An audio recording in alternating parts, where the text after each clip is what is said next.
Camera's on. What's going on?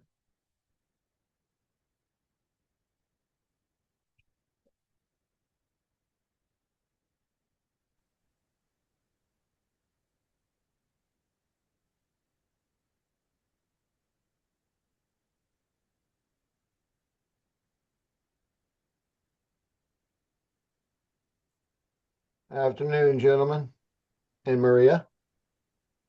Good Something's afternoon. wrong with my camera. Sorry, we're a minute or two late. I literally just drove in from Dallas, so from the TFDA meeting. So I apologize for that. We had some little bit of technical difficulties getting in the Zoom. So, Mr. Fulton. I'm having technical difficulties. My camera's not working. Well, that's not good. No, Yeah, unfortunately, we have to get the camera working because you have to be able to see and hear everyone. no, So, I can see why don't y'all. we- You can't see me. Let's see here. can you maybe pause for a moment, restart your computer, and we'll let you back in? Yeah, let's see. Let me see what I can do here.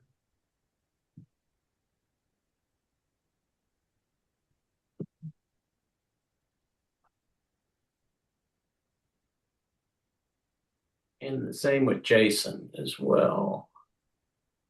I don't see the other Jason Jones. Yeah, there we go. There's Jones.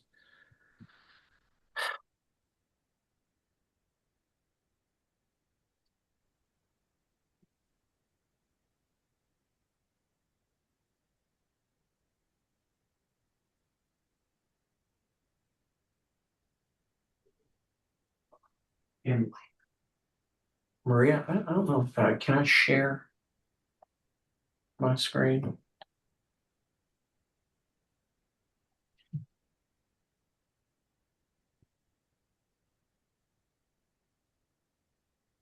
Okay.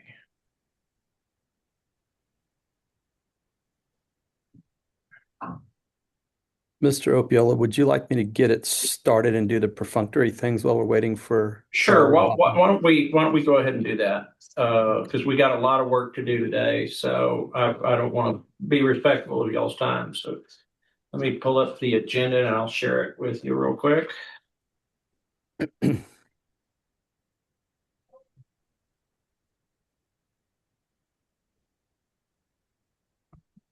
Thank you, sir.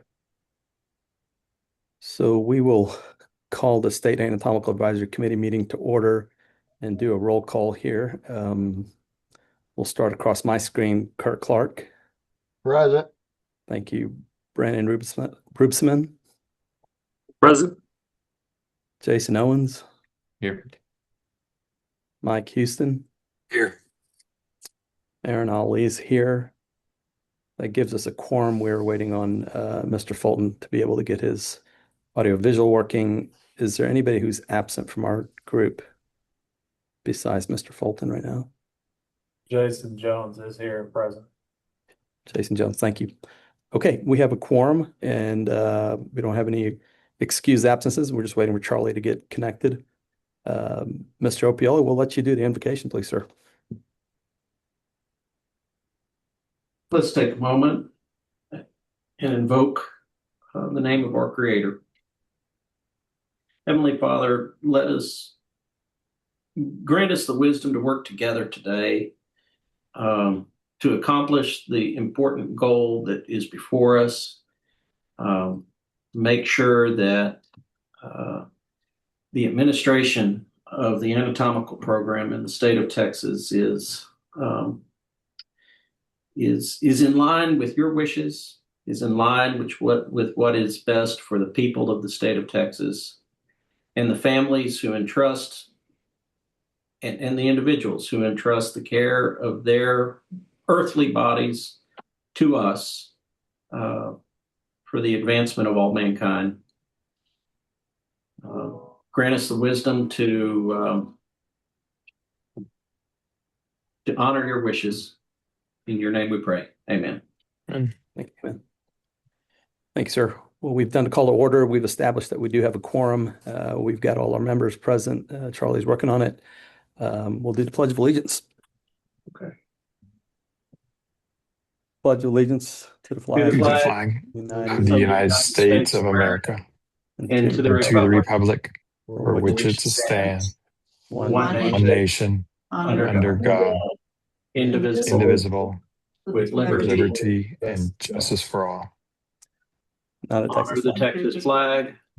I I pledge pledge allegiance to to the the Texas, Texas, one one state state, under God, under God, one one and indivisible. indivisible. Thank you. We'll now open up to public comments. If you are on here to make public comments, please raise your hand and our executive director will yield the floor to you. Public comments?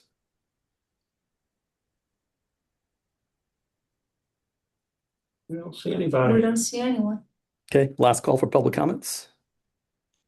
Okay, public comments will be closed as we do not see any hands raised. And we're on to 5 with review and discussion of prior work conducted by our committee. I know last time we did went over a lot of different topics. I know Maria has sent us the proposed rules for each section of 206. And I believe there was 10 or 11 different documents sent to us to review regarding a lot of our proposals we've made and definitions we've created and rules that we're suggesting to the commission. Want to ask the group first, we can start to go through each and every one of these proposals and make sure that the things that are written on here from our suggestions to the funeral commission and what Chairman Opiola and his team have put together back to us to look at to give final recommendations to. Before we go through this, is there a particular order you guys want to do this? I had sent some some definitions to you guys last night. I think it got to you late last night through Ms. Haynes, and a little algorithm to kind of how a body is received to the point of it coming back for disposition towards the end. If we want to look at that as a general before we get into all of these, and it might help everybody to understand what we were looking at and what we're looking to discuss today, may give us a little bit more guidance. I did notice on that flow chart that I sent, I put final disposition under that. The word final is not supposed to be on there as we've defined that differently. But there is a glossary of terms that was sent out last night, if everybody got a hold of that. I know in this first proposal, 206.1, it goes through definitions. I believe I had a lot more definitions in that glossary than the ones that may be listed on here. Whether we need to add any more of those or leave any off or amend any of the definitions we have here. There's a couple new definitions on here and would like some clarification on what we mean by each of those defined terms. Do we want to look at that glossary first before we head into the actual proposed documents? Dr. Ali, we can go over the PowerPoint that you have as well as the spreadsheet. I'd actually advise that we work backwards through the rules because the definitions is the first one, and we're probably going to end up coming up with more definitions that we need to add throughout this process. And maybe we take the definitions one last because we've done the bulk of work on that. The additional definitions that I added in here were things that came through the process of trying to make the rules work in terms of registration and renewal and other items like that. And if that explains the ones that were added to what y'all talked about last week. So I'm going to go ahead and start out with the flow chart just because you brought it up, and I think it is a good description to the process. Let's see if we still don't have Charlie yet. Okay. Huh. There's something wrong with the way ADM's got this computer set up. I'm gonna try to log in another computer. Okay, Charlie. This is just a generalization to just, be able to graphically see what occurs. And like I said, I apologize about the final disposition per law at the bottom there. It really should be disposition if we're talking about the anatomical specimen itself. But just giving us concept of a donor is thinking about donating. So they go to the website of the Texas Funeral Services Commission. They have their public information guide there. They have their ability to understand what it means to donate. So that's something that the Funeral Commission needs to have a form up there to give that public donor information, which is one of the requests in the statutes that we form.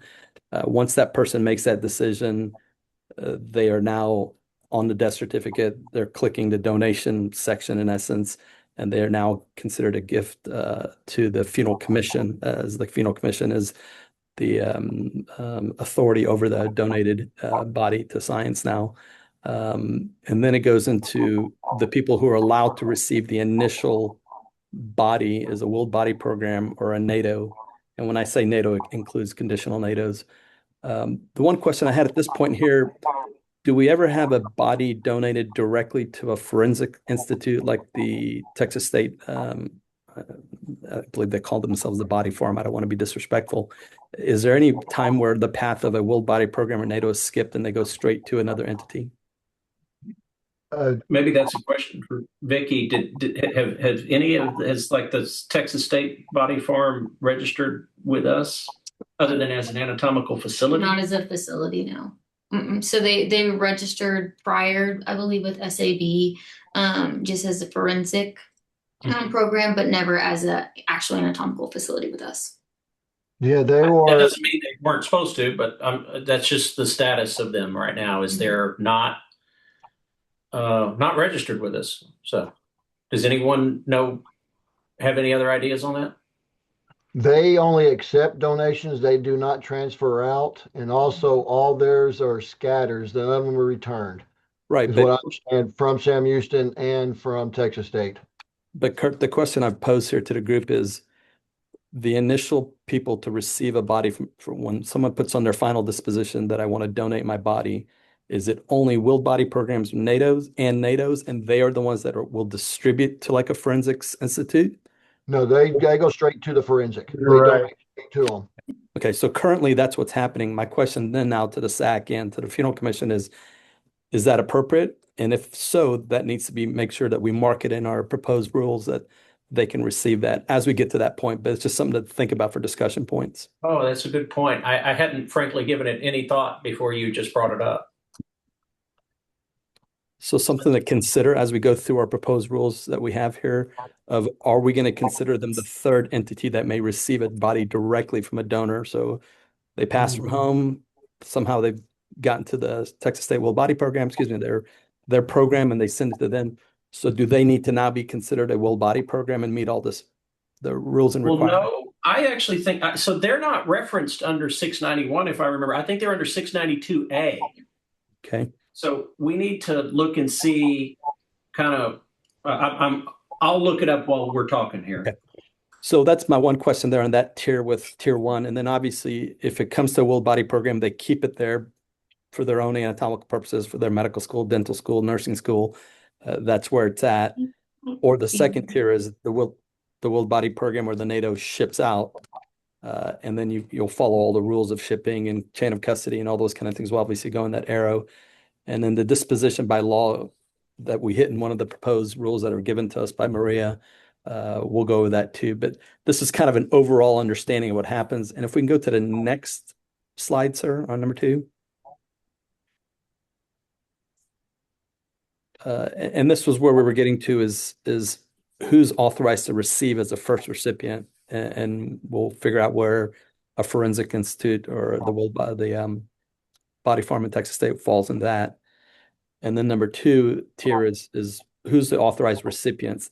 Now, in part of our definitions, we have authorized individuals, authorized recipients, authorized persons. There's a couple extra things in here. I just want to make sure that we understand clearly and what it encompasses, and that there's not any unusual loopholes. But these are the groups that are authorized recipients.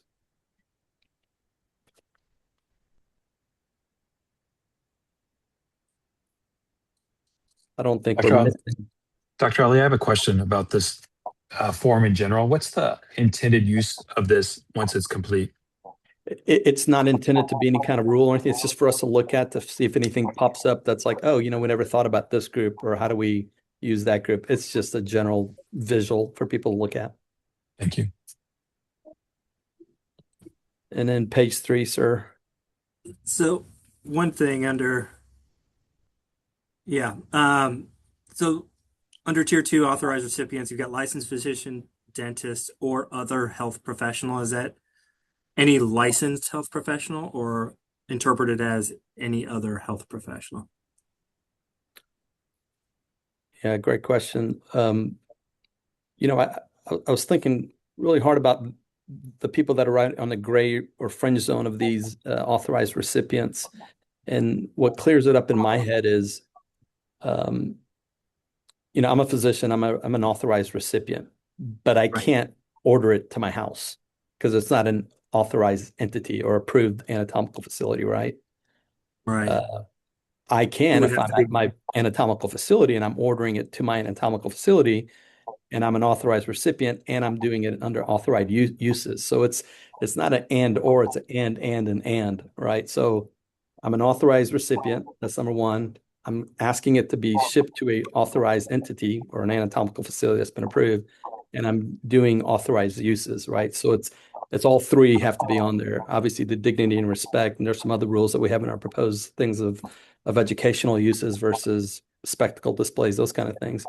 But this is the kind of get that conversation going that we should be thinking about all three of those requirements need to be met in all these situations. right. No, agreed. Definitely. And the license, right, is kind of a guarantee that someone's going to act appropriately and ethically, right?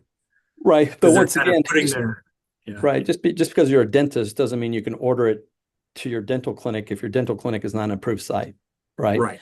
And I think the worry that I have with this is there's a loophole where there are people that will order tissue who may be on this list, but they're having it sent to places that should never be sent to, such as their homes or their offices or places that are just not approved.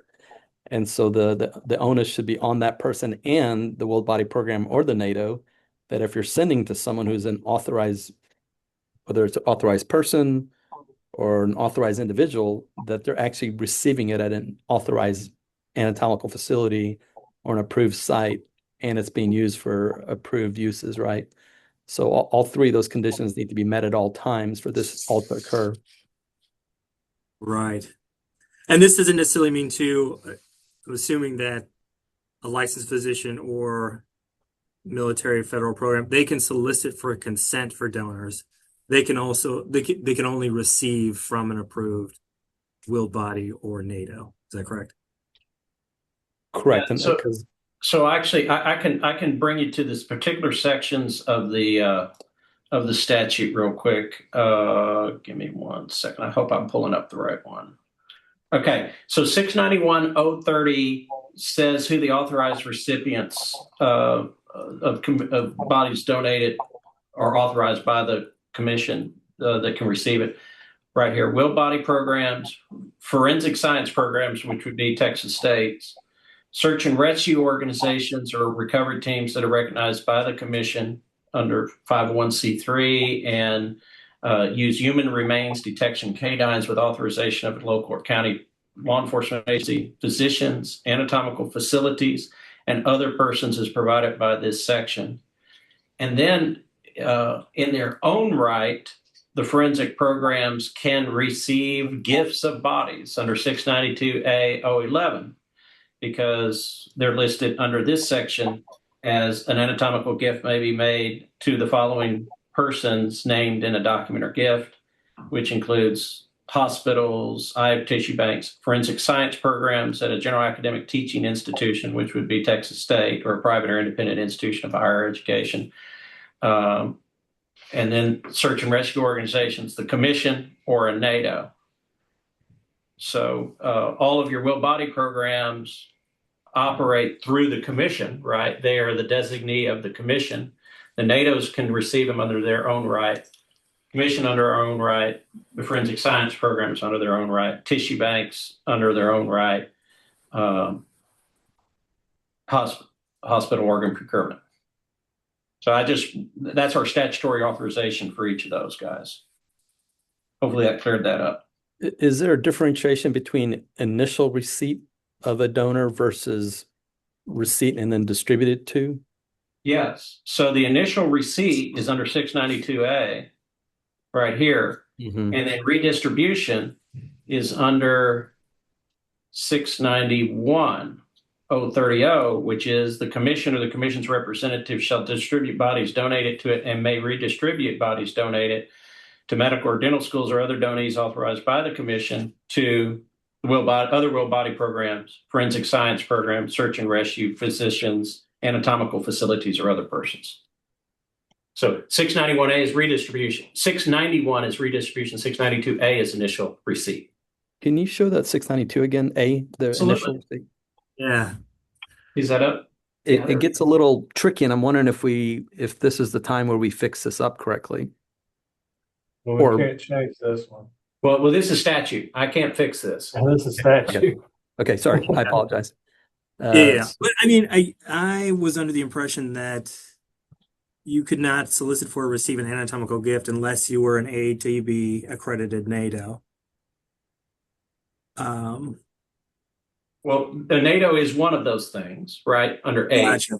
The But an commission is OPO one. Search and rescue organizations are another one. Forensic science program is a third. Eye and tissue bank. Except if it's a whole body, it must be through the TFSC. Subject to subsection D, the individual designated by a person making the anatomical gift if the individual is the recipient of the part. I'm not sure I understand that. It's a transplant individual. Transplant it into an individual. That's what that's talking about. An individual that's receiving a transplant. I guess a direct transplant within a hospital. That must be what that's referring to. So like if I gave a kidney to someone, they would be the recipient. I would be sitting in a bed right next to them and they transfer the kidney over to me. Am I reading that right? That's what 3 is? Yes, sir. An individual that's recipient of the part? Yes, sir. Okay. A hospital to be used for research and an organ procurement organization. Those are your permissible initial donees. And the Texas Funeral Commission is will body programs. I know it's not listed exactly. They receive the will body programs are our designees. We are the state, and they are our state designees. And That's the way I understand it. Where's the designee section?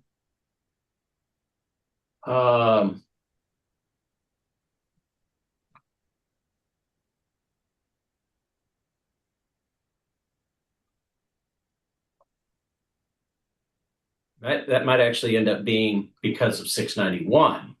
691, the commission or the commission's representative, the commission may receive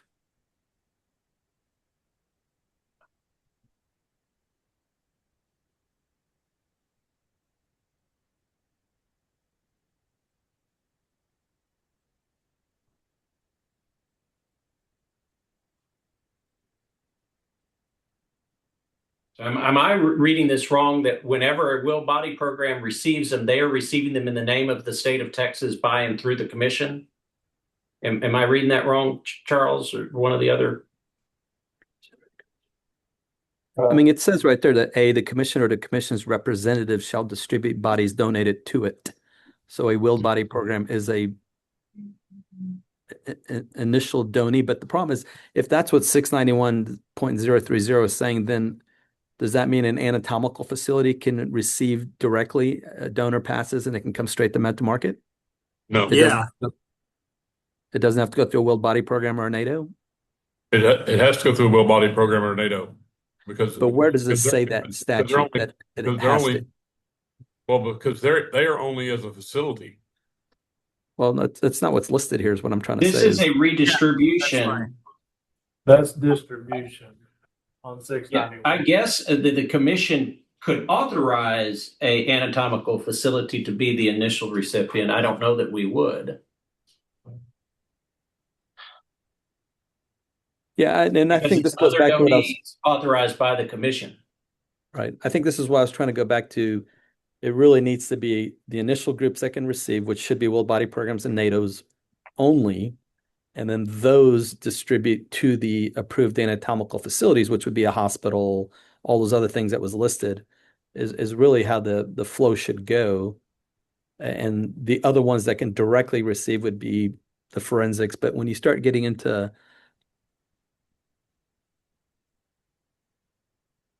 because there's your list right there, organ procurement, hospitals.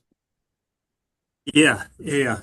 I mean, to your point, Dr. Ali, we've at least the interpretation of this is that we, as a private research institution with a staff pathologist, could directly receive anatomical gifts, right? Right. But that's not what I understand to be true and correct, at least in practice. Correct. We just want to make sure we cover loopholes that someone So, in so something guys, like I do. I mean, this is a great discussion to have. I don't know that, given we have a commission meeting on the 19th, we could probably spend the next hour on this. I want to. Is it within y'all to kind of table this discussion for a bit, or do we think that we need to address this right now before we go through each of the 14 proposed rule sections? I'm sorry to do that. I just want to make sure that we don't get too far into the weeds and we don't make sure we have a lesson on all that. Let's do this. Let's move to the other one, the next one, and then come back to this one at the end. Okay. You okay with that, Dr. Ali? oh yeah. Or did you? Yep. Okay. I'm sorry. I Sorry it took me so long to get on. Yeah. Okay. Starting from the back forward, from 14 backwards. Give me 1 second. So what I ended up doing when trying to make this make this work within the existing SAB rules that got transferred over, there are a number of sections that I'm going to end up repealing at the commission meeting. The SAB rules don't fit with it. The entirety of all of the scheme or the system, right? The anatomical rule system is what we're considering today. And I just kind of wanted to give you that context. So what I have here is the existing SAB rule that talks about, they said final disposition. I know we've been kind of getting away from using final disposition here. So I struck the word final and then got all of their old language out. And then it will be this language right here, which is once a donor, whole body, or anatomical specimen will no longer be used, if the authorized entity is prohibited by statute from receiving a whole body or anatomical specimen directly from a donor, then upon completion, they return it to the donor or the providing entity. So this would be, say, an anatomical facility that's not a will body program, NATO, forensic science program, etc. 2, if the authorized entity is permitted by statute to receive a whole body or anatomical specimen directly from the donor or donor's agent, then upon completion of the use, then they are to either bury or cremate the body in compliance with law, applicable law. And then B, if the donor or donor's agent left instructions regarding the disposition, like to return it, then they must comply with those donors' instructions to the extent they're consistent with law. And if they are to be returned, then the cremation chamber must be completely cleaned before subsequent use, and the remains must not be commingled. That repeats the language that was in the original SAB rule that I thought was important to carry over, but otherwise couldn't. The old SAB rule really didn't. First of all, it said alkaline hydrolysis, which is not permitted by law. So cremation, and it was just I couldn't amend it. I just had to reclassify it. Does that make sense? Kind of that language. Does anyone have any problems with that language? Jason? Commissioner Opiella, Jason Yes. Jones. The only thing that I found in the new wording is that in item 2, the authorized entity permitted by statute, is that down where we have compliance with occupation code chapter 651, health and safety code chapter 716, we need to also be inclusive of Texas Administrative Code 30 106.494, since we struck out the rest of the items above by putting the Texas Administrative Code 106.494, that reopens the use of the crematories that are at the state university well body programs. Okay, give me Under that that one. code, Can you give me what's after the 30 Texas Administrative Code? 106.494. Okay, got it. Did not mean to exclude those, just did not know. Yes, sir. I read through this. I thought it was great. I didn't see anything that hung out on me or caused any grief. I think it's very clear that if you're you need to either return it, or if you're allowed to do it, or you follow the donor's instructions, as long as you're following the law. It all looked very good. I agree. I got a couple of questions, if it's okay. Yeah. For number one, I was thinking of it along the lines of what Dr. Ali just said. So the end user can either cremate it or dispose of it in a legal way, or return it to the NATO or Will Body program, right? No, if it's an end user that's not a NATO or well body program that can receive it in their own right, or a forensics program, that we just discussed, then they have to return it to the recipient recipient facility. So the anatomical facility has to send it back to the well body program or the NATO. They can't dispose in their own right. They have to return it to the NATO, which would dispose of it then. Chair Opiola, is that a new thing, or is that per statute, or that's something we're adding in the rules, or we're proposing adding in the rules? Well, it's definitely being proposed to be added in the rules. I didn't dream this up. It came from some statute. Just give me a second. It would have to be in 691. 1 second. I can't tell you. This was a fairly involved project over the course of this last week after y'all's meeting, and a couple of days and nights have elapsed where I can't point you directly to it, but I want to make sure that guidance would have come from either 691 or 692A for sure. 691. 028. 028, or staff is telling us. Applicable any body part in the condition in which the body part will be returned to the person designated by the donor. Correct.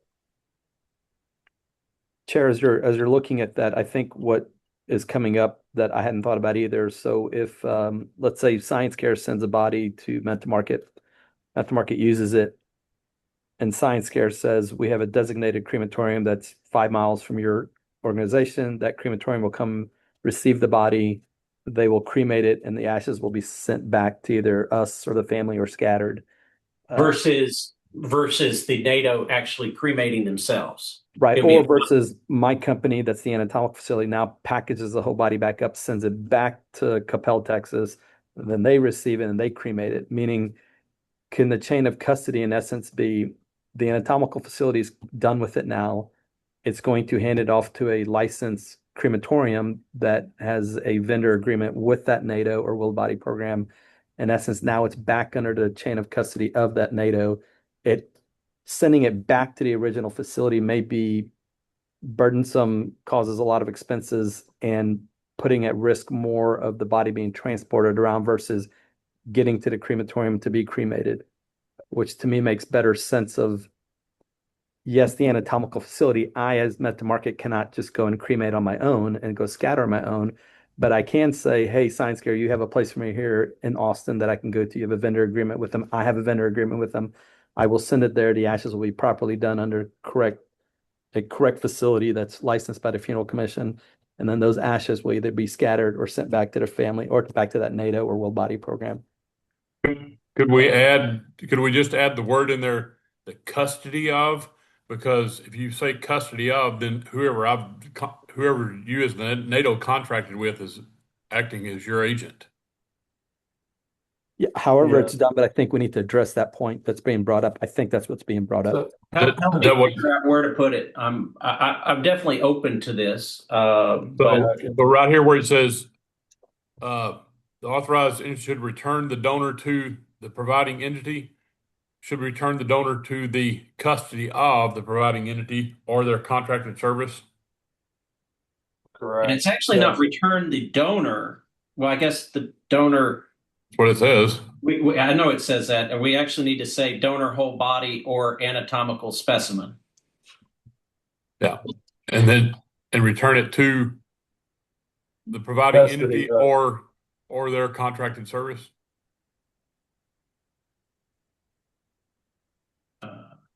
Or their Just designated. Just remember, this only affects NATO's, not will body programs, because all material already goes back to the will body programs. Yeah. And Maria, could you repeat that statute reference? Was it 691.028? I think Yes. it was Vicky that said it. Right. So What was the rule again? Yeah, it's 691.028. And Jason, you had your hand up? No, I was just going to concur with the chair. So, Okay. in essence, what the wording that we need to utilize is exactly what you said, is that whoever the provider is of the tissue needs to be the also responsible party for the disposition. And you can say that it's the care has been returned back to them for final disposition. So, Yeah. for instance, I know, like Kirk said, it doesn't affect the will body programs, but there have been cases in the past where there were, whether it be natural disasters, weather issues, etc., as far as transfers to some will body programs in the past, returning whole bodies was not going to be conducive due to an event of that. But the responsibility of disposition still fell on the will body program and the provider to provide a licensed entity to provide the cremation of those remains, and then they in turn turn the cremated remains back to the providing institution. But it never needs to be the recipient of that tissue for use's responsibility to dispose of that tissue under their own contracts. It needs to be under whoever the provider is, to have those already established in whatever region that they're operating in to dispose of said tissue, so that it is done at the conclusion of the contract with the anatomical facility under that purview. The cremated remains are then returned back to that providing entity for proper scattering, whatever their policy procedure may be, or whatever they've set up. But it should never be on the anatomical facility or event personnel. It sounds like if you add the clause in there, quote, or authorized entity designated by the originating donee. well, I don't want to make that broad, because here's the thing: if you're not sending it back to the NATO, it needs to go to a crematory, or otherwise you could be sending it to people that would not be licensed recipients, right? They would not be an authorized recipient. You get it right. Yes, sir. Yes, sir. That's Mike. I have a question on that, because then how will you guys know that it was cremated? And Because they're going to return the cremated remains to the NATO. right, so then based on that, what would be in a case scenario where, because we have seen this with the funeral side, where someone gets cremated and then their body pops in a storage room or in a house or anything like that, then how? I guess that would be under violations. Yeah, because this right here, I mean, there's some things you just have to trust that they're going to be able to do this. They're going to. Yeah. That you've inspected them. You've declared them to be of to be cleared to have the specimens, and so then you've got to hope that they follow the law. And if they don't, then we get them. And it's a licensed crematory establishment in which is doing the disposition that's licensed under TFSC. And if they violate and you find a body that was already earmarked to be cremated for science care 6 months prior, then they're in trouble. then the crematory is at fault at that point because they've already provided documentation, or even if they sent cremated remains stating that, yeah, we've done donor XYZ that you sent to Market, here's your cremated remains. Then you have a whole other situation that goes completely out of the original realm. So I want to throw another wrench in here. You can't say this. I don't think you can say that it's licensed by the commission because Science Care sends stuff out of state, and if it's cremated in, say, New Mexico, that's not going to fall under us. It's going. So I would say a licensed facility does not say specifically Texas. Isn't that right, Mike? Yeah. I would say a state licensed facility because Yeah. You see what I just wrote, or the equivalent laws Yeah. of the state. Okay. And Brandon, you got your hand up? Yes, sir. Yeah, I just wanted to bring to the committee's attention a couple of situations that we've come across specifically where, like small tissue samples we received were basically destroyed during our research process, and we're disposed of as regulated medical waste versus returning for cremation is one situation, and then also small biopsy samples that are kind of ultra preserved and then reserved kind of in perpetuity for our pathology research as well. So I don't know, in the instance or the interpretation of this, how would those situations be resolved or complied with? Does that make sense? I would think they need to be returned to you or otherwise accounted for. See, because keep in mind, we got to put the body back together, even if it's the smallest of a fingernail, right? We need to keep it back together. Am I wrong about that from a philosophical standpoint?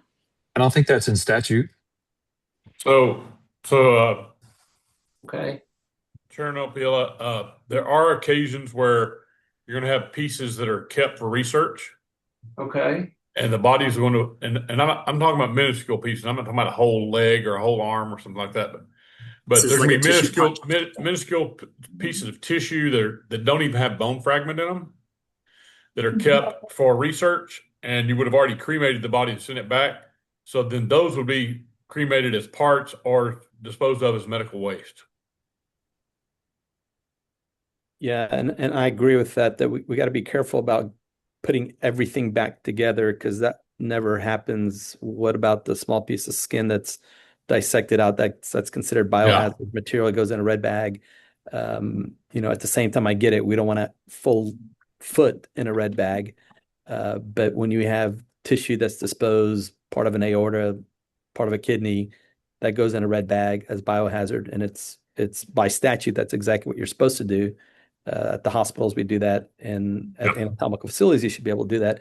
I think the philosophy of getting the majority of the ashes back to the family, or if it's scattered, all those things should be followed. But a rule saying that the entire body, including fingernails, need to be put back in the bag is impossible Okay. to do. Hey, on that note, well, Dr. Ali, what you referenced, like on us, our gross lab goes from August to December, and as they excise soft tissue, now cremation is bone only because that's what we return at the end of the our program or our class. Most of the soft tissue has already been excised off of these donors and cremated in our own crematory because it's soft tissue. There's very residual ash that does not go back. The SAB only recognized it was the bone fragments that had to be kept together to be cremated together. Well, and it's true because if you look at the law, there's no such thing as ashes. They're cremated remains. And all the old disseminating information, and even on some of the past donor paperwork, it had a statement in general saying, please, the donor acknowledges that due to some of the processes in which the studies may be conducted, that some of the tissues, etc., may be destroyed during that process and therefore would not be part of what is available at the time of cremation. And that's a statement in the consent? Yes. Some schools had it in a statement of consent. The other one was in the general disseminating information that was provided out there, the bridge work type things. As far as the FAQs, is just an acknowledgement in there. Now, over time, schools have changed some of their wording on their donor paperwork because even in, like we were just discussing, as far as being a agent to the commission, a lot of paperwork started out as XYZ University as an agent of the TF or at that time State Anatomical Board of Texas are authorized to receive said so and so. That kind of fell off Okay. over time, but yes. Okay. But Are we good? I've Are got we a good? statement somewhere. Are we good to move on? Well, no, I mean, I think they wanted something that clarified that soft tissue that is not connected to a bone or bone fragment that is consumed, what would you say, consumed in the process is not required to be cremated and returned. I mean, I think that's important to address, right? Because if we don't leave this, if we don't address it, I think you create a gray area that. I would say I think what you're saying is pretty close to what needs to be said. Okay, that's what I was trying to add down here in C. This section does not require the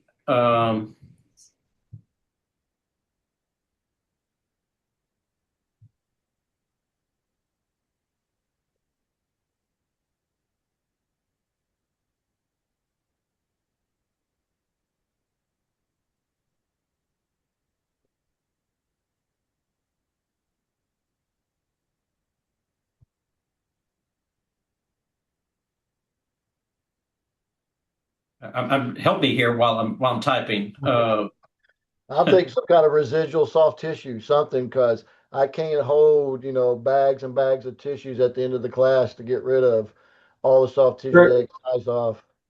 And Kurt, help me out. Did your donor paper at one point in time, or your information at one point in time, actually read that way? Due to the nature of some of the research projects or processes, some of the soft tissue items may be destroyed, etc., and would not be part of the residual remains that at the time of cremation, something along those lines. I know I'm not imagining it. I know it's been written. I just cannot recall where it was actually at. I mean, time. We do retain, I'd say 95% of the soft tissue and cremate it with the body. That statement. And I'm wanting to say, if I don't have it readily at hand, I'm wanting to say it possibly was even, Okay. and maybe that one of the old TAC 25s, but not everything got pulled when it moved over. Do you see what I wrote here? This section does not require the return or cremation of residual soft tissue not connected to bone or bone fragments consumed in the process of research or education by an authorized entity. Doesn't work, wouldn't it, Kurt? Yes, sir. That works awesome to me. Okay. Does everyone feel comfortable with this, that this doesn't do two things? One, it accomplishes what you were saying, and number two, it doesn't create a loophole that people could drive in. So, Mike, you got a question? Yes, sir. Thank you. I have, I like what was added to paragraph 1. I want to talk about the return of the remains, though, because especially I'm thinking about the out-of-state crematories in particular, but even in state, I don't think there's anything in statute that requires those remains to be returned to the originating entity. And so I want to ask that question first. I mean, so let me ask you this. Yes, sir. What are they going to do with them? Well, it has to be disposed of legally. So scattered at sea or interred, whatever. And they have to be. But how are you? Because you're responsible for that body, no matter what. Even though you sent it out there, it's still your responsibility because they donated to you. So how are you going to, without them returning it to you and you doing the scattering, how are you going to know it's been done right? Well, we do audit them. I think it should come back to you as an entity and you do it. Well, hold on a second. Having a NATO scatter it themselves then gets you in all sorts of issues and troubles versus a licensed crematory that knows how to do the scattering of the ashes or entombment of the ashes, because per the consent, if the family says, I do not want the cremains back, then that means you're scattering these ashes. As long as you follow the laws of Texas or whatever state, that after at the end of the disposition of this tissue or anatomical specimen went to a licensed crematory, and then that crematorium spread it, that is what the due process is you expect them to do their job correctly, and that's what they're supposed to do. But for a NATO to show up to see if they're doing it right is part of our audit, but that's also why we pick ones that are state approved and licensed. That's the funeral commission's job to make sure they're doing their job, not the NATO's job. Now we all have audits and SOPs and make sure we have things to pick the right people. But that doesn't happen all the time. So I think per the consent, if they say, I don't want my cremains back, please scatter them, and the NATO or World Body Program follows that and gets it to a licensed crematorium at the end, and they are supposed to scatter them, that's it. That's the process. That's the end of that chain of custody. Dr. Ali, you don't have to be licensed to scatter cremains in Texas. Anybody can do it. You just can't do it on private property without the permission of the private who owns the property. Yeah, I had a long discussion about this with the former commissioner, and there was talks of 100 nautical miles outside in the Gulf of Mexico, and that's what they thought. So No, when you leave that up to opinion, we start to get, forcing it back once again to have the cremations sent back to the NATO. I mean, why, when you have a licensed group that can do it? Yeah, Maria brings up an important point. If we just leave this open for anatomical facilities to do scattering of ashes, who do we go after if there's somebody that is, I mean, I don't necessarily feel comfortable opening this up to a whole host. We have a small number of people who are responsible for the remains right now. We have the NATO or the Will Body Program. I hope you understand it's going to be very difficult for us to account for that unless y'all have a solution for that. I'm sorry, but I think it needs to go back to the NATO. Then what's the NATO, to Dr. Ali's point, what's the NATO going to do with it then? The same scatter them thing somewhere. with the Will Body Program. Same thing we do. Go scatter them somewhere. Find you a place to do that. What's wrong Make it with obsolete, whatever you need to do. All What's I wrong with need to know is from a violation point of view, if there is a complaint, who do we go after? Because we don't have access to the NATO's. So the NATO's saying we only get audited. So if something happens here in the state of Texas, what will be our process to go through? Because then I guess I just throw that out there. Maria, wouldn't you have two people at that point, the NATO and also the crematory? Which I think you guys have oversight over both of us, right? Right. But then if I say what happened, is the NATO going to say we'll go after the crematory because they were supposed to be doing A, B, and C, and the crematory says no, we did A, B, and C, go after the NATO. So how are we going to close this loophole? And I'm just talking from a complaint point of view. Why is And there we might not even be why is there two different rules for Texas and for the NATO's? I mean, everybody's going to look at that.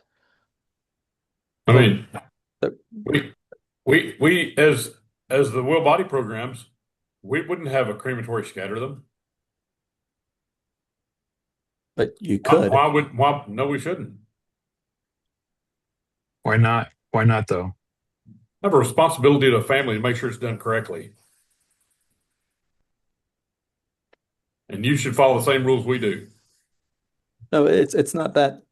It's if the funeral commission is asking, how do we follow a complaint? And if there's an agreement between the NATO and a licensed Texas crematory, that's where I send the anatomical specimens to. That's where they give me documentation that it was done. I file that documentation in my files for that donor. If they didn't do that, that's not the NATO's fault, period. It's the crematory's fault. And that's where the funeral commission steps in and the violation. If you have the documentation that says XYZ crematorium did the cremation, but they didn't, that's not on the NATO. You're following Texas rules and you're following correct process here. Just like if a family sends their body to a crematorium and they get a Family certificate can't, that says, a family can't send their body to a crematorium. well, They have to go through a funeral home. right. But once again, I don't see why both processes can't happen. If a NATO wants to receive the ashes back and spread, sure, let them. But if they also want to have a licensed crematorium that does what they're supposed to by law to do it too, there should be nothing saying you can't have them do that.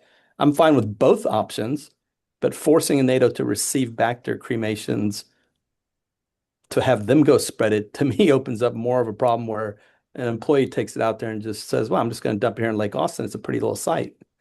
On the Versus chain of custody, who's going to sign that last entry on the chain of Yeah. custody form? Yep. the crematorium does. And they file a certificate too saying we have cremated body ABC. That's the documentation that always files and finishes. But isn't the crematory then? How's a crematory going to account for that? We don't have crematories that just store or distribute ashes themselves, do we? Am I wrong on that? I don't know. I'm not in the industry. I'm an attorney. I'm not a licensed crematory. So, but as far as I understand, our crematories don't just store their cremated remains. They just have a final disposition, whether normally with the family, right, or the person who's designated. They don't deal with the families, Commissioner Opiella. It goes back to the licensed funeral home. That's correct. That's what I was thinking. So why wouldn't those remains go back to the NATO? Mike, how big of a hill is this to die on in terms of y'all not wanting to get those remains back, so that we need someone accountable for those remains?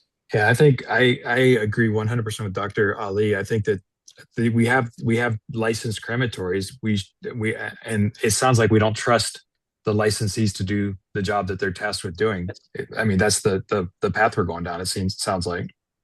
Well, you can draw a line right there if you want to, Mike and Dr. Ali. But the point that everyone is trying to make is that a licensed crematory is either in a mortuary service, in a funeral home, and very few of them are still on the grounds of a cemetery. Okay.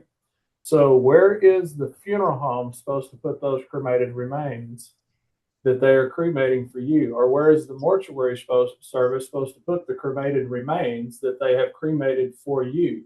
They don't have somewhere to spread that unless they have a scatter garden, if they are one that's part of a cemetery. And then, yeah, if you're going to contract to that one that has a scatter garden in a perpetual care cemetery on their property, sure. But the two offs, the ones that are at a mortuary service sitting in downtown Austin, and the other one that's sitting in a funeral home establishment, does not have that availability to do that. Okay, so you're still going to have to be responsible for 2/3 of everything that you're having cremated, more than likely, because, like I said, there is not an overabundance of crematories that are sitting on cemetery property that have a scatter garden for the purpose of scattering post cremation when it is authorized. So the point being is, what is your intent? Yeah, they did the cremation, but that's not it. You have cremated remains that there has to be something done with. And whether that's you contracting to a funeral home to dispose of those in their scatter garden, if they have one somewhere, or if you contract to yourselves to go out to international waters and scatter at sea, or whatever the situation might be, what are you going to do with the cremated remains? Yeah. That's the question. But my point is these licensees know the process, right? They know the rules, they know the state laws as far as how they're supposed to scatter or otherwise. No, they're going to ask you, where do you want us to send these cremated remains after they've been cremated? They're going to ask you that question. Are you going to say, well, just do whatever you do with them? That's not the way it works. The Crematory is not supposed to scatter. We asked them, can you scatter these? Do you have an appropriate place to scatter per law? And they say yes. And we say, okay, thank you. If they don't, we don't contract with them. Correct. But I don't care. I mean, if you want to have it come back to the NATO as one of the options, absolutely have that as an option. But the force that that's the only route, I think, is where the dichotomy between will body programs and universities. I mean, where do you guys scatter yours? I have a cemetery that has donated a cemetery space specifically for scattering of our ashes. Right. We The scatter. others either have an ossuary or And I do for the it. purpose of burying. And then there are some that that bury at sea.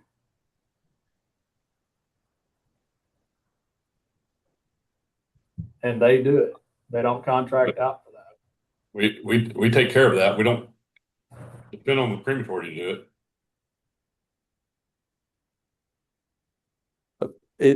My thing is this should be a and or type of position. I'm not going to die on the hill for it.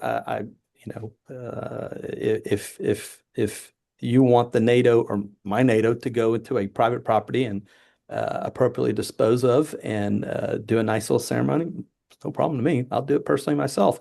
What I don't want to find out is, well, you have a neighbor a mile away and you needed to be 2 miles away and find out I did something wrong because I'm not a funeral director. I'm not a crematorium. It's not what I do for a living. I want to make sure that it's done right. So I want to make sure those rules are very clearly put in here then. There's already rules on the cremains. What the cremains, that's not an actual body or anything. You can publicly, on any public property, public lake, anywhere you want, and scatter those cremains yourself. Okay. So I just want to, the issue Sure. is though, after the crematory cremates it and you leave it to them, a lot of the crematories say up in Lubbock, they're not going to scatter at sea. How long are they going to hold those cremains till they're buried or whatever? And then that chain of custody's got to go all the way back to Mike or to the NATO. So I mean, it's going. The issue is with that, like I said, but there's two different rules, one for us and one for NATO's. How do we rectify? Because I've been asked that question a lot. It's just one of those. Should it be a even playing field?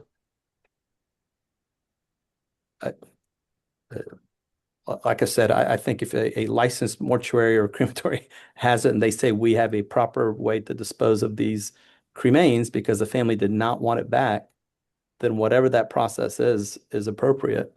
Yeah, but proper can be that crematory. They could throw them in the dumpster if they wanted to. But Now it's a PR nightmare.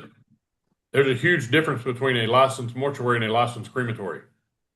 A crematory operator does not have to be a funeral director or embalmer. There's a huge difference.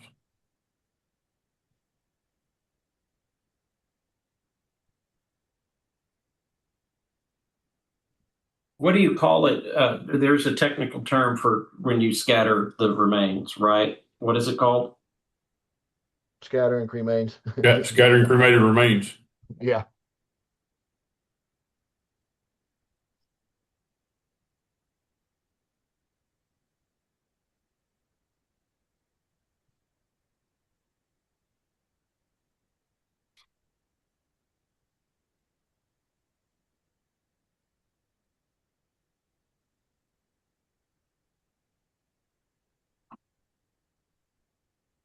Okay.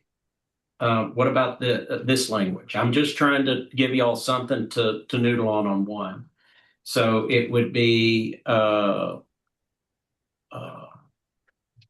authorized entity shall return the donor whole body or anatomical specimen to the providing entity or crematory licensed under Occupation Code 651 or equivalent laws of another state, designated by the providing entity, who shall, following the cremation of the remains, return them to the providing entity. That's option one. If permitted by the donor or donor agent's instructions directly to the person designated by the donor or the donor's agent, or if permitted by the donor or donor agent's instructions by internment or scattering of the cremated remains in accordance with all applicable state and local laws. That way, if you find the somebody that's willing to do it, and it's with the permission of the family, because this is another thing too. We don't want to have a news report that somebody's out scattering something in a small pond somewhere because it's permitted by law, but the family was shocked that they knew it, that they didn't, that happened. What do y'all think about that? I would agree with that. I would agree with that too, what you've got written. Mike? Sorry, I'm rereading it. Oh, okay. We'll wait. On that, we've had some of our donors pick up their loved ones from us. We had one lady that bought a convertible and put the ashes on the back dashboard and drove around 610 until they were all gone. So a lot of But people do. that's up to the donor or the donor's Yeah. designated. Oh, I know, but We got to be fine with that. That's their I wish. understand, but that's just people do a lot of things with ashes, so just understand. Especially wearing them around their neck and stuff too. So it's one of those where there's all kinds of options. Okay. You good, Mike? Yes, sir. Okay, I so have a- everyone is okay with the language that we have, and I did add something to C. I did make sure that the soft tissue is disposed of in accordance with 25 Texas Administrative Code, Section 1.136. And just so y'all know what that is the Department of Health and Human Services implementation of the Solid Waste Disposal Act, which it covers medical waste, it covers blood and other products. It's the catch-all that TCQ and HHSC. Y'all should be familiar with that, right? Yep. Nope, Yeah. it makes sense. I agree with everything you've written on there, sir. Okay, we're done with 14. I got a question about B. I'm sorry, real quick. Uh-oh. Okay. Paragraph B. No, I'm sorry, paragraph 2 under A. The authorized, midway through, it says the authorized entity is to bury or cremate the body in compliance with Occupations Code, Chapter 651. Are those the only two options, bury and cremate? Is incineration not an option?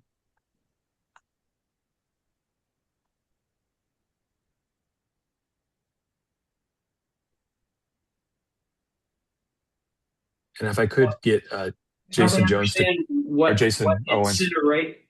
Well, okay. So if it's a soft tissue that's not a bone, it can be incinerated. Right. If it contains bone, it has to be cremated. Yep. Am I wrong on that? No.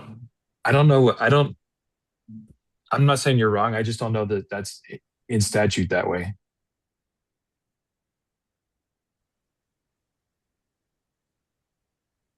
Jason Owens, do you have any Yeah, I think info? that would need to be broadened, because there's also bone fragments that are put into medically incinerated. Could be the femoral head of a femur when they're doing an orthopedic procedure. So there's bone fragments that are sometimes large pieces of bone that are medically incinerated along with soft tissue. What happens to those tissues after they're incinerated? What happens to those remains? Are they disposed of through burial or the No. Solid Waste Disposal Act or what? They're considered biohazard waste. So you'll cut a whole foot off is gangrenous and it goes in the red bag, and then a biohazard waste company takes that and incinerates it. There's no ashes, even though there's bone and stuff in there. You don't return it back to anybody. It's considered biohazard waste. So, I mean, And that's done. how we- That's done in hospitals every day, right, Dr. all the Ali? time. Yeah, absolutely. We remove limbs all the time because they're destroyed, infected, those kind of things. And they're even if it's a full arm or a full tibia down of toe, it goes into biohazard waste. It's not cremated remains. It's not sent back to family. It's not. Why would that not be well, I guess we could broaden it to not connect it to bone or bone fragments. Yeah, the connected to bone is a little tricky because if we're doing a bunionectomy to show someone how to do a bunionectomy with a new innovation, and parts of the bone and tissue are removed in the bunionectomy, that is considered biohazard waste. But now if you're telling me that little piece of bone that's been taken off to shave the bunion off needs to be returned into another bag, to be returned back into the body bag, to be cremated, it's just not doable. It's considered biohazard waste. So I want to make sure that the whole concept of attach the bone So I think if we remove the bone or But bone if you did, fragments consumed if you and did just say spondyonectomy as accordance a, with as a Texas, training, this is my question. I follow exactly what you're saying, and I understand the difference between people that are walking around you've done a procedure on and somebody that you've utilized donated anatomical tissue to. So what I'm saying is, it's not a far stretch. You've done the bunionectomy, you've shaved the head off the femur, you've done whatever, the tibial repositioning. You've got a anatomical specimen that you're about to return or dispose of. Put it in the bag. Just put it back in the bag with the knee, the elbow, or whatever you've got. It's not, it's not like you've got to make a 30-mile trip. Put it back in with the specimen. Then you don't have bone in your biological waste. You don't have to worry about it floating around. If it shows up, then that way the commission can say, well, you need to look at a local hospital that's on the same route as that pathological waste distribution center, because we don't allow for throwing away bone of donated tissue into a pathological bag to be disposed of as incinerated waste. Our program, we send a lot out, like you're saying, we do bunionectomies and stuff. And when they take the head of the femur off, but they're required to return it back with our specimen in our program. why can we not just state that the disposal of the anatomical tissue would just need to follow the Texas Administrative Code 1.1.36? Right. I would say in this part, Mr. Opio, where you wrote in there bone fragment, that you have it on there. Instead of you designating what the fragments need to be, follow what 25 code 1.136 says. Yeah. We don't need to redefine what it says. Just say, refer to that on the disposal.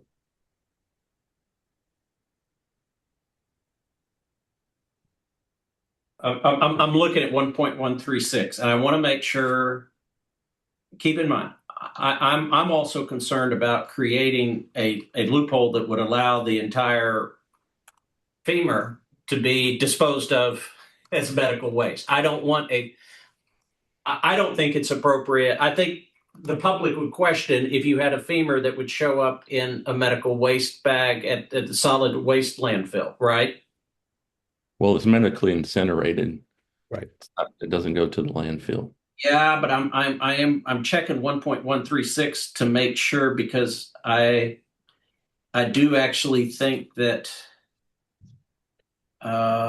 tissues, human materials removed during, well, that wouldn't be. I'm trying to pull up 1.136 here. Let's go through this. Do y'all have access to that? I'm doing it on another screen here. Let me see if I can.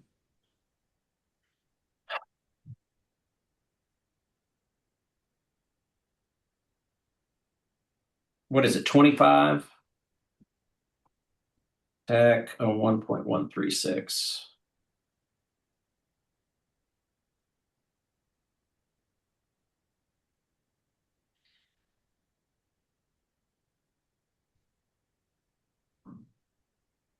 And oh, y'all can't see that. Hold on.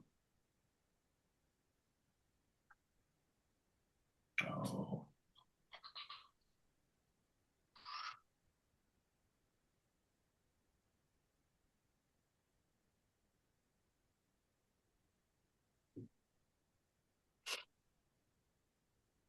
Special waste from healthcare related facilities.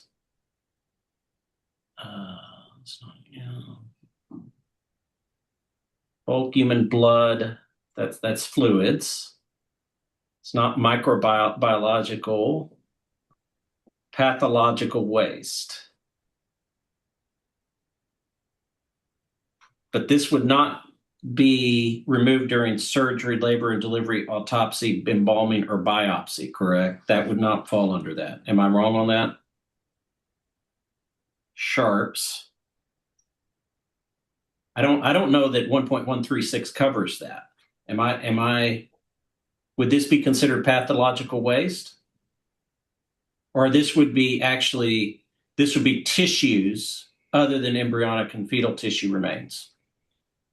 That's what it would be pathological. Is this I'm not a doctor, so tell me, what is pathological waste? Is pathological waste only, say, a gangrenous foot, or would it include what you're talking about? It could be anything that comes off a human body. It could be the placenta. It could be anything. Okay. But Okay. the key point I was trying to make a while ago is, gentlemen, what we're doing in a hospital setting with a live patient is not donated tissue. Clinical is different We are than trying to regulate clinical tissue that has been donated that can be tracked back to the TFSC as the regulatory agent over that. And like I was saying, if you're returning things or sending them to a crematory, just put it in the bag.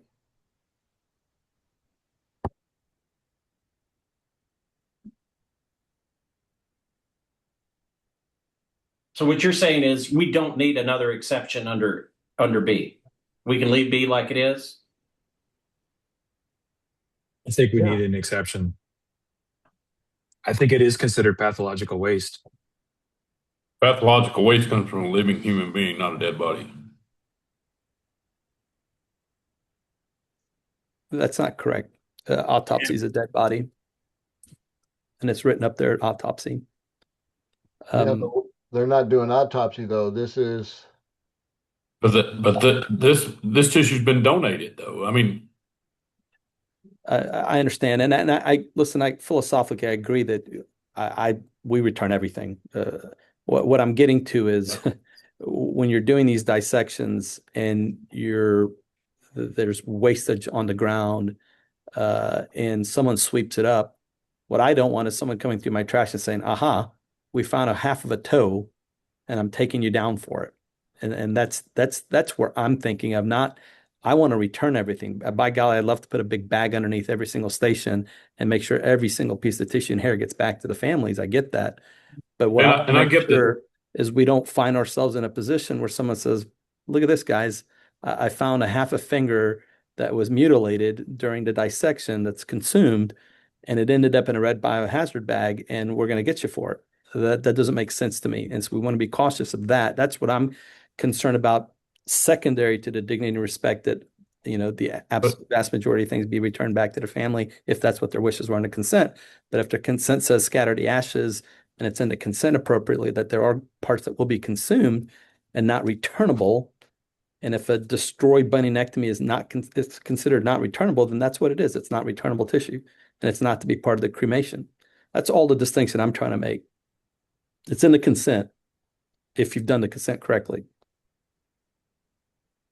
That's what I was thinking too, that the consent should rule, I would think.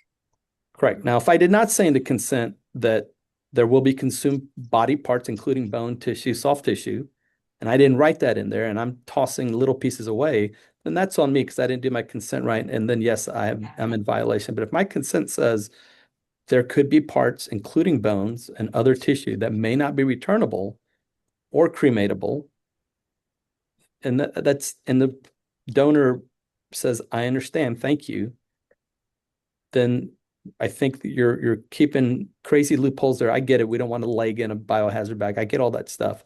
But I just want to make sure we don't find ourselves in a position where, by golly, we're going to shut that place down because there's a toenail in here, or there's a half of a finger that was cut off during a dissection, that was mutilated during a dissection, and there's a bone attached to that piece of meat or muscle, excuse me. So why does B, as currently written, not do exactly what you say, Dr. Ali? Let me read If it the again. donor left instructions, then they must comply with the donor's instructions to the extent they're consistent. If your instructions say, if your donor consent says you can do this, then B lets you do this. Sir, if that's what B says, I'm done. We can go on to the next proposal. Let's read together. If the donor or donor's agent left instructions regarding the disposition of the donor's body after the authorized entity's use for the donor is completed, the authorized entity must comply with the donor's or donor's agent's instructions to the extent they're consistent with the applicable law and regulations, including the return. I mean, it doesn't say must be returned, including, that's one of the options, including the return of cremated remains to the individual designated by the donor or the donor's agent. So That's one option. The other option is if the donor said it is fine for you to put it in a red bag and medically incinerate it, then that's what the section allows. So If your should donor it, consent is good enough, or not good enough, but you know what I'm saying, allows you to do this, then I don't see any need to change B. Mike? My question was more with two above that. I agree with everything you just said. I just think that bury and cremate are not the potential only options in paragraph 2.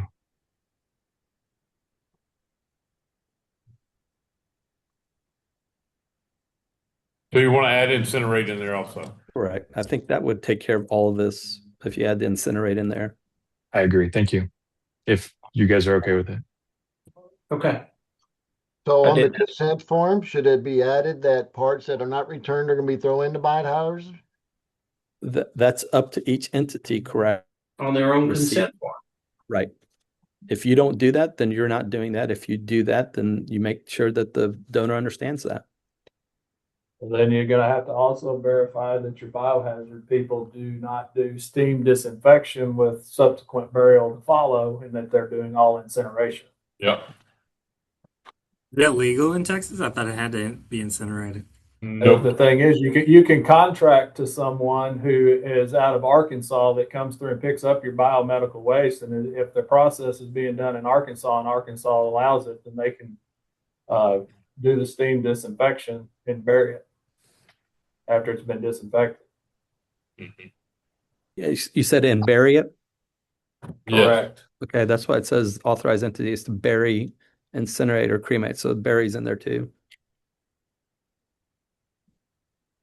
Is everyone okay with the language? I want to make sure everyone is comfortable with this so we can, there's no way we're going to get done with this until late tonight if we don't get through this, but at the same time, we got to get it correct. I'm good with this. Okay, everybody consent? Okay. Yes. Everybody good? Let's Yes. go. Yes. Save and close. 1 of 14. 1 of 14. Okay, guys. Now we're going to move to 12. Okay, 1 second. Let me figure out how to share this back.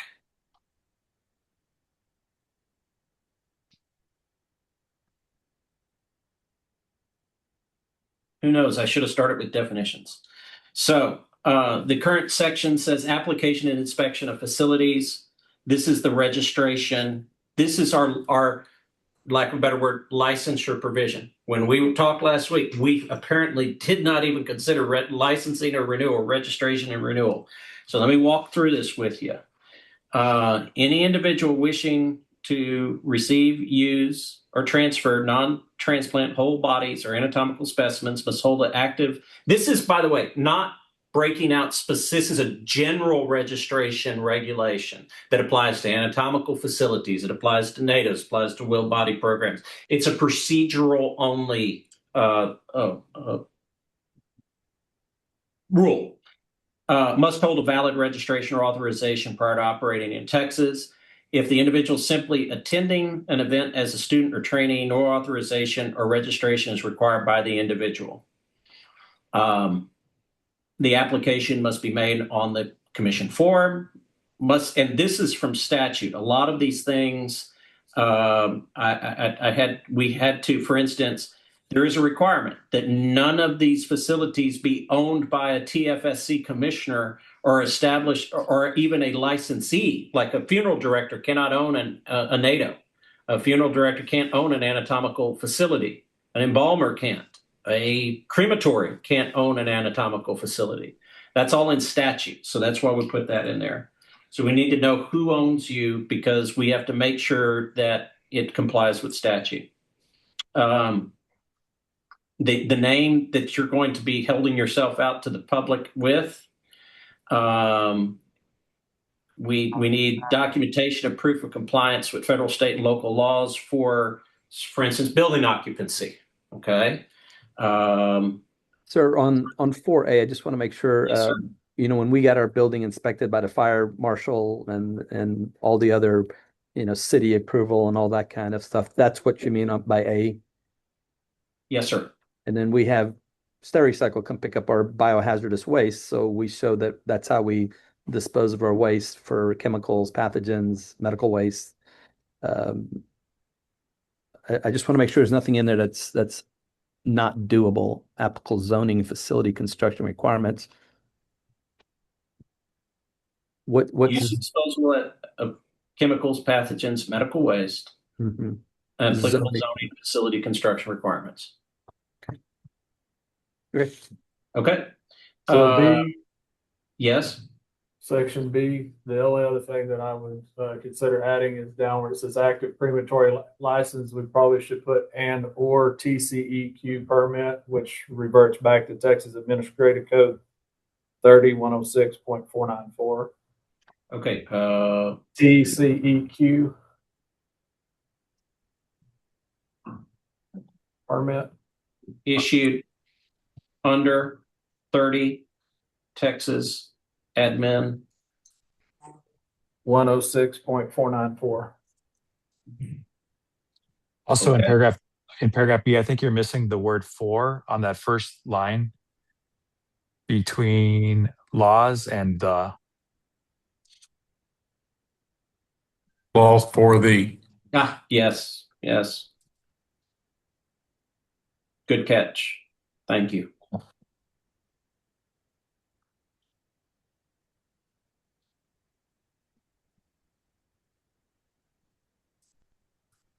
And this is just an example consent form, so we have it on file. A copy of the internal policies for identifying the specimen, recording the chain of custody, which we deal with in another rule. On subsection 2, sir, right there at the top, Yes. remove the word final disposition, the word final. Where did I have that? You're right on it on 2, go across to the second line there, from receipt to return or Got it. of final disposition. Did I get that? I'm gonna make sure my grammar's correct. Return from recipient to return or disposition. Okay, We'll just leave. Okay. A policy for dignity and respect for video and photography during an event, and security procedures to prevent unauthorized access. And this one, because we now know that AATB is going to revoke everybody's accreditation at the end of next year. I put this in here. For NATO's, and until the statute gets changed, this is what it's here. Their actual proof of accreditation, or for a conditional registration application for a NATO, the statement that you intend to seek accreditation when or if the organization is eligible. Because if here we're going to have to deal with a situation, if the legislature doesn't change the law to deal with the AATB issue next session, all of the current accredited NATOs are going to have to be conditional in order to still continue to operate. And this allows them to do that. The NATO has a continuing obligation to notify the Commission within 5 business days in the event the organization loses its accreditation with AATB. All applicants must pass an on-site inspection unless exempt by statute prior to receiving the authorization to operate. After satisfying it, then the executive director issues the registration certificate. It's an annual certificate, must be displayed, renewal application. Now, there's 2 types of situations here because it can be issued for a shorter time period. If it's a one-time event for an anatomical facility, that's going to be a shorter than 12-month authorization, right? So I do have some exceptions in here to the time in subparagraph O. They're inspected upon submission of renewal. It will not be issued unless outstanding costs are paid. We still can investigate any circumstances involved with the renewal. We had an establishment that submitted a forged occupancy certificate. Okay, so that's why we can't just take things at face value.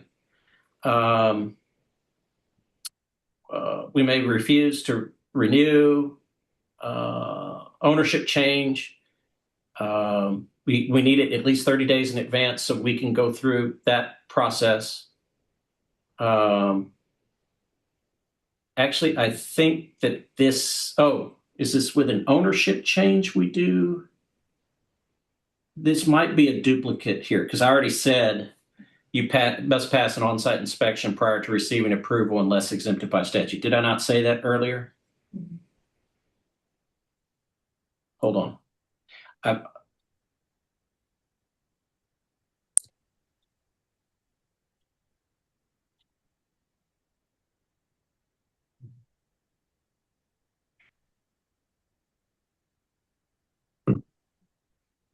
Okay, it isn't a duplicate. It is not a duplicate because I wanted to make clear that, well, it is a duplicate because I had that in D. You're right. All applicants must pass an on-site inspection. Let's take out R. R S R S T U. Okay. If you relocate or renovate, we have to do another inspection. And that's it. Any questions? No. I got a question about P and Q, Okay. either P or Q. And that is for ownership changes. Either, I have a question. Could it be either a notification to the commission or that a response from the commission is within X number of days and the approval will not be unreasonably withheld, that sort of thing? Because right now it doesn't seem like if there is an ownership change that there's any sort of timeline for an approval the way that it's written.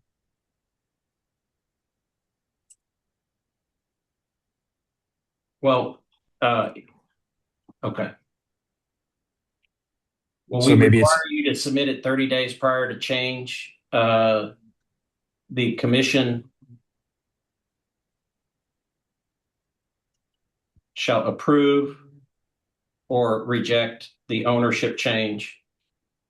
Because obviously if you then have an owner that is a licensee, we have to reject you under statute, right?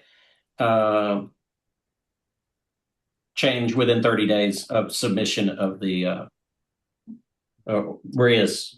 No, I mean, do we giving a specific time frame. give in specific timeframes? We don't. I We mean, don't with establishments. yeah, we Not don't with specific establishments. So We don't have a processing time No. with establishment. This would be unique among. We'd be treating anatomical facilities different than we treat funeral establishments here. So sort of let me ask you a question. If there's a change of ownership, but nothing is changed of the entity or the fact that it was an approved anatomical facility ahead of time, this is just a administrative, Bob used to own it, now Sally owns it. Obviously, it can't be a licensed funeral commissioner or a licensee of the TFSC. Other than that, it should be an administrative paperwork. There shouldn't be a you can't function until we approve you. There should be a review, obviously, and make sure that the statutes are met. But past that, isn't it just an administrative or clerical review? Maria, Vicky. I mean, Yes, it is. But yes. it would also fall upon what documentation because we do. Because I cannot guarantee if there's a follow-up, if we need, if the documentation was sent out, but we need further clarification, which happens because people just send us, hey, I'm the new owner. We cannot take that into account. And then we send out saying, well, we're gonna need additional documentation showing whatever happened. Was it a board meeting? Was it a share? So at least in the sense of 30 days, I don't think it will follow through. I mean, we will make the best of it, but I don't want to put us in a situation as well that it's especially if you're sending a ownership change right next to your renewal, and then you're gonna hold me accountable for that, while we still need clarification documentations, which happens. And Yeah, the no, clarification there, Dr. Ali, is that they're requiring that you send that 30 days before the ownership change. And if they're going to do it within 30 days, then all of this is transpiring before the actual ownership shift. So therefore, you still are operating under your previous operationals. So there's not going to be a Did time, y'all it won't see be what I 30 just days wrote? and then it starts. So Yeah. I said the commission will make best efforts to approve or reject the ownership change within 30 days of receipt of a complete application or the entity's last response to a request for clarification or additional documentation. Would that work for you? Was it Mike or Brandon? I don't know who. Yeah, it was me. So basically, I just want to make sure that the entity is still able to operate, which it sounds like all efforts would be made to allow that to happen. Yes. Yeah. You okay with that? Yep.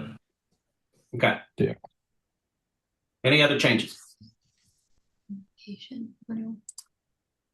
Wow. Okay. Save and close.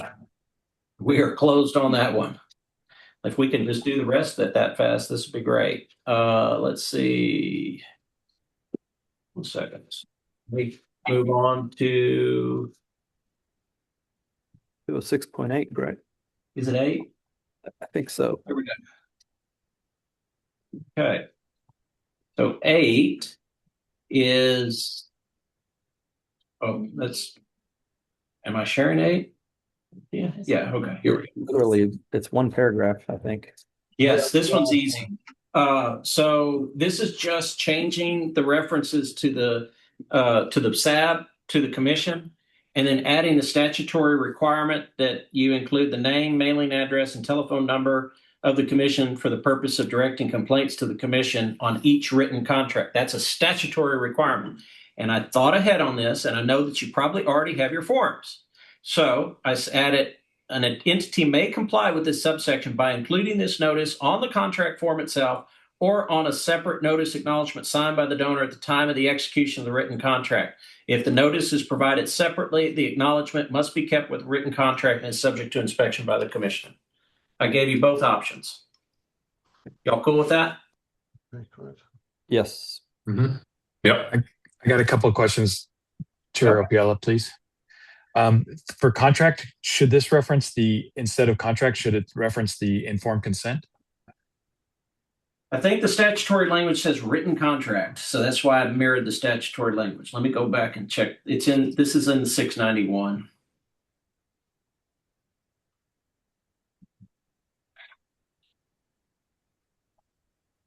It's in the complaint section. Let me see if I can find it. Yeah, 691.010. It says written contract. As the commission may provide for that notification by including the information on each written contract relating to bodies willed or donated to an entity regulated by the commission or authorized by the commission to receive bodies. Thank you. Okay. And then my other question had to do with the donor. Let's see. Signed by the donor or other authorized individual? Yes, sir. Exactly. Quick question on this. That this doesn't do with the 17,000 pre-will forms that we have in our database right now, does it? That we have to go back and No. Everything that the state constitution prevents the application of retroactive laws. okay. So Thank you. none of Okay. this is effective until not only it gets published, not only we approve it, but 20 days following that publication in the Texas Register. So Commissioner Opiella, yes. just as a side note, when we get over to the definitions, should we make a side note to clarify what contract is meant in our rules as a donor consent or donation forms? When we get over to that point, add that as an additional definition so that it cross references. Okay. Give me a second. If we don't have any other changes to this one, I will close this file and then I will go straight to definitions. Give me 1 second. And let's go add that in here. Written contract. That was STUVW. Whoa. No, that's Okay. So we'll add a 15. It's 16. Correct. 16. Thank you.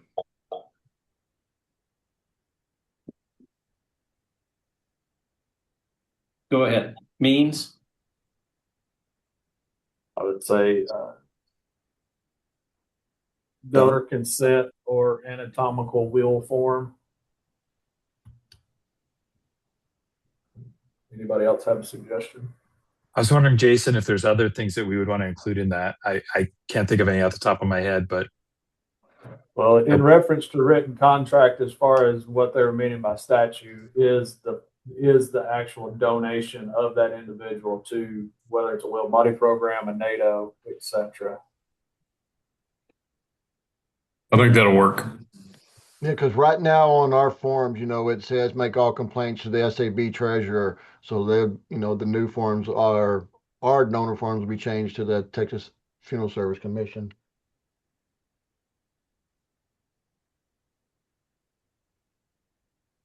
could you make that informed consent instead of donor consent? Is everybody okay with that? Yeah. Or Yeah, anatomical. because our after death, the donor's not consenting.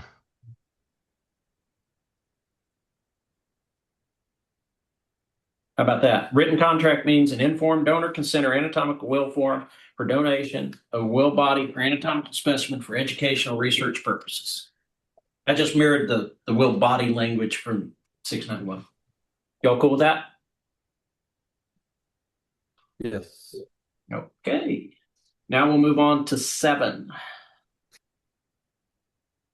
Let me see if I can share over it without. Yeah, look at that.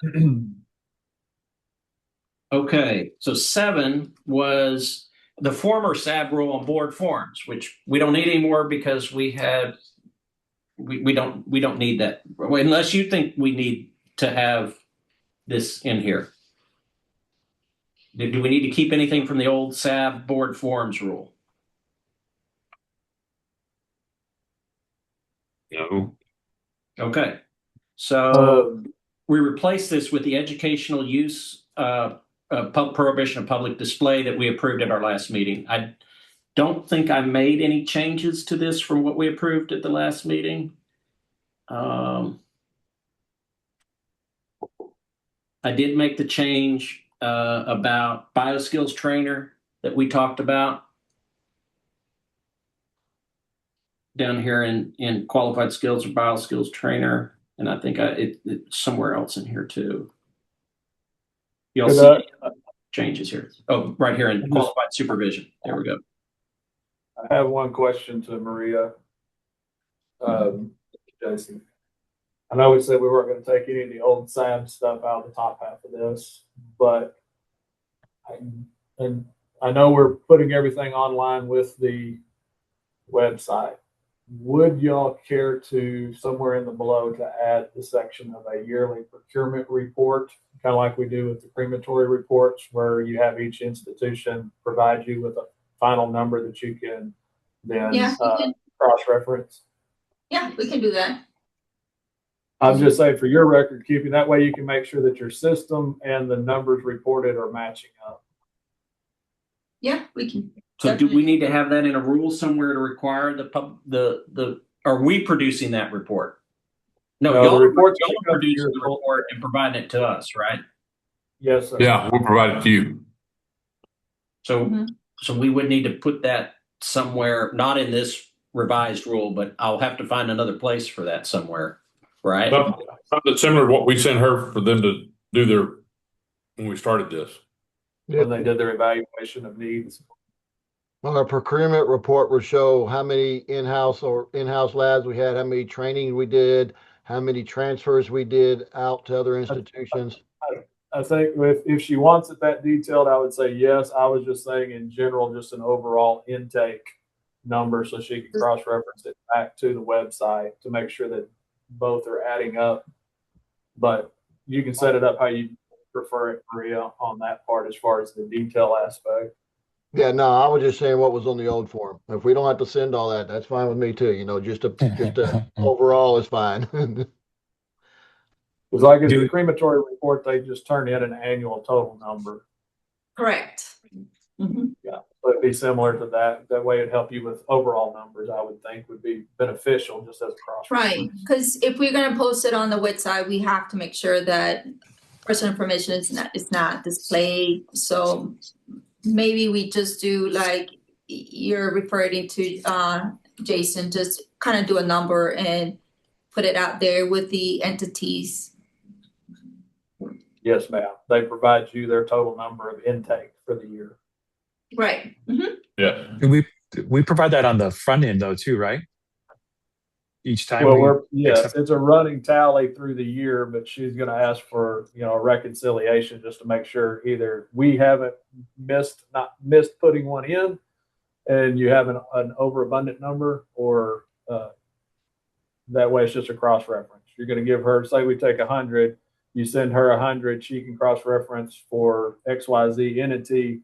They show 99. Hey, go back on your records because you're showing that you have 100. I'm showing you've registered 99. Did we forget one? Or vice versa. I'm showing 100, but there's only, 99. Could It's we, just a total number. under rule 0.4, which is your import and export, because that's where we're getting that data to know whether we have enough. I mean, it's kind of an odd place to put it, but I think it also makes sense because one of the requirements is that under statute is that we know what our need is, right, within the state. Yes. Okay. And that's how the old procurement and use reports worked. They would be provided and done prior to the SAB annual meeting so that they could better make sure that everything was needed within the state and distribution efforts were being met. Okay, So I put a placeholder. When we get to 4, we can discuss that there. Were there any other changes in 0.7? Since we talked about it last week, I would imagine not. Okay. Save, close on that one. Now let's move on to 0.6, fees. Okay. What did I just do? No, it's me. Sorry. Oh, did you want to share fees? No, I extended the. Oh, okay. So on fees, we did this. This took a lot of work. The staff were here until like 6:30 last night trying to get all the math right on this, and so there is substantial change to what we talked about last week. All the actual wordsmithing that Dr. Ali did is still there, but the numbers. We're going to have the registrations be at $500, renewals instead of biennial, an annual renewal of $600, which is consistent with what our funeral renewals are. I know y'all wanted to do biennial, but I couldn't get a fee approved that was more than $1,000 out there, and I just did not want to do that. And so, yeah, it's the same amount of money as $1,000, but it's a little, in any event, it's $600 annual. NATO's initial annual, same as will body programs amendments or change of controls, $250. Anatomical facility inspections are $500. The triennial renewal inspection, $500. The non-purpose bent per event, also everything's $500. 175 or 225 per disarticulated part, which that's the same as what we talked about. We on the tag fee, where is the tag fee? It went to $20. I know that. I saw Here it. it is. Yeah. It in 4E. Identifier fee. So we don't charge to create the identifier on the website. If the NATOs don't want to buy a tag, they don't have to buy a tag. But if you do, you can for $20. The Will Body Programs told us that they wanted to buy the tags, so they're $20. So that's a summary of all the changes, substantive changes to that. Oh, and we had a requirement that we get reimbursed. We got to reimburse the state for the credit card processing fees. So I added that at the bottom. That's a zero-sum fee. We just pass that through to you. Mm-hmm. You could also pay by check and not pay that. Any questions? I got a couple of comments. Yes. Should we refer to the updated name for the AATB? So the first, I think it comes into play two places. The first one's in paragraph B. So it's No, I mean, in statute, they're the AATB. okay. They're still the ATB. It's just different words. But you want to leave it as is? Yeah. Okay. Why don't we do it in a why don't we do a not yet here's what I'm going to do. We'll do that under a definition. How about that? And Okay. then we will put in the definition the American Association of Tissue Banks or successor entity. How about that in the Sure. definition? So that way, if they change their name again, I mean, I doubt after the next session they're going to be playing here, but Do we know how we can pay fees? Is there only going to be two ways, credit card and check, or is there going to be PO? Or, I mean, we're a state entity, you know how we do, y'all do the same thing. Right now, the way we're working through the website is gonna be through paying online, which will require a credit card. I mean, once we get that credit card process going, we can look into getting maybe a PO for state entities later on. I think right now the priority is just to have everybody come in, so that all the entities are able to pay and not acquire so much of that backlog fee. I didn't want to put that in the rule because things change. Yeah. And so it's just the method prescribed by the commission. Okay, no, I understand that, but I know later after everything gets going, that the schools are gonna We'll wanna work one do. off with the state entities to do some sort of. I was sort of say they already take POs. They took one for me for my transfer. Right. Okay. But yeah, it's just not implemented on the website as it is once it launches. Once we got once we get it online. So once it comes on, Maria, once it comes online, you will not take the PO. We'll go through the credit card and check until you get that system set up into the website. I mean, down the line is what I'm talking about. Right. Okay. Right. Down the line, we will be able to do it. We just want to get, because we have obviously some transfers have happened that people will have to kind of catch up to that. So we don't want to create that backlog. We just want to go ahead and bring those people in, get them up to date, and then we can start the process of doing the POs again. Yes, ma'am. Mm-hmm. Sure. Opiella, can you scroll to paragraph C, please? Yes, sir. Oh, yeah, here it is, right there. The very last, there's a typo there. So it says at the very last few words, 1-year term and renews annual renewal. I think it just should say renews annually. Yes. Thank you. And then under the fees, the chart of the fees, there's no fee listed for the verification fee for NATOs. I think I said or verification somewhere, right? Did I not? Yes, on the D500, the last one, Will Body Program. Yeah, inspection or non-transplant anatomical donation organization verification. Okay, perfect. Thank you.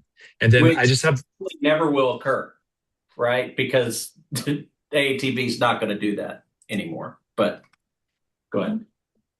And then I have a question about one more question. I'm sorry. It's under paragraph F, 4F, or excuse me, F. Yes, sir. The exemption does not affect the.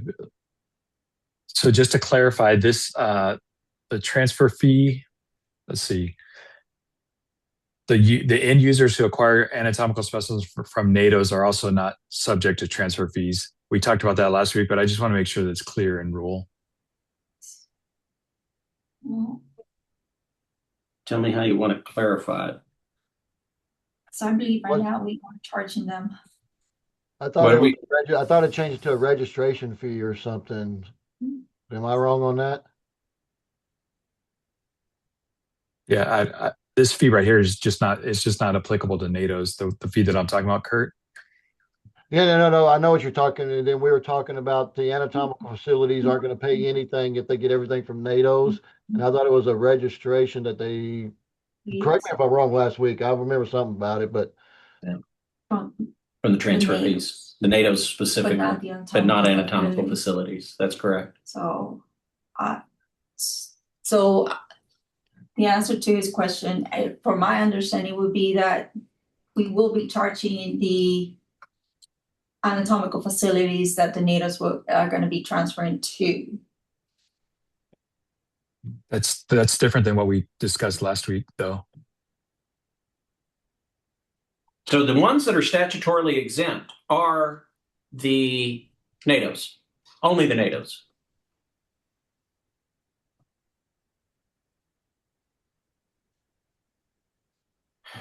Right. My But understanding was the only transfer fee was to the willed body programs as they transferred. yeah, but last week they were talking that the anatomical facilities, they only got material from NATO's.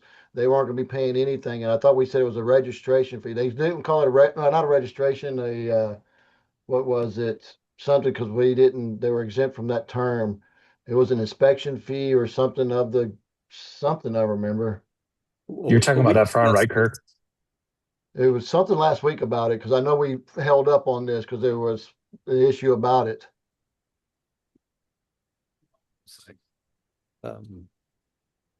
Commission by rule may set and collect fees in amounts reasonable and necessary. This is just for reference 691.012 to cover the cost of administering the chapter, including fees for receiving and distributing bodies and anatomical specimens, conducting inspections and other verification activities authorized under 691.034, and registering will body programs and non-transplant anatomical donation organizations.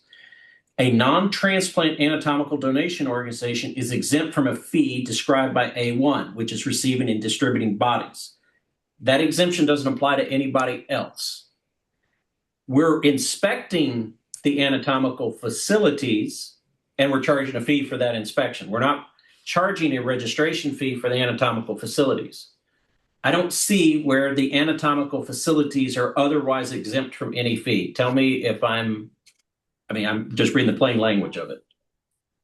Well, our conversation last week did exempt them. We agreed on that, I think, as a group.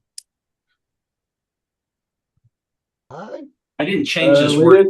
We didn't exempt them. We were discussing how it needed to be worded and whether there was going to need to be because if it's not coming, I'm going to use Science Care just because you asked the question. If it's coming from Science Care and coming from your Coppell facility, you're registering then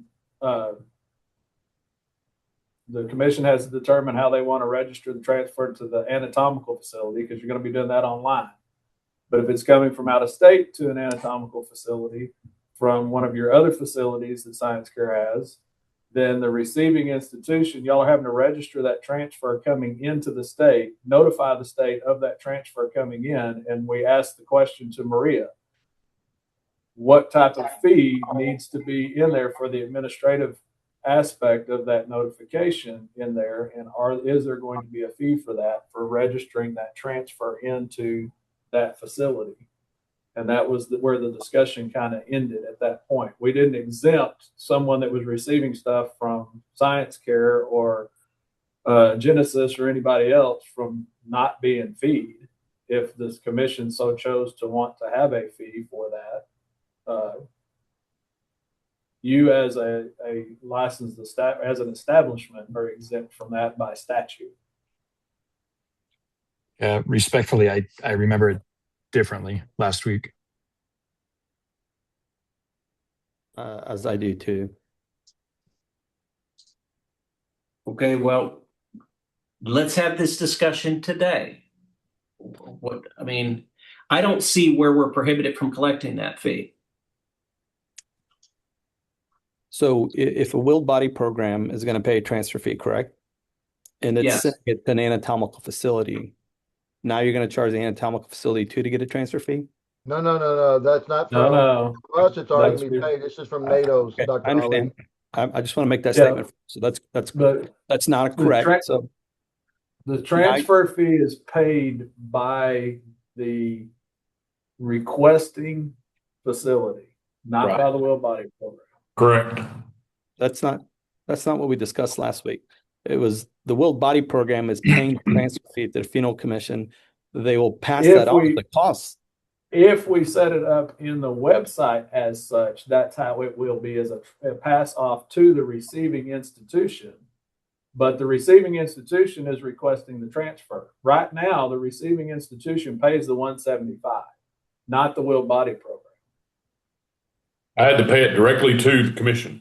Last week we asked Maria about this, and she showed us on the website. Right now, the vendors are paying the transfer fee, but it's going to resort back to the Willed Body programs to paying it pre all this happened, TFC. We paid the transfer fee and we just passed it off. And then after the website went down, the vendors all did, when Funeral Service Commission, they paid the transfer fee. But when we go back to the website, the Willed Body programs are going to be paying the transfer fee and collect it, pass it off to the institutions, the anatomical facilities. Correct. But the initial payment of the transfer fee will be from the Willed Body Program to the Funeral Commission, correct? Correct. And then that anatomical facility is not going to pay it again because they already paid it to us. No, I understand that. No, I get that. But I'm saying what's being paid to the commission is the Willed Body Program pays a transfer fee, period. If you, as an institution, want to charge the anatomical facility and pass through costs, whatever you want, and that's their agreement, that's your agreement with the anatomical entity facility. So correct? maybe one way to look at this, guys, is the person receiving the specimen, because this is a receiving fee, which is permitted to be charged, is paying the fee, whether they get it, whether we collect it from the Willed Body Program or them directly. It's not of consequence to us, but it's a receiving fee, and we're allowed to charge a receiving fee to the anatomical facility. Correct. Where's the statute that says you're allowed to have a receiving fee? Because I've never seen the word receiving fee anywhere. Sure. Yeah, it's 691.012, fees for receiving and distributing bodies and anatomical specimens. So this is clearly a receiving fee. Okay. Why would you not? Why would a anatomical facility not have to pay the fee if they get it from a NATO, but they would have to pay the fee through a Willed Body Program? Correct. Can I ask a follow-up question to that though? What's the reason that it's even in statute that the NATOs are exempt if there's no difference at all? Like that statement doesn't even add anything if that's true. So in the long run, it's not going to cost the NATO any money. It requires the receiving facility money.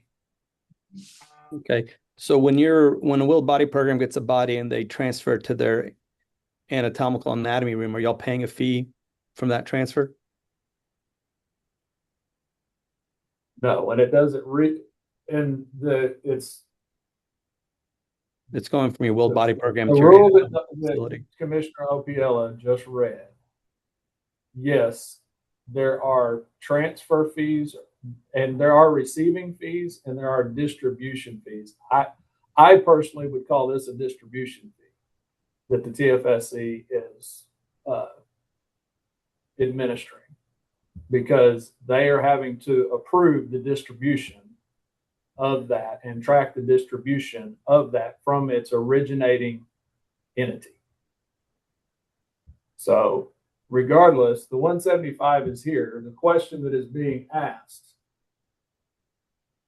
why wouldn't a institution that is receiving a specimen, an anatomical facility, not pay the 175?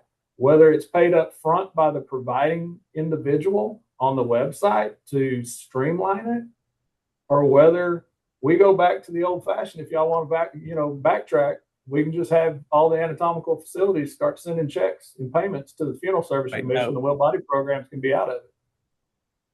I think what I'm trying to do is keep it efficient in the sense of the originating group who receives it, the Willed Body Program, as they're ready to distribute it, pays the fee, and then they charge the anatomical facility. That's between the two to get that paid back and forth as a cost transfer. What I'm concerned now let's take about, it to the other side of the fence. Go away from the Willed Body programs and go to the NATOs. So are the NATOs now, when they are going to do the distribution and do the notification to the state, going to pay the 175 and bill their receiving institution to recover their cost? It'd be the same thing. But NATOs are exempt. They're exempt from them having to pay Right. a fee that is going to affect their bottom line altogether. If they are recouping that 175 from their receiving facility, then it's a wash for them, just like it is for the will body program. So I don't Jason, understand what the problem is. Jason, what do you think the intent of the statute was where it says that NATOs are exempt? There's got to be something that's different, right? I mean, otherwise it wouldn't be, that line wouldn't be there. You were exempt at that point because at that point in time, we weren't with the TFSC. We were going through sunset. You were exempt from every other fee that the SAB had to pay. You're exempt on also the intake and distribution stuff based on the statute that came through. But again, it is not a fee it's not a burden on the NATO. It's a wash, just like it's not a burden on the will body program. The fee is not charged to you, it's charged to the receiving institution. Yeah, look at the old SAB rule, guys. I think this gives you some enlightenment here. If you look on the screen, fees for bodies received directly or by transfer. NATO's would be exempt from that fee. The second one, a body is received directly when it's transported from the place of death to the institution or possession of the body. The assessment fee should be paid by the receiving institution. That would be the same situation. That's a sub 1 of A. The body is received by transfer when it's received from an institution that was required to pay an assessment fee or a transfer fee when it received the body. Transfer fees shall be paid by the institution that receives the transferred body, except when it's temporary custody. So to me, this means that the receiving institution is always the one that pays the fee, regardless of who collects it. Correct. I'm you could just reading what the on old the website how we have registrations for us to register bodies, Maria. Couldn't we have the anatomical facilities have a portal where they just directly pay y'all for any of these fees, and the NATOs wouldn't have to worry about it to receive it? We can definitely talk to the developer since we're moving this way. I mean, they can implement it to where once they're registering and make the initial request, that fee is paid up front rather than being washed to the will body or the NATO. Yeah. Well, the will bodies, we could still pay it towards that, whatever, but Wow. the NATO's exempt from it, just had the anatomical facilities. Well, I mean, or even that where we sending them to, they could actually pay it too, directly to y'all instead of the will body, either or.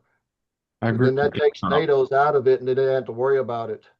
I agree with Dr. Ali in terms of efficiencies. It would make more sense for the NATOs to pay that fee versus the anatomical facilities because those facilities are familiar with this whole process, and we could just pass those fees on when we invoice them for our services.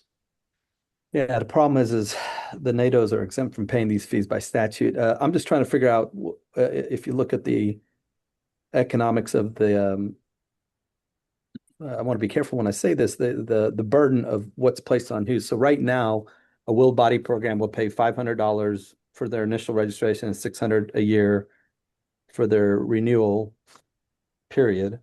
And then they're paying $20 per tag, correct? Mhm. And that's all the funds that are coming from will body program. Is that a correct statement? Right Yes. now, yes. Okay. And then a NATO has no fees that they're paying to the state at any point, correct? Other than registration. Right. Other than registration. Yes, sir. Sorry about that. And inspection. Correct. And inspection. And that's it for their burden. So now the anatomical facilities are carrying Only the pay vast, inspection and transfers. which is the full burden of most of all of this, is the transfer fees. Because if you're going to have thousands of transfers, that's where all the money's coming from, which means the vast majority of the economic burden is put on the anatomical facility. But go ahead and set right now. It's just on. So if anatomical facility gets nobody from the will body program, I got a anatomical facility. I get all my stuff from NATO's, and I'm sending in say 500 transfers a year coming in because I'm very busy. I'm not paying anything to the Funeral Service Commission, and they're going to do all that work. Well, hold on a second. Let me just get back to what I was saying, if you don't mind me finishing. The Will Body Program is paying their 500 plus the renewals. The NATOs are paying for their part of their registration and spot inspections, or excuse me, inspections. And then the anatomical facilities are going to be paying, let's say with a NATO transferring to them, they're paying that 175 per specimen, a Will Body Program. So if I'm moving, let's say 3,000 bodies through Med to Market when this goes in, I'm paying 3,000 times, in essence, 175. Multiply that number out, and then tell me what my burden is compared to the Will Body Program or the NATO. And the economics of it, tell me that's absolutely absurd. So someone, I mean, multiply out 3,000 times 175 and let me know what that comes out to, and then tell me how this all works out between You have the two. 3,000. Are you going to take? But are you taking 3,000 whole bodies, or are you taking parts? Yeah, Those are only let's say- $25 Well, a piece. let's say 3,000 whole bodies at 175. You're talking about $500,000 of burden on one anatomical facility. And I'm using an example of 3,000. It could be 1,000. It doesn't matter.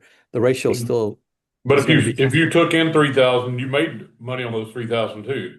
I don't make money on my cadavers. Yeah, Your facilities fees need to be changed to offset anything that is your operational expenses. I understand that, but what I'm saying you're not understanding is the funeral commission is now being funded by the anatomical facilities at almost like a 95% rate versus the other two organizations. Well, that's the big part of our administrative burden is the anatomical facility. Look how many anatomical facilities we have, and compared to what do we have, like a handful of Will Body programs and like a handful and a half of NATOs. I mean, there's no way that we could fund the operations of this agency on just the Will Body programs and the NATO's registration fees. I mean, let's think about it. I mean, when we look at the economic analysis that we did, we got to pay basically the cost of administering the anatomical programs about $600,000 a year. Okay, so how else do we gather that money? Where would we get it from? We could not recover those costs any other way. not like that. The Will Body programs are all nonprofit. All the surgical suites are all for profit. I mean, it's a little different. I mean, because we only cover our cost to administrate this program. So all the other anatomical facilities, they're all for profit. There's not any. I mean, it's one of those where for profit, nonprofit. That's not the concern here. My concern is if the transfer fee in essence is an anatomical fee is what it is at the end is what it's coming out to, then call it an anatomical facility fee because that's where all the transfer fees are going to, and drop the fee then. Because if you're going to have, if your list on anatomical facilities is in the hundreds, and you start to multiply out the usage of these organizations and what they're using, then let's make sure you're not pulling in a couple $1 million from the anatomical facilities with an excess in budget and make the fee more appropriate. So number one, we're not, and let me share you a couple of screens here, just so you get an idea of what we. 1 second. I just want to make sure everybody knows we're collecting less money in fees by a substantial more amount than what the cost to administer the program is. So just find the dang screen. Okay, so I'm going to give you first the expenses that we have. Okay, and our expenses to operate this program are right at about $660,000 a year. Okay, so I'm just letting you know what our actual expenses are projected to be. I'm going to share with you the breakdown of. And that's before you hire the extra people you really need to make this work right anyhow, right? Well, we're per year increase in slope there. Yeah, we increased a little bit. Okay. But I want to tell you what revenue this is going to generate. Okay. This is the bulk of this is being covered by these transfer fees. There is no way that we could run this program on registrations of $24,000 a year and inspection fees of $100,000. It just, the math doesn't work unless you'd have it on transfer fees. But How many Dr. anatomical Ali, facilities? wouldn't you just transfer that off to the individuals that are coming in or the company? I mean, like we do, the transfers would be just pushed off to the other? We don't, but Why don't you? let me just get back to this real quick, and I'll answer those questions in a second. But how many anatomical facilities do you have listed there, Mr. Opiola? 79. Yeah. 179. Okay, so 179, and you're going to be And getting then 70 events. Okay. And it grows. We're projecting those to grow because that's, frankly, we're never going to have any more will body programs in this state. Right. We're going to probably never have any more NATOs in this state. The growth in terms of the expenses for us is all in the anatomical facility side. Commissioner Opiella, I know that U of H Med School, Sam Houston Med School, and I think UT Tyler adjacent, they've talked in the future about will body programs opening up. Okay. So maybe a handful more, but Yeah. again, that's just correct. I know, I understand, but I just want to make sure that there might be some other ones. that will increase it by $500 per. Correct. Yeah, But we if can't you've run an got agency on $500. if you've got approximately 200 anatomical facilities that will have to register each year, No, inspect it because we can't charge a registration fee to them. Right. So we do an inspection fee, and that's just a cost recovery. And inspections are triennial. Yeah. Does this say that there's only 100 smaller pieces of tissue being transferred a year? No, 17. Well, that's what we projected. Yes. That's very low. So Yeah. Very, very low. that could be for one event. That's Well, that's that's what um, Those are the approvals that we have. That's It why is we're having actually this. what people have submitted to us. So if people are not submitting these to us, then that's New. their That's problem. why we're having this discussion, gentlemen. It's because that projected number is based on what is being transferred by the 3 willed body programs in the state that actually transfer tissue.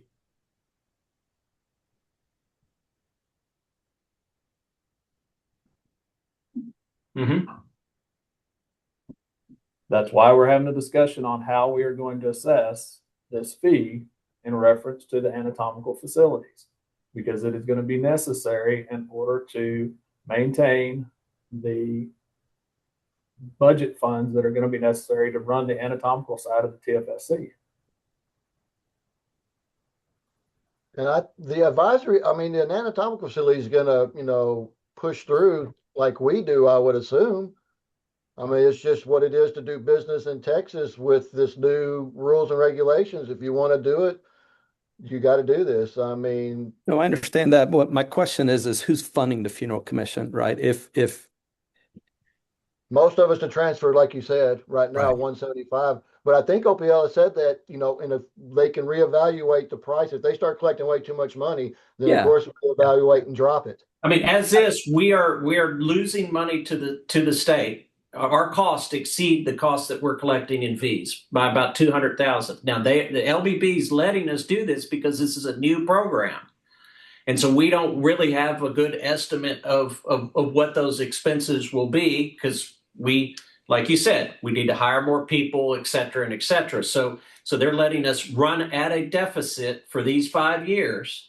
So the taxpayers are covering the difference here, at least under this proposed adjustment. We'll have to come back probably after the next legislative session, because I think that a lot of this might change in the next legislative session. We'll come back and reevaluate it. But I mean, as it stands, we're collecting about $200,000 less than our cost to operate the program as designated in the General Appropriations Act. And our taxpayers are paying the difference under these proposed fees. So I think in order to solve this, and it was brought up a while ago, because Mike's bringing up the legislative of being exempt from fees.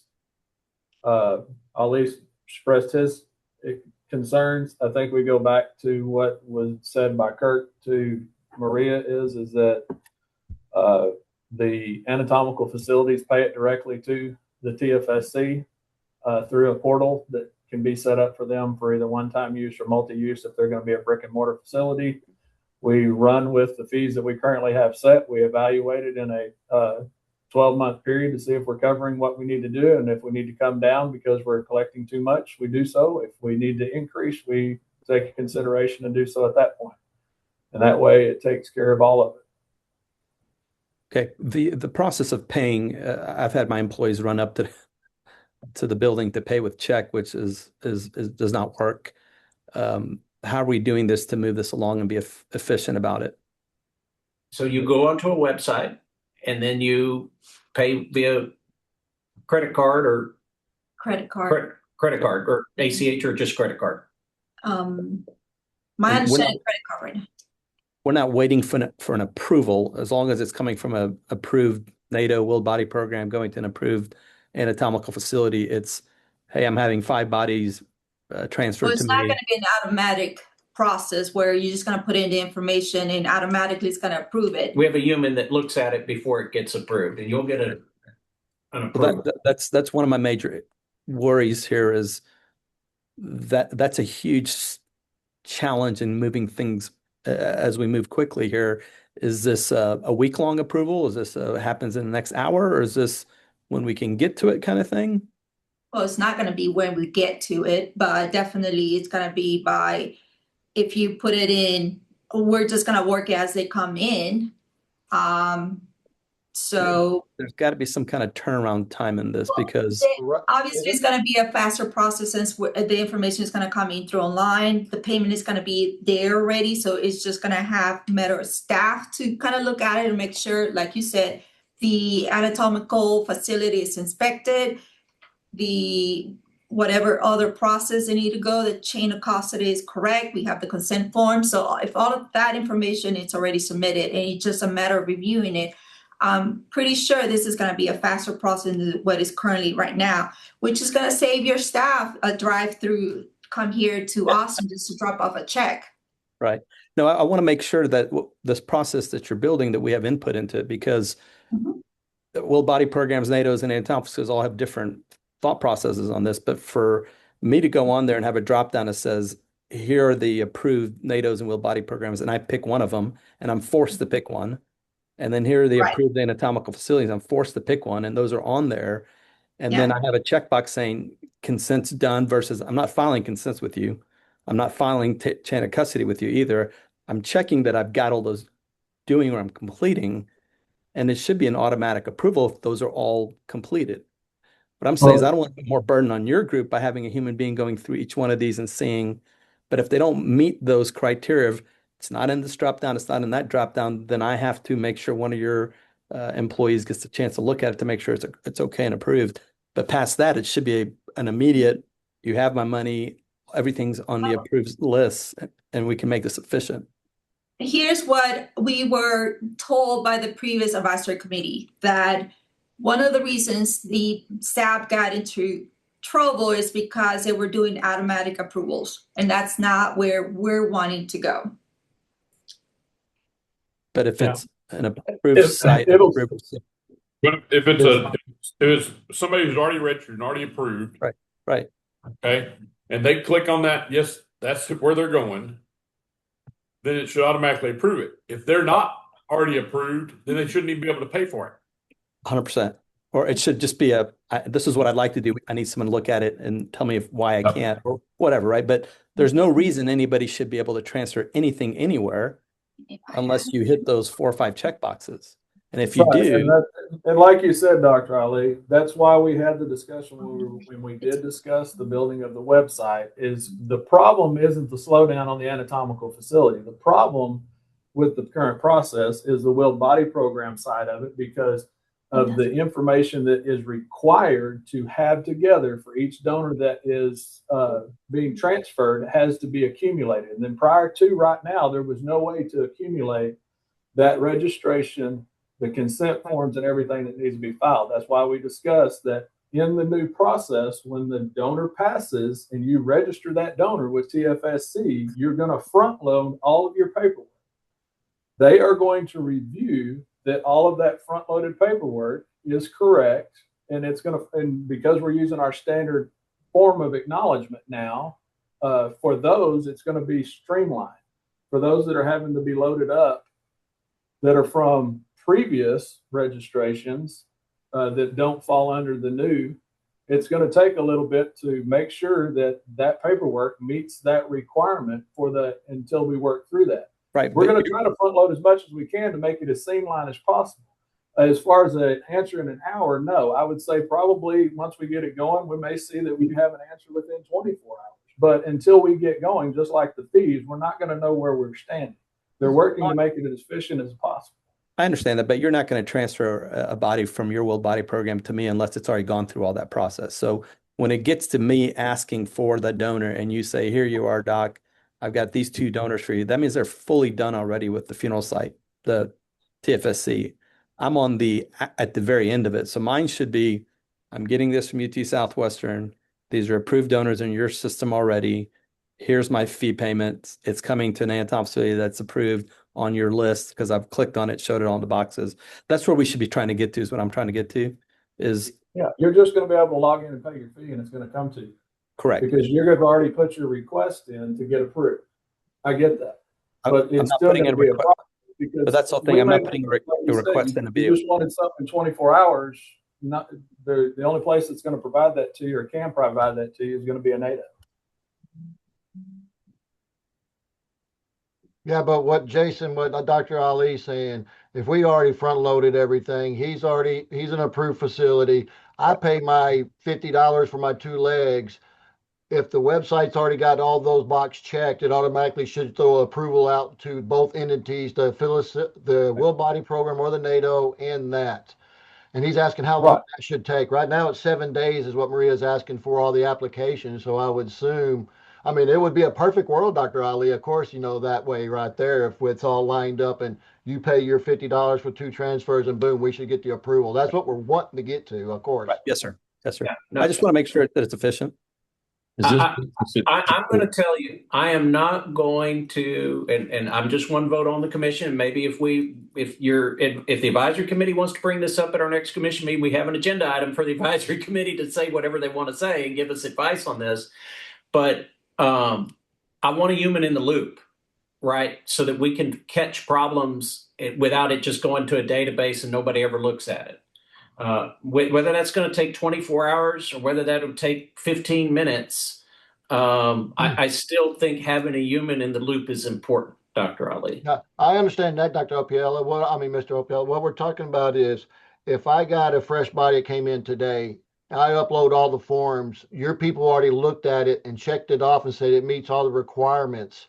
That 2 weeks from now, when Dr. Ali requests something, y'all already approved that for all my forms already. If he puts in his money, it should be immediately that we get the approvals is what we're trying to get at. I think that will probably lead to an expedited approval process, but I also want to make sure that when I have a staff of 12 people right now that I can't, Maria can't make, so things happen. I don't want to put that, I'm not going to put that in rules. No, I understand that. But what I'm saying is if I send the forms in now, are you going to wait 2 weeks whenever I transfer to look at the forms that I submitted already? Or are you going to do when they're actually submitted? No. I would hope. We're not going to, this is not a situation where the staff is going to intentionally delay the evaluation of the application to the last possible day. We want to be at the speed of the business that you guys are doing. That said, I don't want to put my staff here at this agency in a untenable situation that they have to either not review it or review it in a way that is not meaningful. No, I understand that, sir. I just want to make sure that we don't cause a. We don't want a backlog either. I'm dealing with backlogs on complaints and other issues that I'm diligently trying to get solved. And I know we have a history of backlogs at this agency, and I understand your concern about it. That said, and the transfer, listen, the transfer fee is fine. At the end of the day, if that's what works, I'm not fighting the number on the fee as much as sure, it might look like I am. I'm just concerned that if I order 10 cadavers from a NATO, that you get an answer as soon as humanly possible. correct, and it's because I want to pay and I want to move part forward. of that is we got to collect enough money to have enough adequate staff to review that. Sure. No, I understand. And the goal should always be that, an unauthorized person should never be able to get on the website and go through the process to even submit a request for a body, period. Right? If I'm an authorized user, I should be able to get on there through my login. So already I'm an authorized user. I should be able to look at authorized donor programs, well, body program or NATO. I shouldn't be able to pick one that's not on there. I should be able to tell it where it's going, an approved site that's on the list. And then I say, I'm getting these 10 bodies. And then I got to figure out, am I putting these unique identifiers in there for you guys? What if I get one number off from what they put in? And, just want to make sure that we need time to look at that and make sure that that was entered in there correctly, and that we don't have, say somebody were to get your password, Dr. Ali, and submit requests and then fraudulently move them somewhere else under your ID. We need a human to look at that and not just have it go into a database and then we figure it out 2 months later. Okay. That's it. I don't think this is really on amounts. I think we all can see is everyone okay with the amounts that we have here. And Dr. Ali, I'll say in our experience, at least for the last 6 to 8 months, the committee's gotten back to us within 48 hours with approval. Okay. Pretty consistently. And it's worked for us. So 2 business days, that's been our experience in our current process. So hopefully this even helps improve that more. Right. But that's okay. Anything else on fees, guys? Thank you.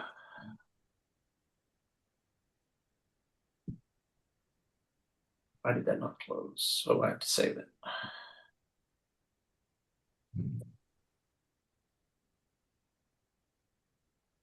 Okay.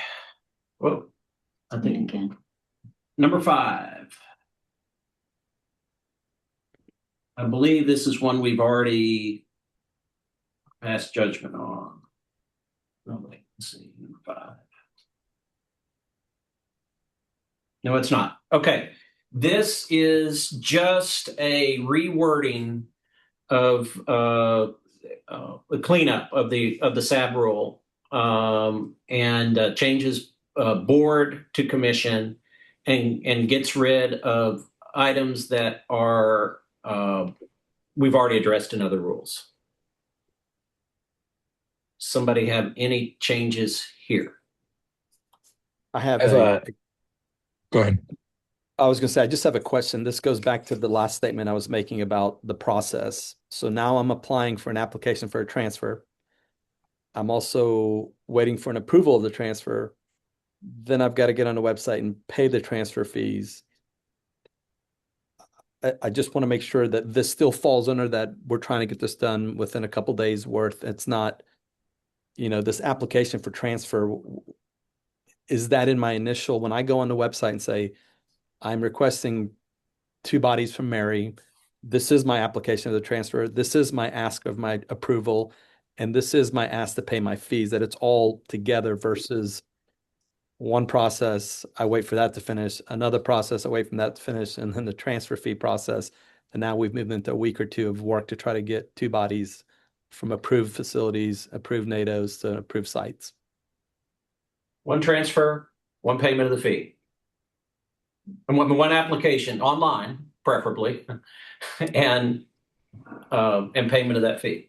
Yeah, meaning this should all be done the same time. Yes. This is the application. This is a transfer fee. Yeah. Okay. Just want to make sure.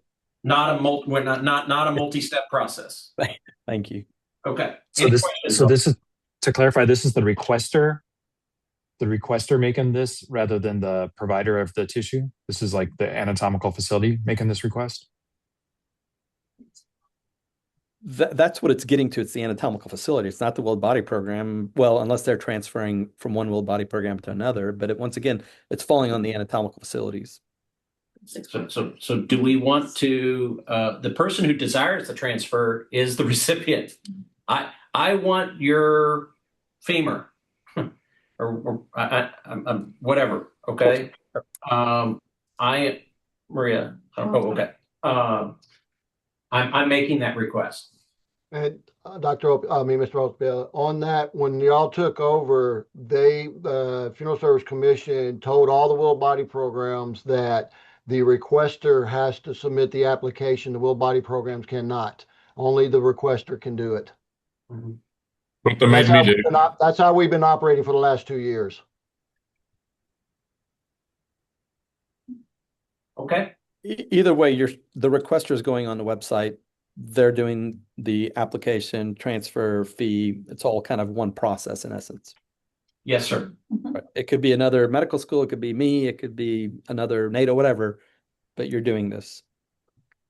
Yes, sir. Yes. Any other There's changes? If you look in the very last part of paragraph B, there's a typo. It says non-anatomical donation. It should say non-transplant anatomical donation organization. Yeah.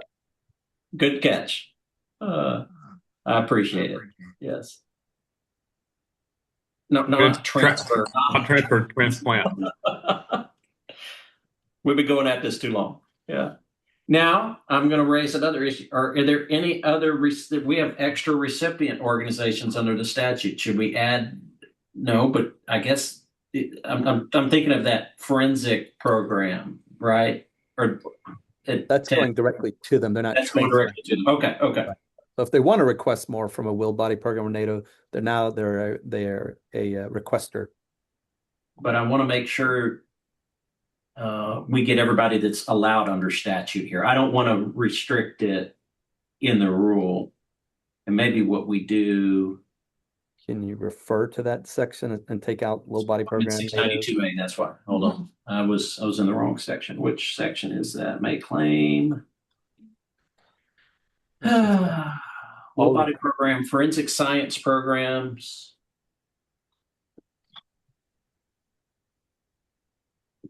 Yeah, it's kind of the way it's designed because we don't want physicians outside of an anatomical facility to do it, right? I mean, really, the forensic science program is going to be an anatomical facility, right? Is anatomical facility inclusive? I think it would be, right? Yeah, because like I said, you can't just be a doctor in order. You still have to have it go to an anatomical facility and approve the site, right? Push come to shove, we can put it in definitions that they are an anatomical facility. Okay. Let me go back over here and that'll cover that. The physician is an authorized user, but you still have to be, just because you're an authorized user doesn't mean you can just get one. You still have to go to an approved. You can put it in your living room. Tell you what, let's put it here. Let's just say an approved anatomical facility.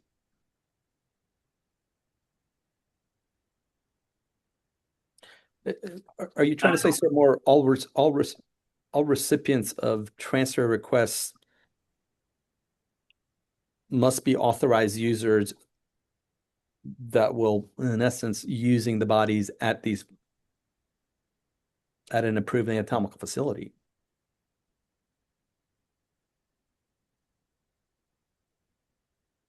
All authorized users requesting anatomical specimens. I don't know how you want to say that. What's the problem with what it says? I don't have a problem with what it says. I just wanted to make sure that we were inclusive. I mean, is a search and rescue organization? They would still need to be an approved anatomical facility, right? I think what you've got written is fine then. Okay. Y'all okay with that? Yep. Yep. Okay. What about the non-traditional anatomical facilities?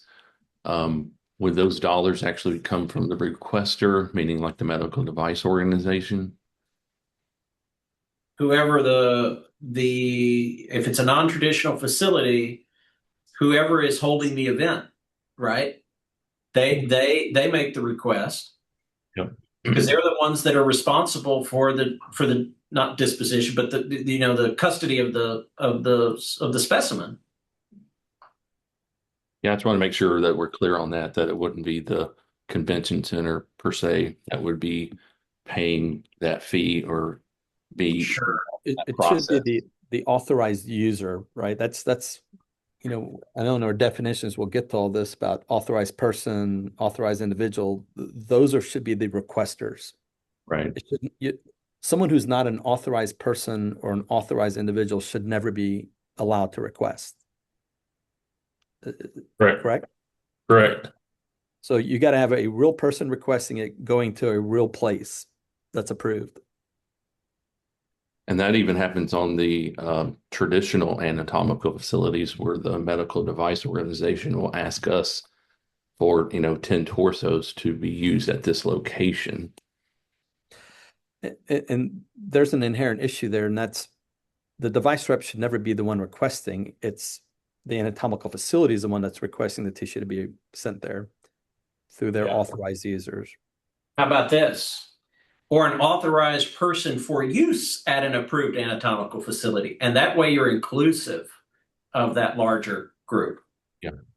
Sounds good to Okay, me. because we define both of those up at the definitions. Okay. Does it matter, sir, that you have authorized person and authorized individual as two different defined terms on 7 and 8 on your very first? We might want to fix that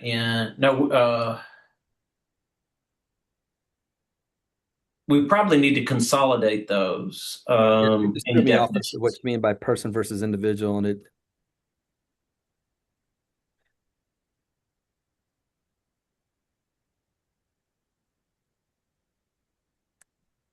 Because on 206.1, yeah, I see that. I see that. Let me share with you guys so you all see that definition issue.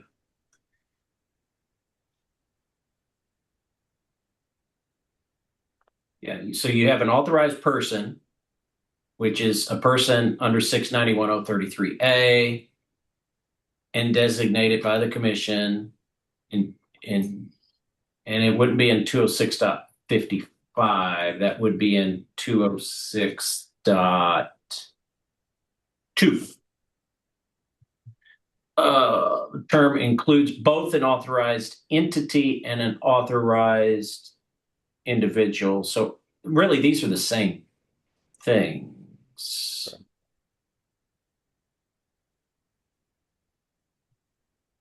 Why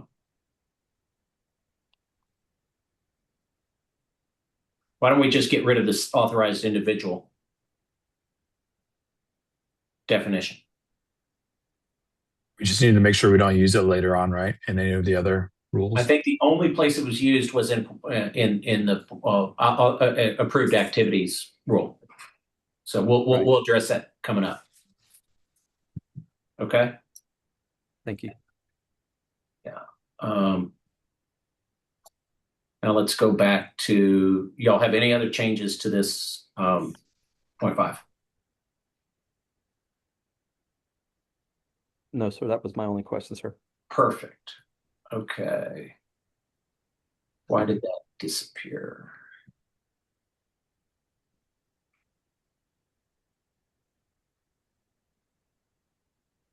It won't let me close the window while I'm sharing it. Just give me a second.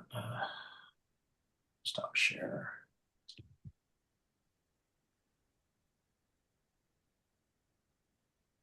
Save.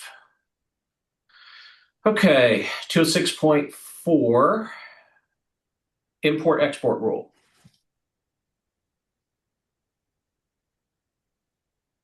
Give me a second while I pull it up. So this is substantially the same rule that the process that we followed at our last commission meeting, with a couple of additions. Statute requires that the label be on there that contents are derived from human tissue. But I added a requirement which I think is important and and let's talk about it here. The container shall be secured and kept at an appropriate interior temperature to prevent decomposition. That sounds reasonable to me. Tell me if I'm wrong. I just don't know how you're going to be able to monitor that or enforce it. I would suggest maybe it's shipped with the appropriate refrigerant. We agree that it should be at an appropriate temperature, but I think it's But sometimes it's with ice packs and not a refrigerant. It's not a mechanical shipping container, correct? Correct. These are in cardboard boxes lined with styrofoam, and then ice packs are put in there to keep the body cooled. I think what you have in there is correct, but it should be more with appropriate safeguards to not allow it to leak or emanate smells. I don't know how you work those into it. Because you can put something in a container that's secured and kept at an appropriate temperature to prevent decomposition, but I know when I've received things from NATO's, they're well packed, they're in plastic bags, then they're wrapped again to make sure there's no spillage. There's other absorbents put in there in case there's any spillage, because they want the box to come extremely dry, clean, and intact to you. Whether you're going to get into all of that here versus what you've got here of secured, intact, maintaining appropriate temperature, and safeguards to not allow leakage or emanate smells. I don't know how detailed you want to get into that. Hey, on Dr. Ali, what you're talking about, I second that, because some of this stuff that's shipped into the airport, their warehouse is 180 degrees in there, and if it sits there for 5 hours, Yep. it's going to be an issue. And that happens all the time. So it's hard to Yeah, I don't want to tell people how to pack their stuff here, but we need to give a guidance of making sure that initially it was packed correctly. I mean, Does it the DOT have guidance for this? IATA too. maybe the container should be secured and to follow all applicable laws regarding transportation of human tissue.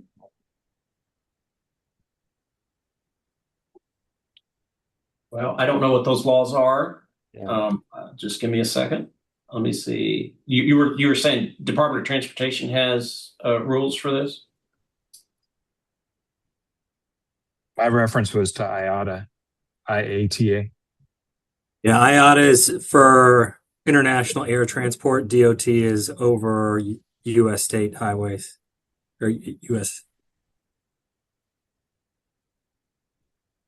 And we still have to follow the IATA in terms of labeling. It's exempt human specimen. Has to be on the box. So that's already a requirement. I was Correct. going to ask about that, Chair Opiella. The That's a quote statutory content, label, unfortunately. but is it have to be in quotes or just referencing that it's derived from donated human tissue? Like, does it have to be that exact statement? 1 second. Yeah, it's in statute. Just give me a second. I want to make sure it was in. Okay, no, it is not that particular statement in caps. That was in the SAB rule, and I didn't change the SAB rule. So why don't we change this to 1 second? I'm going to strike through that, and then we'll copy the statutory text. It says a label with the statement.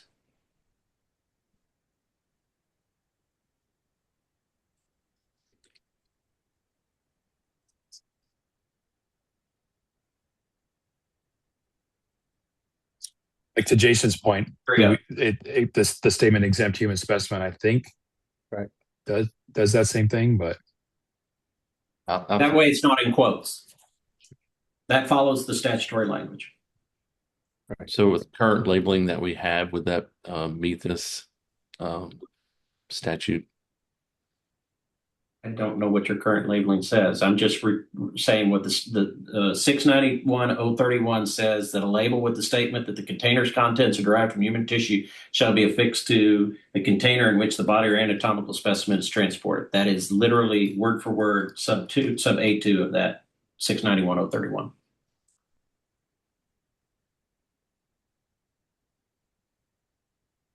So exempt human specimen would not meet that. I can't change the law. Yeah. Exempt human specimen is really only intended for like clinical serological samples,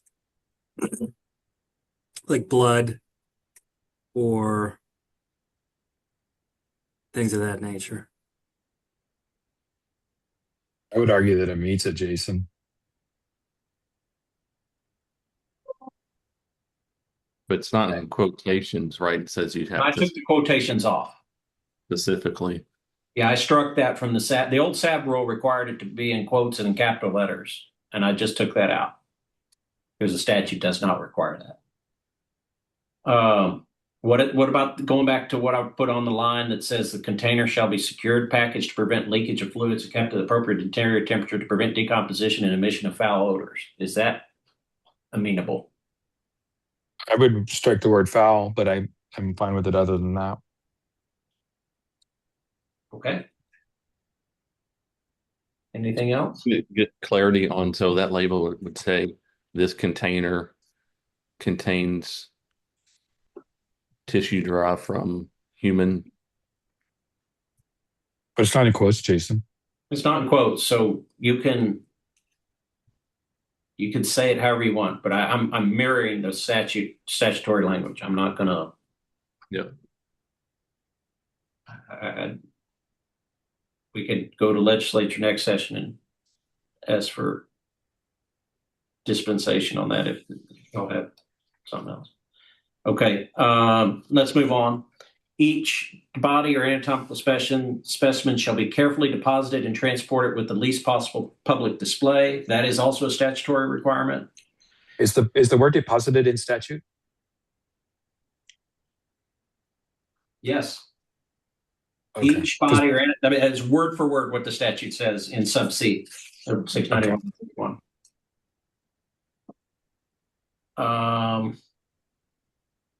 Okay, so we still have a notification requirement for import and a permit for export.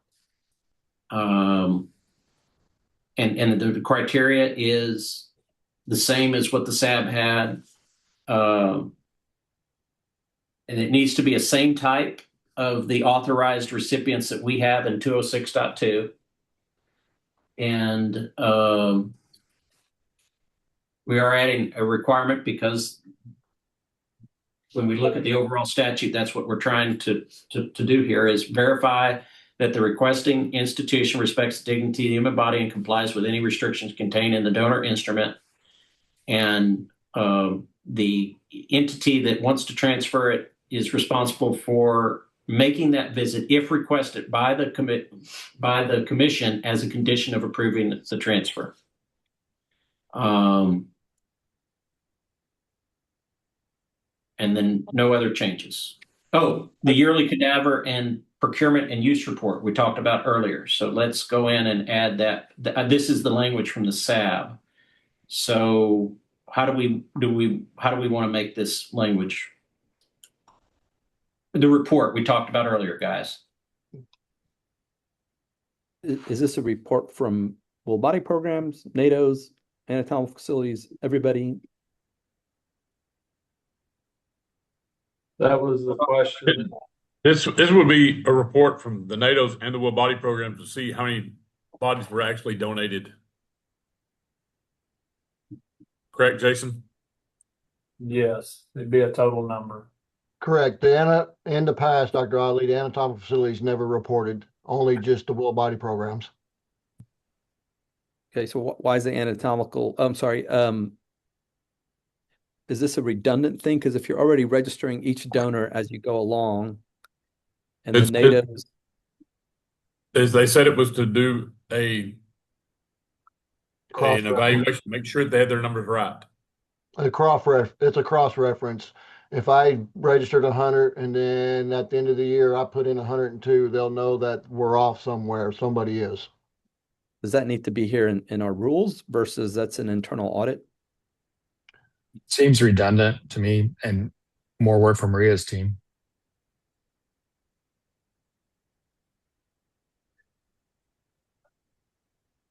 What I mean, you saying? I think it's cross-referencing. I mean, I agree with Jason and Kurt that it's just cross-referencing the numbers that you guys registered throughout the year compared to the end of the year. I mean, we do it now with crematories for annual cremations to verify that their numbers actually match what they did throughout the year. And it would be as simple just verifying two numbers. It wouldn't take that much time, at least from a staff perspective. Not only that, Dr. Ali, if one of my employees or somebody like that registered or didn't register and we didn't know about it for some unknown reason, at least they can catch it on that end when they look at both numbers, I would think. yeah, I don't have a problem. I just want to make sure it wasn't redundant and it wasn't put Maria's team under more responsibilities if they already have a list of what was supposed to be done. But if it's a double check at the end of the year and it's a simple process for everybody. Okay. I have a question on C, importation. Yes. Notification of intent to import a body or anatomical specimen from outside the state. Now, I get a lot of bodies from Louisiana or with MD Anderson from all around that people, pass there and they want to give to MD Anderson and we accept them. Am I going to have to do that, or when I accept the body and I register that body with the Funeral Circle Commission, is that good enough for that? Or am I going to have to do it twice? Before that body comes in from Louisiana, I'm going to have to let y'all know I got one coming in, and then when it gets here, re-register or register it? I think you would send an email to us letting us know that you're importing them from Louisiana, and then you register it once it gets here. Okay, what about if someone from New York passed away at MD Anderson and they want to donate to our program? Do I say this person died at MD Anderson, he's from New York, and It doesn't matter where they lived at the time that they passed. It's when you if the bot Where they died. if they died in Houston, Yeah. it's intrastate. It is not interstate. okay, but the pre-will forms, like the donor form that y'all requiring are for the pre-will donors of the state of Texas. So this is what I asked about, that was only for the donor forms. And When they so we're talking about two different things. One is when they make the donation, which is when they fill out the contract. If they make that contract in New York, then it's beyond the scope of our long arm. Okay. If they die in Texas and you accept that body from a death in Texas, then that's within our jurisdiction. But the form that was done. If they sign the form at MD Anderson, then that's within our jurisdiction. yeah, If no, they no, sign the form at their home in New York State prior to coming for treatment at MD Anderson, then that's New York's issue. They'll have to fill out a new form for Texas. So what Kurt was he kind of went two directions at once. So if he has a pre-will donor that is already registered with UT McGovern, but that individual resides in the state of Louisiana and signed their paperwork and are a resident of the state of Louisiana, but they have willed themselves to UT McGovern, when they pass, is his registration of that death into the system upon intake of that donor sufficient, or is he going to have to contact y'all post their first call of the death and notify you that he intends to bring his registered donor to UT McGovern? If she died in Louisiana, you notify where us. she died. It depends. If she died in Louisiana, you got to notify them you're bringing somebody in from out of state. If she died in Texas, even if they're registered with your willed body program, we are doing double. Absolutely. So that's right. Okay, so you cross that state line, we just want, and it's not something like burdensome. Send us an email. Let us know you're bringing Jane Doe from Louisiana.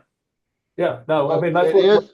Well, on that, OPL, hang on a minute, Jason. It will be burdensome if I get a 2:00 call in the morning at Lake Charles.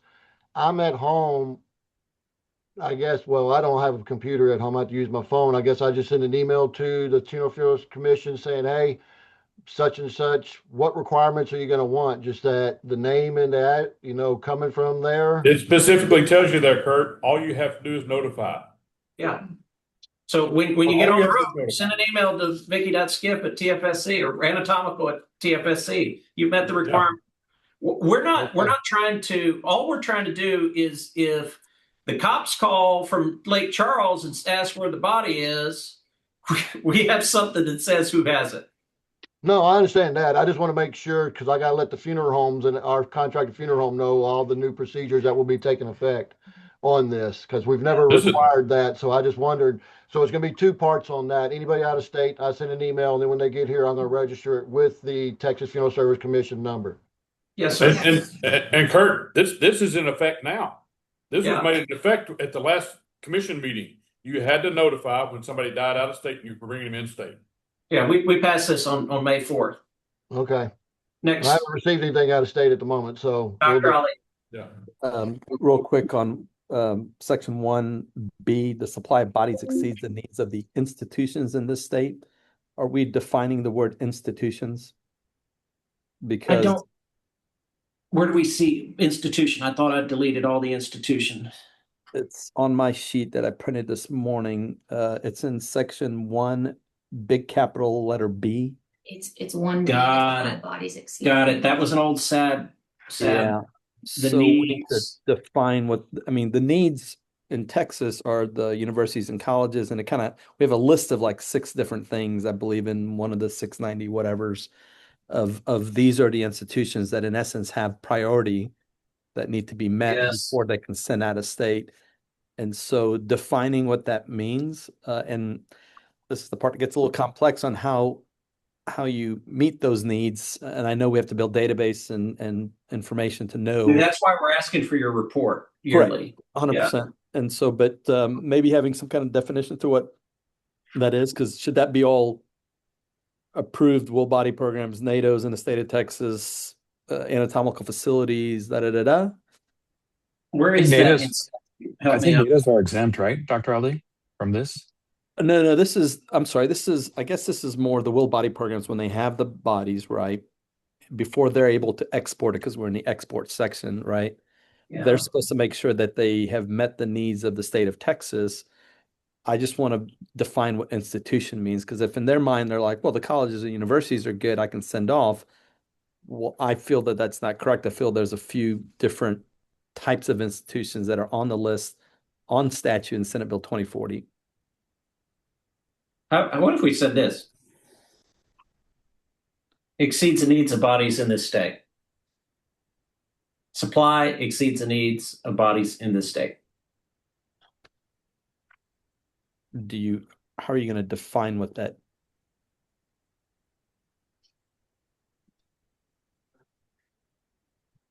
Chair O'Peel, I have a question. Does this apply just to will body programs, this letter B? Yes, that's why 2040 exists. Correct. So the origination of this particular statement was to provide to the institutions of higher education within the state of Texas, ensuring that the educational needs of those that are pursuing those degree programs, we were able to provide the necessary specimentation for their education so that we didn't diminish the educational experience of our students attending higher ed. I agree that if you want to expand the needs of higher ed institutions or something of that nature, but its intent and its originality was not inclusive of bioskills training and everything else. It was general academic education. But the new bill which is still a need because the other part of that, a will body program's first and foremost priority is to meet the needs of their own institutional needs for education before they even consider providing to anyone else. And then it's the other educational accredited programs of higher ed, and then it moves on to the bioskills aspect of what they have availability for. Right. Now, everything you just stated is absolutely correct. What I'm saying is there's a list right there of how you're supposed to go, and I think they're all listed 1 through 6 there. My question is, in the past, and this has happened multiple times, you call and you say, hey, we would like to request 10 bodies from, let's just say, UT Southwestern. They say, sorry, we don't have any, but we just sent 200 of them outside to Arkansas, and we sent another 200 to New Mexico. So you're not fulfilling the needs of Texas. You're sending bodies out of state of Texas without fulfilling those needs. So that's my situation. How do we solve that situation? Per the Senate bill 2 is what it says. Like Jason That also said, comes with like you said, order. Jason, originally, when all this came into effect, there wasn't all these bioskills, there wasn't all No, I those understand. parts. It was just for the students, because the bodies that are donated to the state were for student dissection only. And now, we expanded so much. But I understand what you're saying too, Dr. Ali. Well, we certainly meet the needs of our colleges and universities every single year. I've seen the numbers from the SAB. I've seen the numbers from Carrie and the rest of them, and they've showed that we've gone over thousands over what the needs are for the institutions. So that's never been a problem and has never been a problem historically ever. We have excess bodies now, period. How those excess bodies get exported before they should be exported. How do we meet the rest of the needs of Texas is what I'm saying. That's in the current Senate bill. I know historically what we did and how we did it, but now we have an obligation to make sure to take care of the state of Texas before we send hundreds of bodies outside of the state of Texas. With you putting in your report that report at the end of the year that we're each going to put in, that will tell them what you need. Oh, I understand. But if tomorrow I ask UT Southwestern for 10 and they say, sorry, we don't have any, but they're sending 100 out, then Where you're the not human following the aspect of the transfer comes in at the TFSC. That's why they're also laying eyes on it, because they're going to cut off that we're sending 10, but we know we've got a request over here from Dr. Ali for 10. They're not going to approve that request to go out of state if we have an in-state entity that is requesting it. That's why, when back to what Chairman Opiella said about how, and Kurt and all the rest of us will agree, the transfer part of that, because of how it was set and who was maintaining it, and it was on kind of an automatic repeat, there was a lot of things that were leaving that shouldn't have been leaving without the approval of the Secretary Treasurer, because it was set on automatic drive. Perfect. And that's why I asked for kind of circling back. I want to define institutions. I know we took the word out, but we want to make sure that a will body program doesn't say, well, you're not on the list of priority. I don't see anywhere in the rules. Well, the statute doesn't say institution. It doesn't say institution. It says that the supply of bodies or anatomical specimens exceeds the needs of bodies or anatomical specimens in the state. So taking out an institution is appropriate because that's not what the statute says. Okay. What about this yearly procurement and use report? What else do we need to have in here? This, I just took the SAB language and changed it to commission.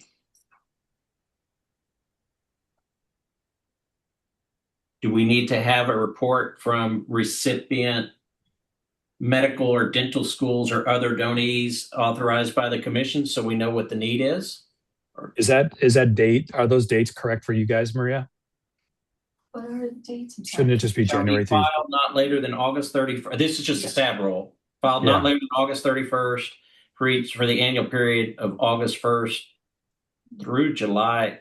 They did that for school year, first semester, second semester, fall semester, spring semester. That's why you have the August and And finishing their in July. fiscal years start in September, so they start on new budget years and needs. Yeah. But our fiscal year starts September 1st too.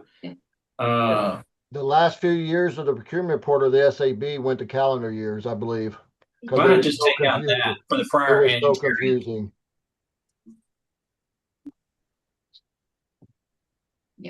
Okay. Right. Yeah. Y'all okay with this? Do we need to have a use report that is submitted by medical or dental schools or other donees authorized by the commission? Or is that It already is. okay? Well, is it? How do we know the need? I would say that a report from anatomical facilities would Okay. be something that's needed, and you could include that to encompass your institutions of higher ed too, because that way you'll get a better number of what is needed overall. I think that's a good idea because an anatomical facility can be the medical school's anatomy room, right? That's not the will body program. That's an anatomical Right. facility. You Correct? want, yes, Right. correct. So if UT San Antonio's medical school says we need 200 this year, and everybody sends these need or use reports at the end of the year, that includes every anatomical facility, you'll start getting a better idea of these are what we use this year. We wanted 100, we only got 12. Right. Yeah, you can say we need to use this many. We need this many. Right. Because Yeah. at the old meeting at SAB, we'd turn this in, then at the meeting they'd go around the room and say, who needs how many? Right, but that's different because you know exactly how many stations you have the students. Yeah, but So this are here. I have on no this idea how report, many I'm going to need. If Right. on this report, if I put down what they need, then we would know more about what's going on. It would actually My be need is easier because right now I supply 10 different schools in the state. And those numbers change every year. So it'd be a good way for the Funeral Service Commission to get that numbers just for me. Because right now, like I said, they change all the time on different specimens or different whole bodies, what they're asking.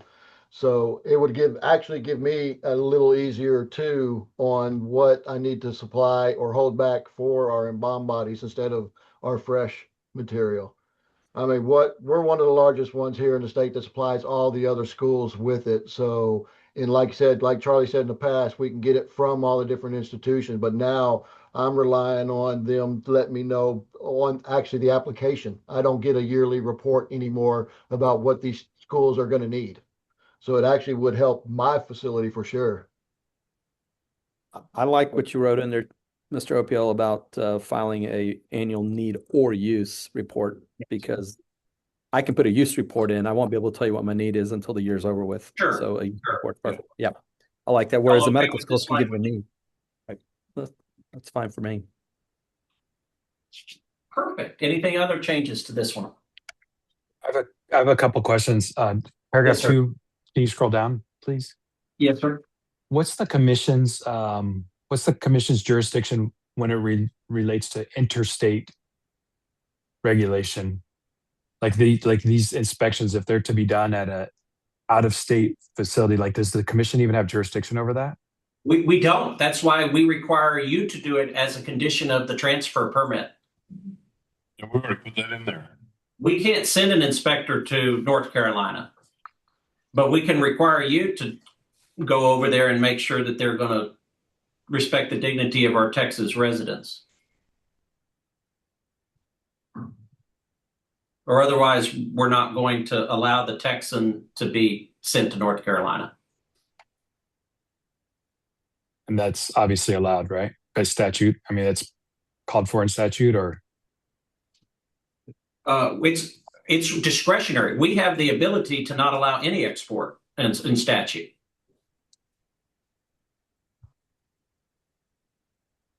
That's our condition. As we put that in rule already. At that was our conditions of our policy by motion at our May 4th meeting of the commission. See, we had a moratorium for the last 2 years on we did not allow any exports out of this state. Mm-hmm. And the commission lifted the moratorium, and in order to respect the dignity of our Texas citizens, imposed that condition. I mean, the other option is we could go back to not allowing exports, but it is totally within our discretion by statute to allow or not allow exports. And the only way we can allow exports is if we, have sufficient need utilized within the state. Okay, my next question is on paragraph E below that. I just want to make sure that I understand what all this involves, because it looks like it involves every movement anywhere of any body, any tissue, or whatever. It has to be directly approved by Maria only, right? Well, or her designee. Yeah. I could do or the executive director's designee. I will do that. I'll make that change. Can you, and thank you, but can you also like confirm that that's exactly what this is referring to? Anytime there's any movement of any body, any specimen, like even if you have a funeral home picking up a donor somewhere at a residence, any of that stuff has to be. Mike, my thought on that was that if you sent it to Med to Market, I can't take it across the street to the school over there and continue on with that without asking for that approval. But if it's sent to that entity, you're talking about every step of the chain of custody, which is different. And like, But yeah, you're right. You're exactly. In the statute, it says institution to institution on transfer, not from first call, bringing it to the actual place they're taking the body. They don't govern that part or any of that. They don't have to have donated human tissue on it or anything like that. But once it hits the institution, it does. Okay. So you guys are talking about more like change of venue, right? The venue changes and that's what I took it as. Is that what the commission takes it as? Right. And I read that as we accept it. Let's just say I have the will body program. I have received it. It cannot leave my custody once it reaches my holding facility without permission from the commission to leave these premises. And I'll take institution out of this because we don't use that institution term. Why don't we say Entities? no? Well, we'll say authorized. What do we have? Do we define authorized entity or we could just recite will body program, non-anatomical donation organization, or anatomical facility? that'd be better. Yeah. Right. I'll do that. That'll make it more clear. Where would a donation for rescinding be? So if somebody brings it in the next day, the family said we want to rescind, are we going to have to get permission from y'all, Maria, to rescind that body back to the family? I think maybe a notification so that if you already register the body so that we can Take it off the take it off the books. I think a notification, but it doesn't have to be approved because if they come in Right. and rescind, that's got to happen right then. That's their right. Right. No, long I as know we- that's why I just want to make sure that there's nothing conflicting on that Mhm. I don't, okay. Because I know we'll let you know after we put that tag on there, we'll let you know that it's been rescinded on the registration. But Right. am I gonna have to send you an email, say, hey, can I approve this to send this back to them? But it sounds like no. Okay, just a notification. Just notification. Just Okay. remember, sir, Like as you're first doing call. this is all under exportation subsection.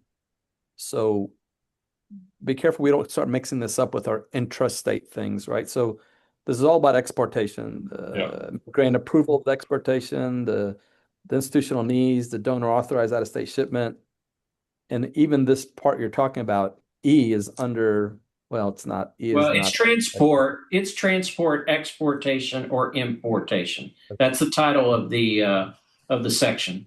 So Because that's I think part of the understanding of this is if you send this to the University of New Mexico Medical School, the University of New Mexico Medical School should not be moving it across the street to their podiatry school or whatever, right? It needs to stay within the institution. Is that what we're trying to get to on this too? Yes. yes. Yep. That it's not willy-nilly being moved all around, even though you said it's going to New Mexico Medical School, that 12 other places in the university are using it too. Correct. Hold on, I want to make sure that what we did here, where we're, okay, here we go. Will body program, non-interventional or anatomical facility. And did y'all want to put something that says that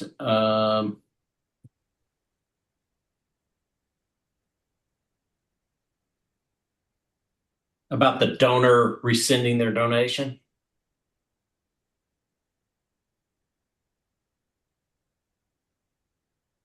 Do they even go into donor pool if they rescind? No, I mean, Sometimes you could receive someone because they had their donor card or whatever the situation may be at the time that they passed, and you pick them up, and the family, the next of kin, whomever, the next morning or during the night says, we don't want this to happen. we want to rescind the donation. We want mama to go to XYZ funeral home, and you have to act right then to relinquish that body. And, you know, for me, I had a chain of custody that they signed off that they were relinquishing, or that they were redacting their donation, and that they authorized me to send it to XYZ funeral home. Right. So the final disposition just changed from donation to funeral. To, And so that to should- whatever they end up But doing. yeah, and we relinquished the death certificate and the Yeah, funeral. the death certificate's relinquished, everything at that point.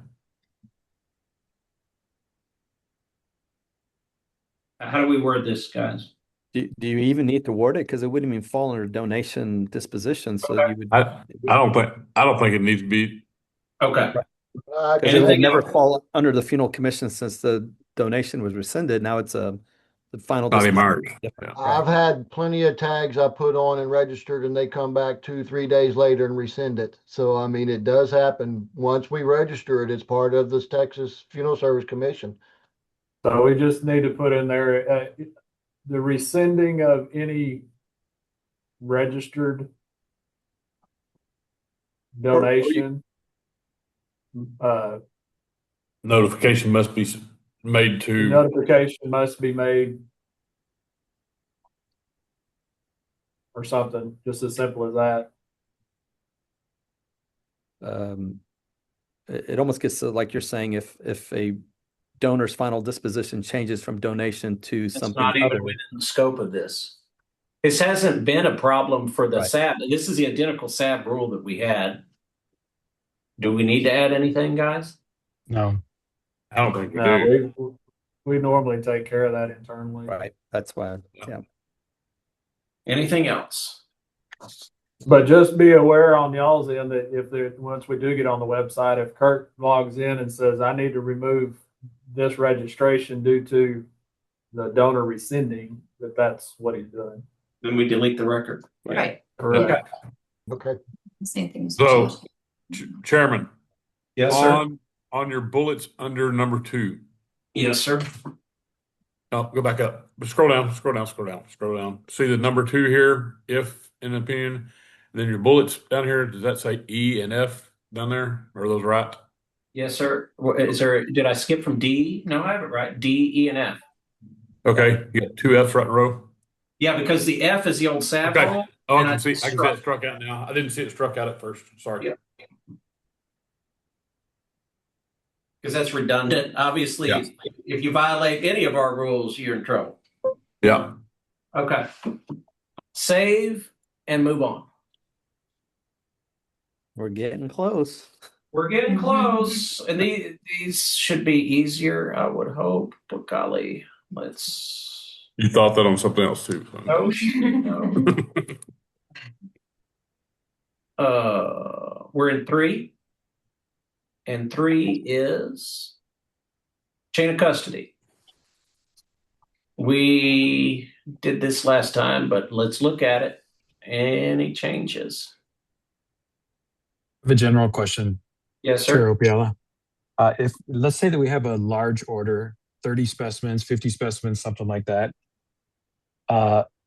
Is the expectation that all of those could go on one chain of custody form, or we're going to have 50 forms that everybody's signing? Well, here's the concern. Are those 50 bodies going to stay together? Are those 50 specimens going to stay together throughout the entire chain? Are they going to all to the same recipient? Yes. Anatomical facility? Yes. What do you Yeah. I think That's my it's specific on question. the same form. Wouldn't do we need to say that? They could be on the same form because, Yeah. those could all be on the same listed out. On the same. But once they get separated, then we're they're all on individual forms. Yeah. So as long as, do we need to say that expressly somewhere? I would think, Mike, I mean, if the 50 you send, 5 of them are from the same body, one chain of custody to cover that, but each individual separate specimen from a different number would have its own chain of custody to keep it, I would think. Well, wait a second. No, I think the statute does require that they be listed separately because they have to have all of that identifying information, right? Hold on. Correct. Yeah, just give me a second. I'm The Yeah. chain Okay. of custody, Six I think ninety that's one 031.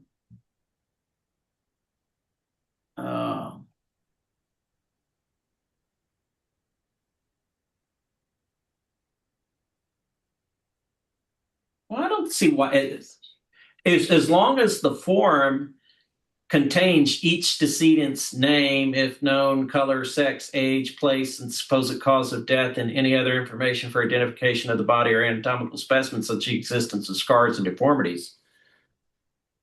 I don't see Yeah, why it couldn't all be. I think 50 forms is going to be burdensome for everybody involved. I agree. But if it's from 50 different bodies, you're going to make 50 copies anyhow because you want them with the files. Can I make a quick suggestive statement? If we're going back to an electronic database of registration, Yes. we're going to have all of that said information on the database. Whenever a request for transfer occurs, the identifying number will then go into the group of that 50 for that request. And on your chain of custody form, we need your identifier numbers for that individual, whether it's an SAB number or whatever is generated by your NADO, on the chain of custody, reverting back to the original documents and paperwork. But all 50 have to appear on there if they're going to a single entity location for one event. If you're going to split those 50 amongst 3 different events at the same location for 3 different purposes, then you need to separate out the identifier numbers accordingly to the number of events in which you're doing separately if those are not all going to stay together. That is my suggestion. I agree with I that. think we had this discussion last week where that we were going to develop a receipt system for you guys so that we met the statutory requirements without, because there was concern about the donor names going to, floating around on sheets of paper out there, right? Right. Yeah. Correct. So Because I all of would it will be imagine in the database. once, kind of like what was just said, that we would, in our online system, you're going to enter all that stuff in, and then you're just going to check off which specimens are going as part of this chain of custody shipment. Enter the email of the recipient. It sends a notice to the recipient with all of the identifying information that is required to be given to them by statute. And then when they receive it, they verify they received the correct bodies for specimens. And then they log in, submit it, and it goes back to you so that you meet the statutory requirement. I really don't see any way to do this other than an electronic system. Best way to do it. Yeah, because I can see the manual way with the old SAB forms. It was if there were 50, you had 50, but you had it in quadruplet. Yeah. Quadruple. And, Yeah. and you signed your name. You had 150. Well, you had 150. And we moved them all. We sat and signed them all. But by going electronically and doing just like you said, we will be meeting statute. And if we do need a printed out chain of custody, having the identifier numbers on there for the 50 on that printout to produce to anyone would be fine. And then anybody that's receiving is going to have access to the website to look at their transfer anyway for the additional information for those donors. Okay. Cameron, I have a question real quick on the identifying information. Are we saying by statute that when I receive 10 bodies from a NATO, they are to, on their chain of custody paperwork, have the name of the donor, their date of birth, all this information that to me is a HIPAA violation, that it's just being splashed onto this paperwork versus just the de-identified unique ID number that can be traced back to what's registered with the funeral commission? Yeah, I can't change. This is one of these situations where I can't change the law. I know you can't change the law, but if it's in violation of a HIPAA law, then what happens when you have a law that's completely in violation of something else? Because as a physician, I'm gonna get attacked for HIPAA violations left and right. with all these donor names and identifying everything that I'm not supposed to. And even my consent says that everything will be de-identified. And now you're telling me everything needs to be spotted, because now if the device rep is like, hey, I want to see if you have the paperwork on this, and now they see the names. Well, that's why we have an electronic system. We're sending we're safely conveying that information to you through the electronic database. And who is it being sent to? Is it being sent The to recipient. Okay, the authorized recipient? That's right. Right, and so I just have it highlighted on the screen. Is it shared? Yeah, it is. Yeah. Okay. So we are not putting a clause in there about de-identification per your statement that it's in the law. Yeah. Yeah. And it doesn't matter that it goes directly against another law. That's what you hire lawyers to do. And if you want to sue the state to get that law invalidated, feel free to do so. But until such time, I have to follow the law. All our Well, I old think- forms had all that information on there, Dr. Ali, and we were told that that information is not HIPAA because they're deceased. Once they deceased, the HIPAA was because there's no social security number or anything like that. It's just a name, and that's public. Because all the information, all the forms that we do with the SAB is FOIA. Anybody can ask for that information. It's all public knowledge, is what we've been told in the past. Dead body doesn't fall under HIPAA. Okay. Well then. No, but their personal information falls under all sorts of different things. I get it. It's your Senate bill, but It could fall under FERPA, but No. again, what Commissioner Opiella's statement is that they're going We don't have a choice right now. into the electronic aspect of this, and then they're an authorized recipient who should be maintaining the FERPA, HIPAA standards of conducting themselves. Yeah. But electronically will reduce the amount of paper that could be out, and just for anybody in general walking by a desk can see it on there. They have to log in to gain that extra. Anything that's on the chain of custody, refer back to the actual number for general information of what you have, and reduce the amount of paper products that are out there to potentially fall under somebody that's not an authorized individual. So the recipient we just have to display it to the recipient. Correct. And then they Correct. have to check that they have received the correct specimen. And then at that point, it disappears. It's just the sender that has to keep it on permanent file. I'm reading what's here. It looks like in D and E. Yes. We'll display it to you on the screen. As soon as you click, I've received this, it sends the receipt back with that information to the sender. And then you click, I acknowledge, and then it's in our database, but it's not. What if it's donated tissue that's not from Texas that we're sending into Texas, so they're not going to be in your database?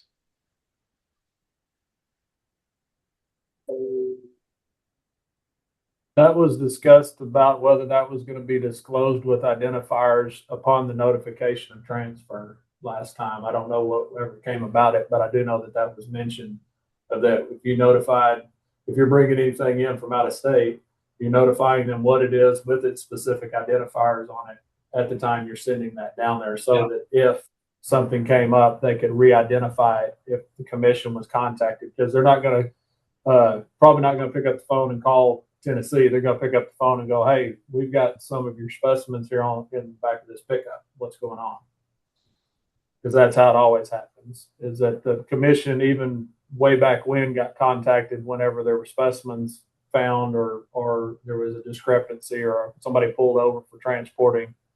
The commission got called even back in 2008. And it turned out it was nothing that came from an anatomical program or wheel body program in the state of Texas. It came from out of state. But we had no record of it. That's why you're going to send your identifier numbers and the information when you send your notification. Yeah, on further review, our conversation about the lady in Louisiana, I think when you bring her into Texas, because she becomes a specimen in this state under this chapter, right? Yes. Then you have to let us know the name, if known, color, sex, age, place, and supposed cause of death, and any other information for identifying such as scars and deformities. So maybe we don't want to send an email to Anatomical and do that. We probably need to just have a form to do that. I'm just thinking about it a little bit deeper here. Chair Opiel, I have a follow-up question to what Dr. Ali said. So just a quick search says that HIPAA does apply to people that are deceased for 50 years after death. I mean, That's correct. I wonder which one supersedes the other. I mean, it seems like HIPAA's, in my opinion, it seems like it would supersede this law, but I would defer to you. It's just a question. While I might agree with you, I cannot make that judgment. Only a court can. So I would encourage your counsel to opine on that, and if you don't have and if you don't want this to apply to you, you sue us and get a court to tell us that. I think one thing that might be important for everybody is on the consent, since the current law goes directly against HIPAA, and you're right about the 50 years after. So the correct statement is HIPAA does follow you even after death. Is on your consent, we may have to add in there, during processing with the Texas Funeral Services Commission, the Senate bill requests these identifying bits of information during the chain of custody, and that this will be, though safeguarded between the entities that are authorized to receive, but it will be provided to kind of maybe cover you on that. Because what I don't want is someone at the lab seeing a piece of paper with their grandmother's name on it, and something like that happening. I have heard of instances where the hospital label on the patient or the donor was still on the patient with the full name, and someone at the lab actually knew the donor. So maybe that's what we do, is put in your consent that could happen for right now until this part of the bill is fixed the next legislative session. So you're saying that on the donor consent form under other, or one of the other spaces, that we put like a notice of request or disclaimer that, social security numbers, identifiers, key identifiers, color, race, sex, and place will be utilized in the processing and filing of all necessary state documentation of identification or something. Yeah, per Funeral Commission rules in Senate Bill 2040. Maybe you put that in there. That's just saying to you guys. I'm not saying it's part of all of this, but maybe something that can help us out of someone saying, "Whoa, you did what?" That's actually in your consent right here. It says, "I've been notified that these items will be utilized." I mean, we do have the space on the form. Well, it's part We of. got a couple I'm just of saying it's part of your other consent. lines. It's part of your consent form internally for each group, is what I'm saying. Yeah. Okay. Well, getting back to this was a informative discussion, but probably isn't going to be able to be resolved today in terms of the interaction between federal law and state law. Do y'all have any other changes to this? Did we settle on just one form would be needed for the multiple specimens being sent?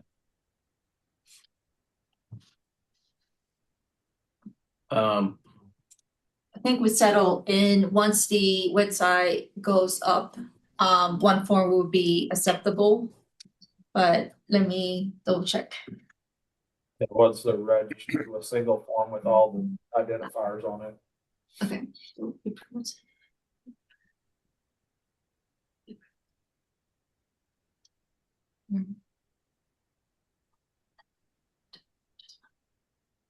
The way we have the form set up, it's a 2-page paper form, and it looks like the section A, which is the first page of the form, would have to be completed for each specimen. The chain of custody. Yeah. And then the chain of custody is section B, that could be just copied. Okay, right. They sign one Yeah. on section B, if you look at the form itself.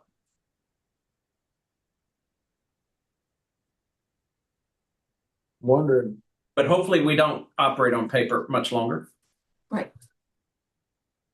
And this rule well, even will go into effect after we have our electronic system in place. Because keep in mind, this rule, even if we approve it at our meeting next week, it won't go into effect at earliest by the end of August. I'm wondering, in the development of our website, since we're in the midst of that, if we could backside on every registered donor a chain of custody form that autofills with that information, and then if that donor is selected for transfer, it's already following it in its electronic file to where it can be printed, to where all of the or all the necessary information is already there. It's just a matter of even if you had to print 50 of them, you're not printing all the information in there. It's already autofilled from the time of the registration. It's just simply signature beyond that. Let's work together over the next couple of months to perform electronic magic. Any other things on the rule, though? Okay, save and move on. Next one is 2. We're getting there. We went over this at our last meeting. This is the authorized scope or use of practice of specimens. There was one change I made in here, and I'm trying. Oh wait, let's see, I'm looking at the wrong one. Okay. I think I took out the word gross anatomical. Help me understand why it needed to be a gross anatomical specimen. It's to differentiate it from microscopic or blood labs, tissues of that sort. It's original form. Okay. Part of our definition of we had a whole discussion about gross specimen, and I think you had asked us to define what we meant by that, and we said anatomical gross specimen. So in the definition of anatomical specimen, the term does not include microscopic or laboratory material described in subsection B3. So I think that's redundant to say that. Am I wrong? If we just define anatomical specimen as the meaning and health and safety code 691.003 001 sub 3, and then say the term does not include microscopic or laboratory material described in subsection B3. And let me actually get the definitions up in front of you real quick.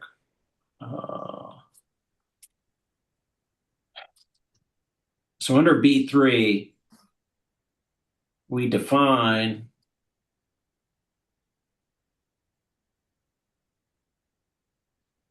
can y'all see what I got? Microscopic or laboratory material derived from a body or specimen, including blood and blood components, fluids drawn for laboratory analysis, histology, or microscopic specimens such as slides or paraffin blocks, cells or tissue cultures, and extracted nucleic acids is not regulated as a body or gross anatomical specimen. Why don't we take that out? To the extent it's governed by other law, and then that way, anytime we say anatomic specimen, we mean something other than those items.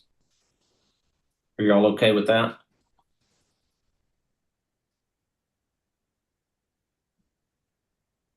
Yes. Okay. One thing on there, sir, as you're doing that, I had a note on here in this 2061, the section you're at, section Yes. 3. How are we differentiating this from demineralized bone matrix that's derived from donated human tissue? Anatomical donors will have their bone matrix demineralized, taking the antigens off and used in actual surgeries to create a bone matrix. We call that DBM, demineralized bone matrix. In surgeries, or a cadaveric patellar tendon is used for an ACL graft. where do those items fall? Because they come from the Wouldn't that classification. be for transplant? Isn't Well, that for transplant? It Would is, but I those just want to make sure that it's classified under the final disposition of donor. Okay, so now it's an anatomical specimen, right? But it can still be used as transplant. If we're just going to call it that, it doesn't matter that it's a donor, it's still a transplant, then it's not part of this, then that's fine. I just want to make sure that we don't start to try to regulate patellar donor tendons and DBM and I other think things that that's where we draw that line, is that if it's implantable in a living recipient, it goes to transplant. Yeah. Okay. I just want to make that it's clear here. That's all. I think if we get it clear, then never mind what I said. or um, uh,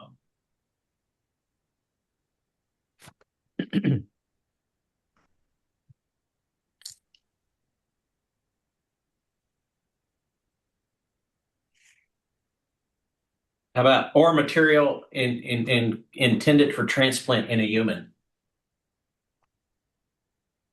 And where What's are you that? writing it, sir? I put it in the definition of anatomical specimen. This term does not include microscopic laboratory material described in subsection P3 or material intended for transplant in a human. Living human. I guess you could transplant onto a corpse. Living human recipient.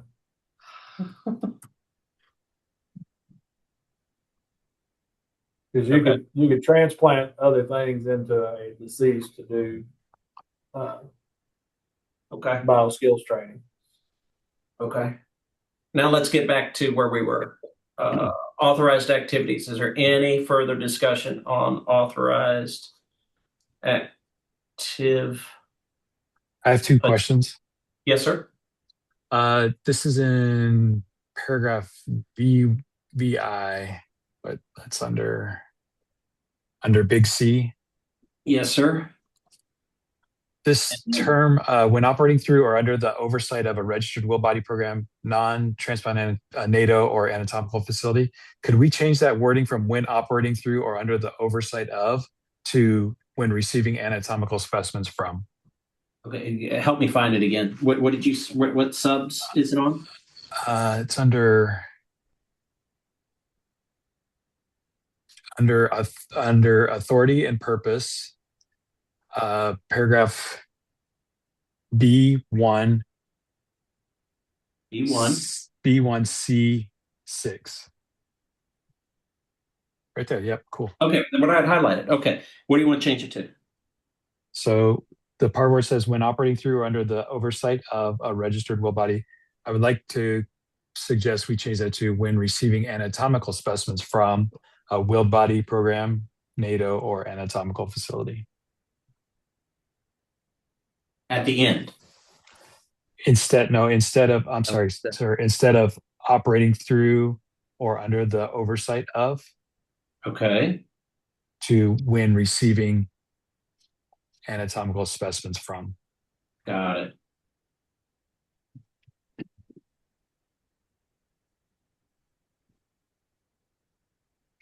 Or would it be bodies or anatomical specimens? Yeah, that's good. Yeah. Yep.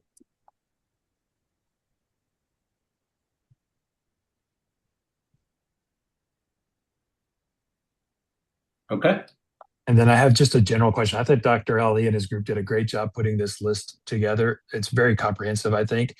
The thought comes up though, what if there's a novel or new procedure and then it does allow a carve out for that. We do need to get approval by the commission. Let's say that you're going to do Dr. Ali's going to do 30 of these procedures as an example. Would he have to get that approval 30 times or just one time and then that's granted for the next whatever? If it's something that's not listed in the chart above. I think one of the process will be that you will notify the commission. The commission would then bring it up to the advisory committee to see whether or not we need to clarify the rule, make a rule for that, where would it fall under, and then we will determine whether or not it needs to go to a higher rule for the commissioners to accept that information. Yeah, so we have it in sub 5 here, the process for that. do you want to say, here's the problem. It's kind of like when dealing with open records requests. You might have a prior ruling that might not fit the facts specifically. And so I think the approval will be limited to that person, that authorized person for the activity that they're seeking, right? Not for each time they perform that activity, but for that set of circumstances, right? If we want to state that, we can. Just tell me how you want it set. I agree with your interpretation of it. I think that person doing that procedure for X number of times, whatever, should all be approved under that one. And I couldn't even, the list is pretty comprehensive. I couldn't even come up with something that would fall outside of it. I'm just wondering down the road if something new comes up, we should allow I for think when we have that agenda item, the motion would need to contain that language. I can't bind, well, I guess we could in the rule, but I can't bind future. And I don't see it being I could see somebody proposing a motion, just like you said, exactly like you said, Mike, is that Dr. Ali is going to do 20 of these. And as long as they are following the same scope, same procedure, there's nothing that's going to be a variant of those 30 or whatever. And the commission, and we approve that. But if Jason decides that, hey, I saw this procedure over here, I think we're going to do it, we need a new approval for that individual to conduct that, to make sure they're following the same parameters, same scope, same type of everything, to approve that event under a different user. And if we notice it to become a trend, then we can consider adding it to the list at a later time. Okay. And then we would outline it exactly as it has to be done at that point. Are y'all cool though with what the language is that we have with this section? With that section, but I have a couple of questions on other sections, if that's okay. Going back to your first page, sir, on subject to registration on authorized persons. Yes, sir. So subject to registration, inspection, will body programs, NATO's, anatomical facilities, and under anatomical facilities, I just want to clarify that a higher education's anatomical facility under section 1 and under section 2, a licensed physician or dentist's anatomical facility, correct? Those are all falling under anatomical facilities, correct? Yes, sir. Okay. Yes, sir. That's why I did them as subs. Yes, sir. Because I think the way you had it originally was all individual items, and I went to make sure that everyone was a licensed facility or a inspected facility. Sorry, not licensed, because we can't license them, but we can inspect them. Right, exactly. I love you did that. Thank you for doing that. And it says authorized persons there. On the next page, we have authorized individual again in here on number 2. Let's fix that. But we already, okay. We could just change each person. Correct. Yeah, just keeping the nomenclature correct to refer to our definitions on 206.1.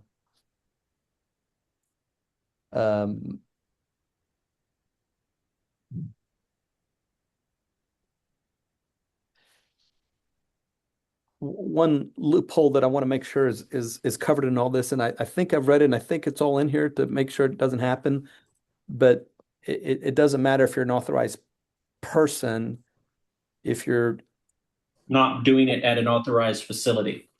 Right, meaning I can't have this sent to my home. The reason I say that is we have a little bit of issue with tissue being given to an authorized recipient, authorized person, but it's not being sent to an authorized anatomical facility. And I want to make sure it's an and kind of thing, not a and or kind of thing. That I believe this all covers, and I think that clarifies that a medical device rep just can't order tissue, period. First of all, they're not an authorized person, and they can't request it to be sent to an anatomical facility. The anatomical facility is the one that's authorized to ask for it. Is that correct? Should be. That's my understanding, but let me add at the bottom of 2 where we were talking about authorized person. May designate a natural person as an authorized individual as distinct from it, so long as the activity is conducted at an Well, it's got to be three things, right? Authorized person, authorized use, and authorized facility or approved facility. Mhm. I think this will close a lot of loopholes for oddness, right? Mhm. I think we say it somewhere. Just let me see here.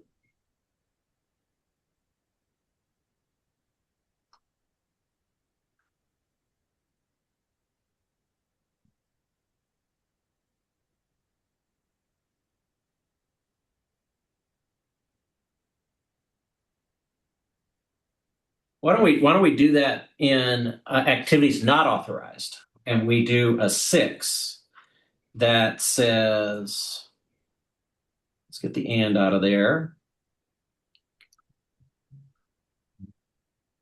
Where you're talking about number 6 under authorized. Under F, Under any activity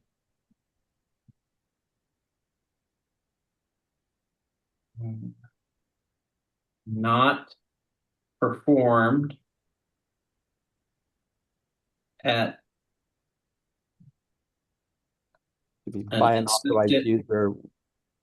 Well, I just say any activity not performed at an inspected anatomical facility or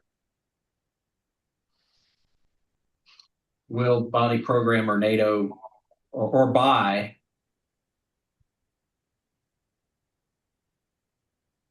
no, I don't want to say that. Hold on. So you're saying activities not authorized. So you should not be allowed to order Regardless, yes. right? You should not be allowed to order tissue if you're not an authorized user. You should not be able to send tissue to anywhere that's not an inspected or approved facility or will body program or NATO, in case you're transferring between the two. Yes. And you should not be able to use it under anything that's not an authorized use.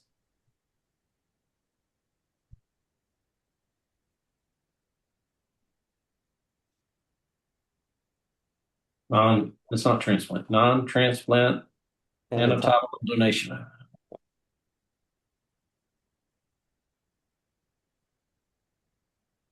Okay. Does that close that loophole? Well, the receiving of this tissue needs to be to an anatomical facility, not just the activity.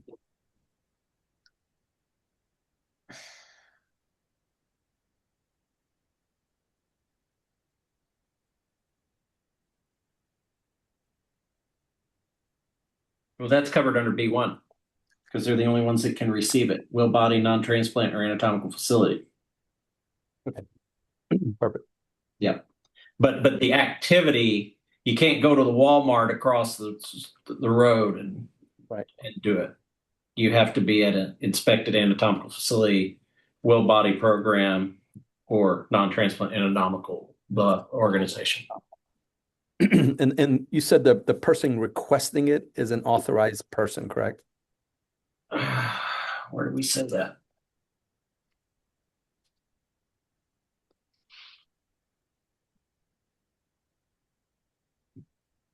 I don't think we I mean, we said that while we were talking about the request for a transfer earlier. Right, in a different section. But my thought process on this is a person requesting a body should be an authorized person.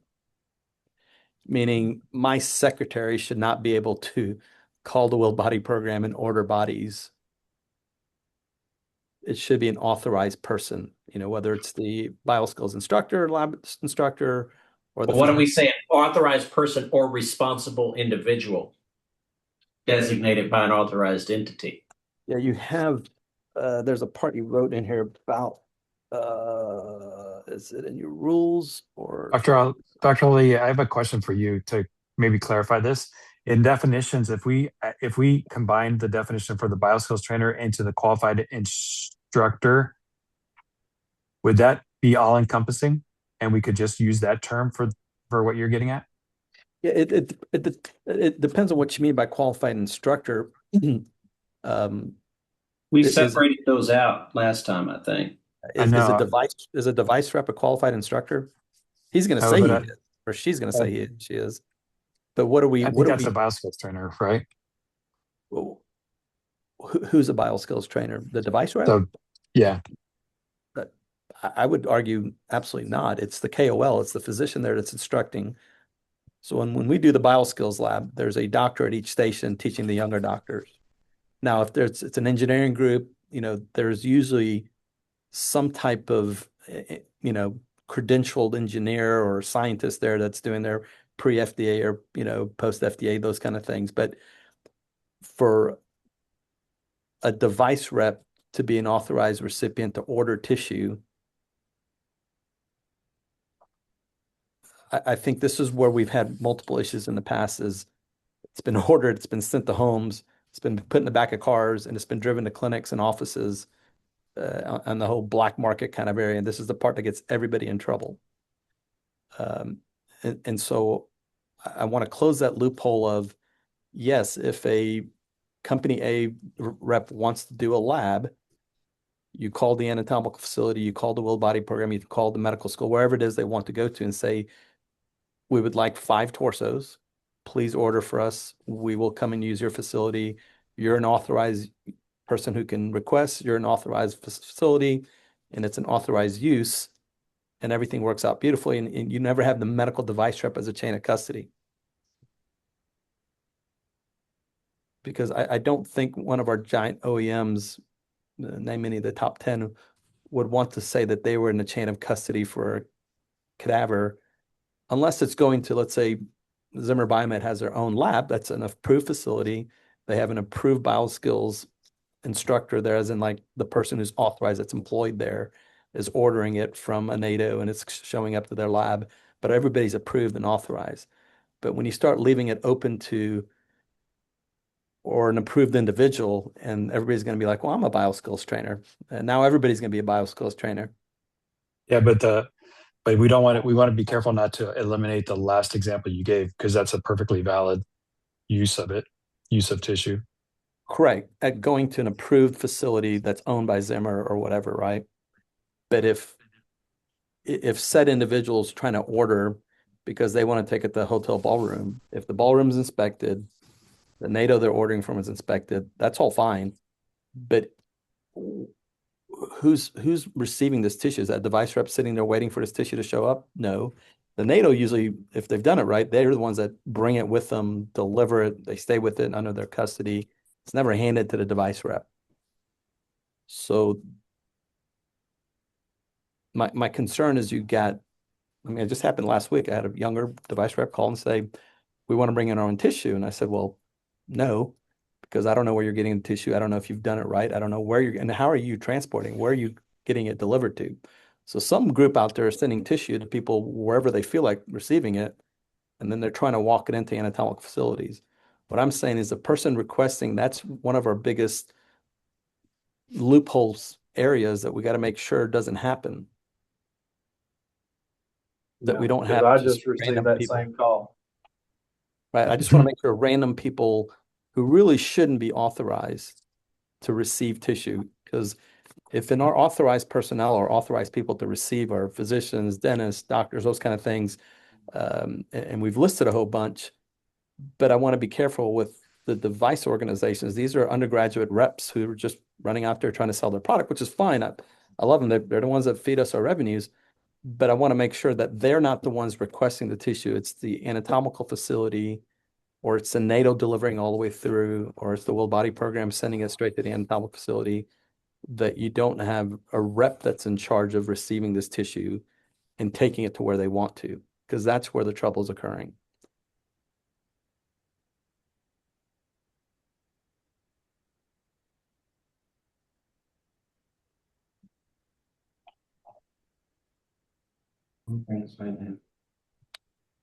Should it be Dr. Lee with the anatomical, because each anatomical facility has to have somebody that's in charge that, The lab it should be, director. the lab direct, somebody that's on that form or the registration form or their designee to make the request. I mean, Yes. of course, not a rep shouldn't be saying, I'm gonna order it and then send it in. Exactly. And, an employee of the anatomical facility, the lab director, people that are Yes. designated for that, right? So if I'm a so-and-so foot and ankle guy, and I call UT Southwestern and say I need 4 ankles. And UT Southwestern says, are you an authorized user? And they say, well, yeah, I'm right here. I'm listed right here, medical device rep.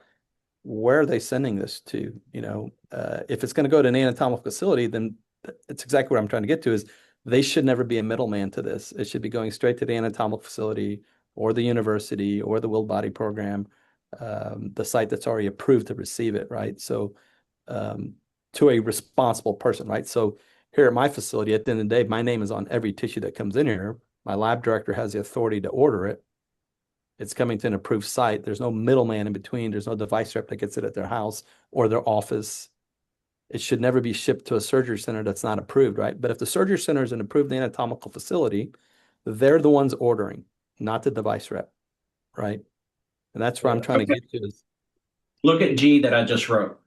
All requests for transfer of bodies or anatomical specimens must be made by an authorized person, which is what we defined up above, or designated responsible individual, which we defined up above. I'll go to that little definition up there for a will body program, non-transplant anatomical donation organization, or anatomical facility. And if you look at DRI over here is each authorized entity shall designate a responsible individual accountable for the entity's compliance with the chapter with respect to each body or anatomical specimen. In fact, you probably limit it to just the DRI can make a request. Yes. You Is want to do that that? is that just one person at every company? Is that what you're Yeah, saying? it could be multiple designated responsible individuals. If you got a big company and you have multiple things going on, you can have 5 people at your company. But These it looks like it's organizations, one. yeah, they Couldn't you put the parentheses of an S on the bottom of, or on the back of individual, just in case like that you have not just one, if that one individual's sick, I need somebody else that's going to be able to request. I think he's going to correct it right here with the S there. Did I spell it right? It's saying I didn't spell it right, but I think I did. That looks correct. Responsible individual or individuals accountable for the entity's compliance. Right. Do you And mind so scrolling down to the G again? Yep. And I'll just take that. I'll take authorized made by a designated responsible individual for a will body program, non-translated domicile in house facility. So if you go to a gray zone, which I think this is where people are concerned, if you're doing this at a convention center, right? The Funeral Commission has approved the convention center site and they've said you've passed inspection, so you're now a temporary approved anatomical facility. The group that's holding it there is an authorized user, right? The group of doctors or device group that wants to bring in a group of doctors, and it's for the correct authorized uses. But that specimen should be going from the Will Body Program or NATO exactly to the person that's in charge, right? Not to the device rep, not to the convention center, but whoever's designated, right? That's a authorized person. That way the commission knows who it's supposed to be. The device company knows who it's supposed to be. The NATO and Will Body Program know who to send it to so they don't send it to wrong people. But that Yeah, comes the back to what ARI you were should be saying on site. earlier. That comes back, Dr. Lee, what you're saying earlier. If it goes to that individual, that doctor for the ballroom 3 at Hilton, you're going to send it to my house? And then, because. No, you're going to send it to the anatomical facility in the care and custody of the DRI. Correct. And so that way, if the convention center wants to do this there or a ballroom wants to do it, they're going to have to make sure they meet all the transportation and how they're going to store it and how they're going to hold it for the DRI and all those kind of things. Like Okay. everybody's going to be on the hook, just like my place is and just like your place is. Everybody's on the hook for the exact same things. So Maria just mentioned something. Should we have a requirement for a temporary facility that the DRI be on site at all times? Yes. Yeah, somebody needs to be there. Somebody's got to be there to Can't be leave it to the responsible hotel for it. manager. Yeah, I mean, I don't want the bellman to pick up the body. Right. And store it in the cooler with my lunch. Right. Let's do it up here. For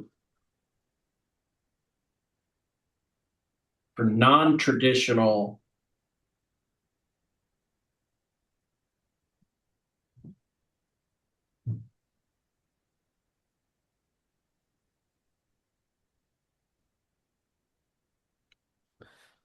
Approved anatomical facilities.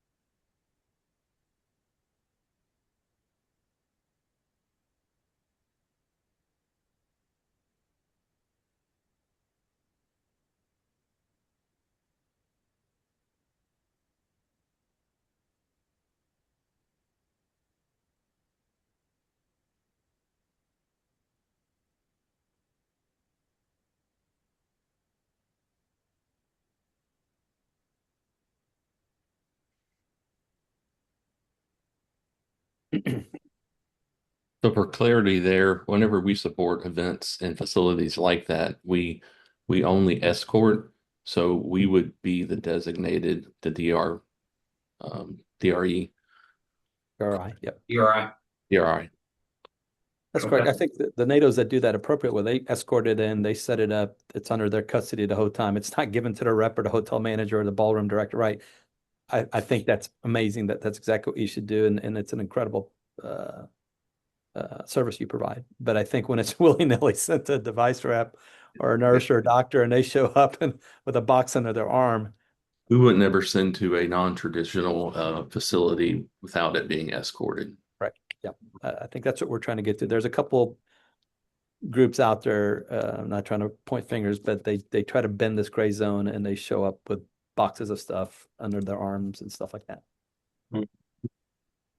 Yeah, you don't know how many phone calls I get a week going, hey, we just need a space to do this in. I'm like, sorry, we don't have any approved anatomical space over here. Well, we just need 20 people. I say, we can take your 20 people and go somewhere else. Those were the biggest things I found. Guys, any other loopholes you got here? Speak now, forever hold. Well, not forever, but Speak now. speak now. How about that? Wanted to make sure there wasn't a structural issue on any of this that I looked at real quick. Give me 1 second. No, I didn't see any structural or nomenclature. That was all. No, sir. It looks great. Okay. I got one. I got one more. Oh, I'm okay. sorry. Mike, go ahead. For the non-traditional approved anatomical facilities, the designated, so I'm thinking about a multi-day event. Yes. Are we saying that DRI is there 24/7 for multiple days? Got to be somebody. Well, before you jump to that answer, how are they storing it overnight? I would say secured in a room, locked and secured in a room with no access. I think you still have to have somebody there. Yeah. Yeah. I mean, because you're gonna have security guards that are gonna have keys, and they're gonna have friends that are warmongers that want to look. Yeah. You don't know how this non-traditional stuff kind of makes me uncomfortable, but I think they need to be on site while the specimen is there. How else do they know what's being done to the specimen? But when you say locked, is this locked in like a closet? Is this locked in the refrigerator? Is this locked in a hotel room? I don't know. I've never been on. I'm just kind of proposing the potential, but I'm thinking locked in a secure room. Yeah, it may not be a closet, but a secure room where there's no access overnight. Yeah, I guess that's where we get to the, well, I would be scared. I would be scared for there not to be somebody there with it in a non-traditional situation. Because no matter where you lock it up there, somebody at the facility is going to have a key to that, and they're going to be curious, and they're going to have friends that they tell that they're curious, and their friends are going to say, "Oh, well, let me come there." And then next thing you know, on Facebook, Somebody's taking a picture with the body, pictures online. I mean, and yes, that's going to be expensive to do that, but you figure that into you the can cost. designate multiple people. So Yeah, well, not like you it'd have to be the same. Work shift work. Yeah, do shift work.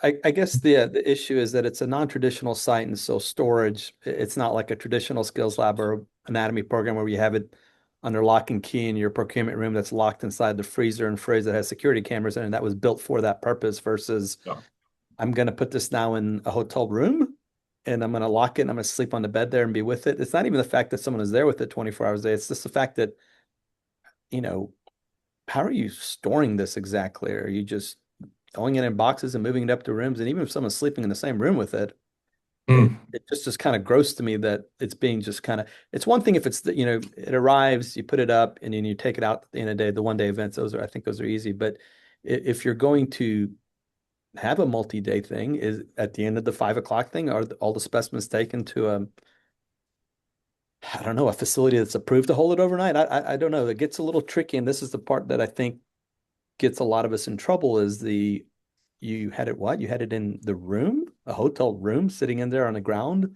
What if it This is leaked a one's little gonna wind bit? up on the news. Yeah, what if it leaked a little bit on the carpet? What if, they walked out and the maid comes in, which has a key to every room, and they see a box and they look in there thinking it's trash and there's 5 arms in there, and then they call the police and the news show up. That's my worry is I know that's Or if they don't look in the box and they throw it away.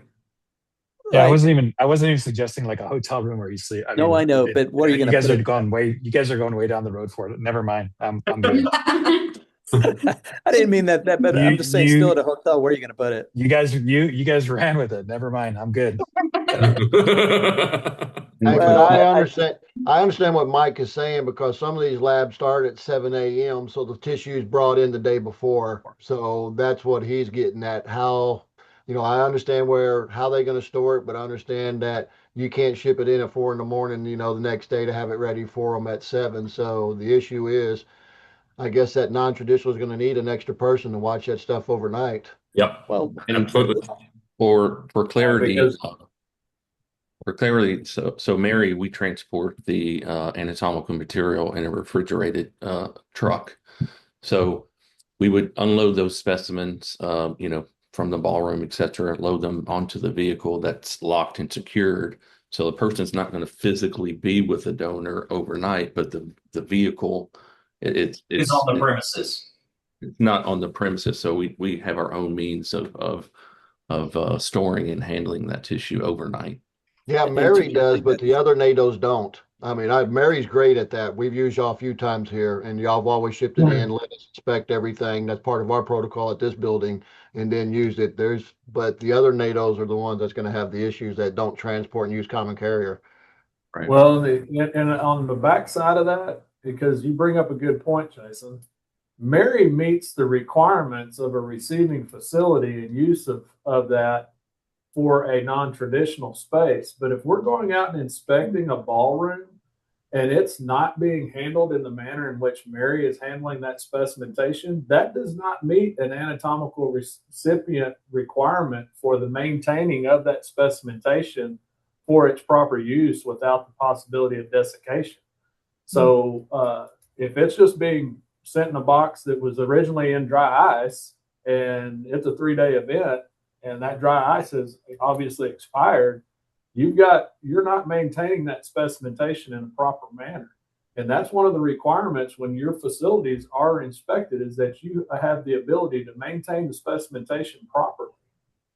So unless the provider for that non-traditional is meeting the same means that Mary is and putting it in a refrigerated truck to maintain that specimentation properly, it shouldn't be approved as a temporary facility.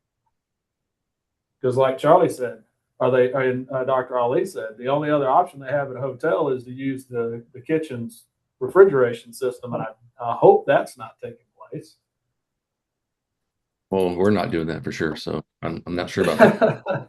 Well, I think it's just being said to make sure that nobody says we didn't discuss this and we didn't think about this and we didn't think about odd loopholes that at the end of the day, if dignity and respect are at the very top of the list of things we're doing, then we got to make sure that this is done right, it's done appropriately. And if organizations are doing it appropriately, I applaud you and I hope more people use your organization. But if it's cutting these little corners of throwing it in a hotel room or storing it down a secured room in just a box, then I think we need to be cautious to make sure that it doesn't end up in the maid's hands and wonder what in the world is this kind of stuff. So I want to caution us that we make sure that we follow the, authorized recipient, correct place, correct usage, correct facility, and that's maintained the whole time, that it's not like, well, for 12 hours from 5 p.m. to 7 a.m. next morning, we're going to do it a little different. And we're going to cut some corners while we're waiting for the next day to start.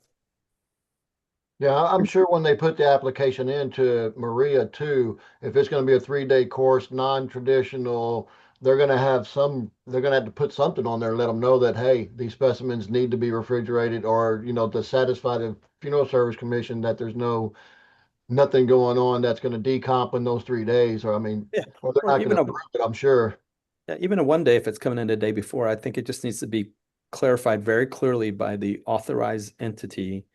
This is what we're doing. This is how we're doing it. This is where we're storing it. that the funeral commission knows, so it doesn't end up on the news and everybody's following the rules like everybody else has to, and then everybody feels much better about it. And those that cannot meet that or comply with that, You're doing it. you shouldn't be allowed, period. Yeah. Yeah. Okay. Good discussion. Do we have anything else on this rule? Hearing none, I'm hitting save. Last one is our deaths.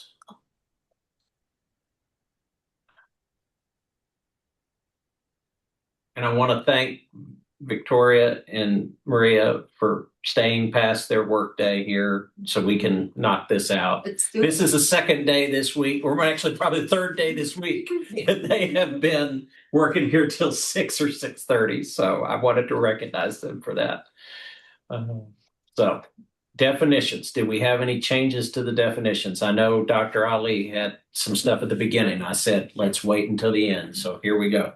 Go ahead. So AATB, if you could just change it to the, you said you wanted to the successive. Okay, cool. I already did it while y'all weren't watching. And sir, some of your numbering system just structurally may be off. I think when you get to like number 13, it goes to 9 again.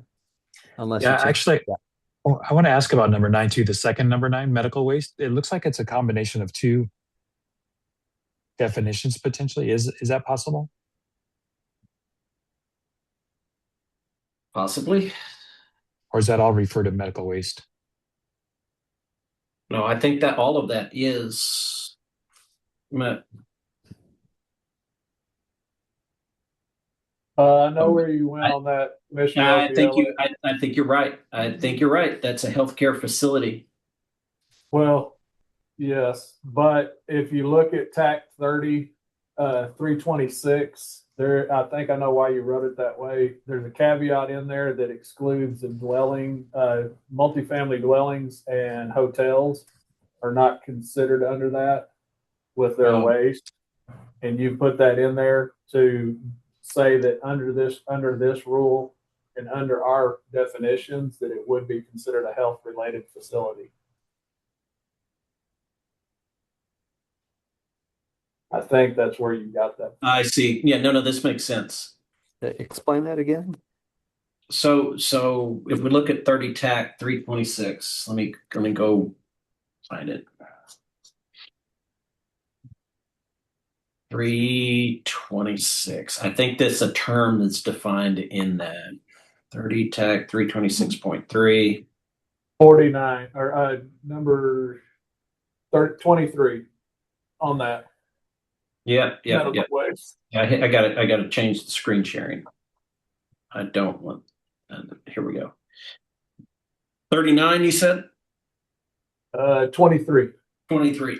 Oh, I already passed it. Healthcare related facility is defined in there. Yeah, it did not include the hotels. Yes, sir. So we had to carve for hotels. Yeah. So hold on a second. This is saying that a hotel is not considered, correct? On this statement here. So the definition says that a hotel is not a healthcare related facility, but in our definition, we make it a healthcare related facility for the purposes of your being a non-traditional anatomical facility, right? So, however, it has the meaning defined, which in that definition says a hotel's not. But then we say if a facility hosts the lab course or other training event, then the facility is considered a healthcare facility for the purpose of this chapter and 691 for the length of time in which the decedent whole body or anatomical specimen is physically located. Does that make sense? Yeah, I understand what you're saying, but you can go against what they said on that and put an exemption here.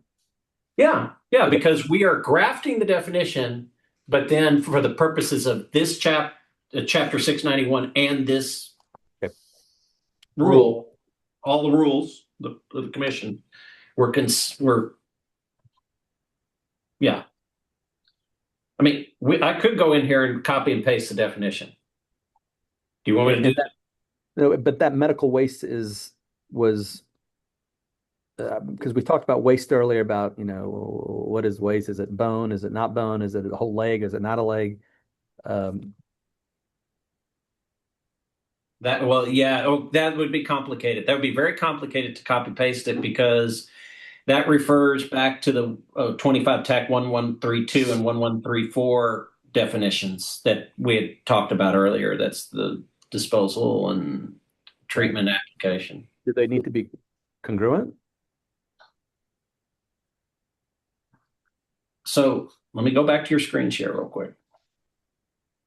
Well, I'll throw another wrench into this. So if you look at Texas Administrative Code 25 1.32, you have definitions for pathological waste.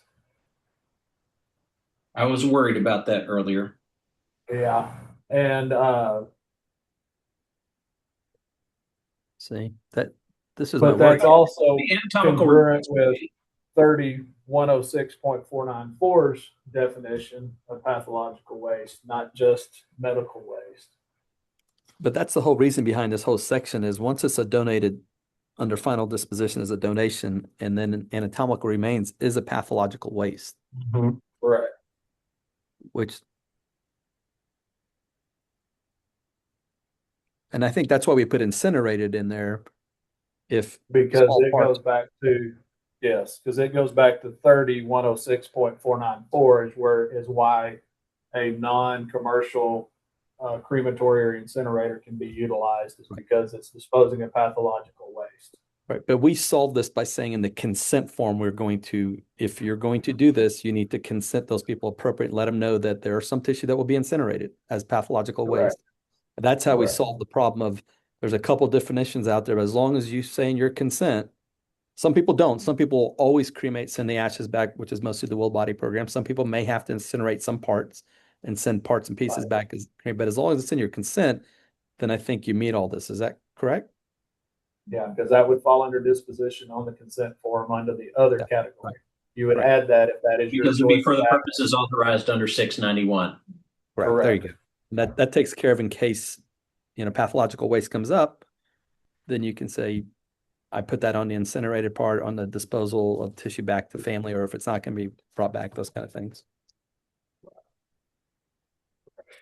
That's how all those marry together.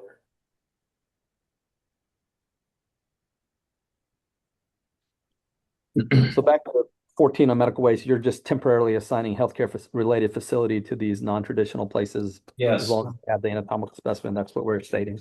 Yes. That's appropriate. Can we go to qualified instructor? What? Qualified instructor. Would you be comfortable changing the person holding a doctoral degree to an advanced degree in a related health science?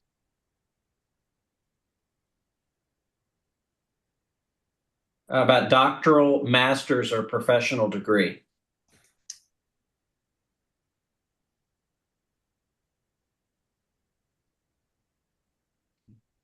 How about that? Would And what a about how? quick question on that, qualified instructor, on my high school tours in-house, we use students, fourth year med students, to demonstrate and stuff. They're not licensed physician.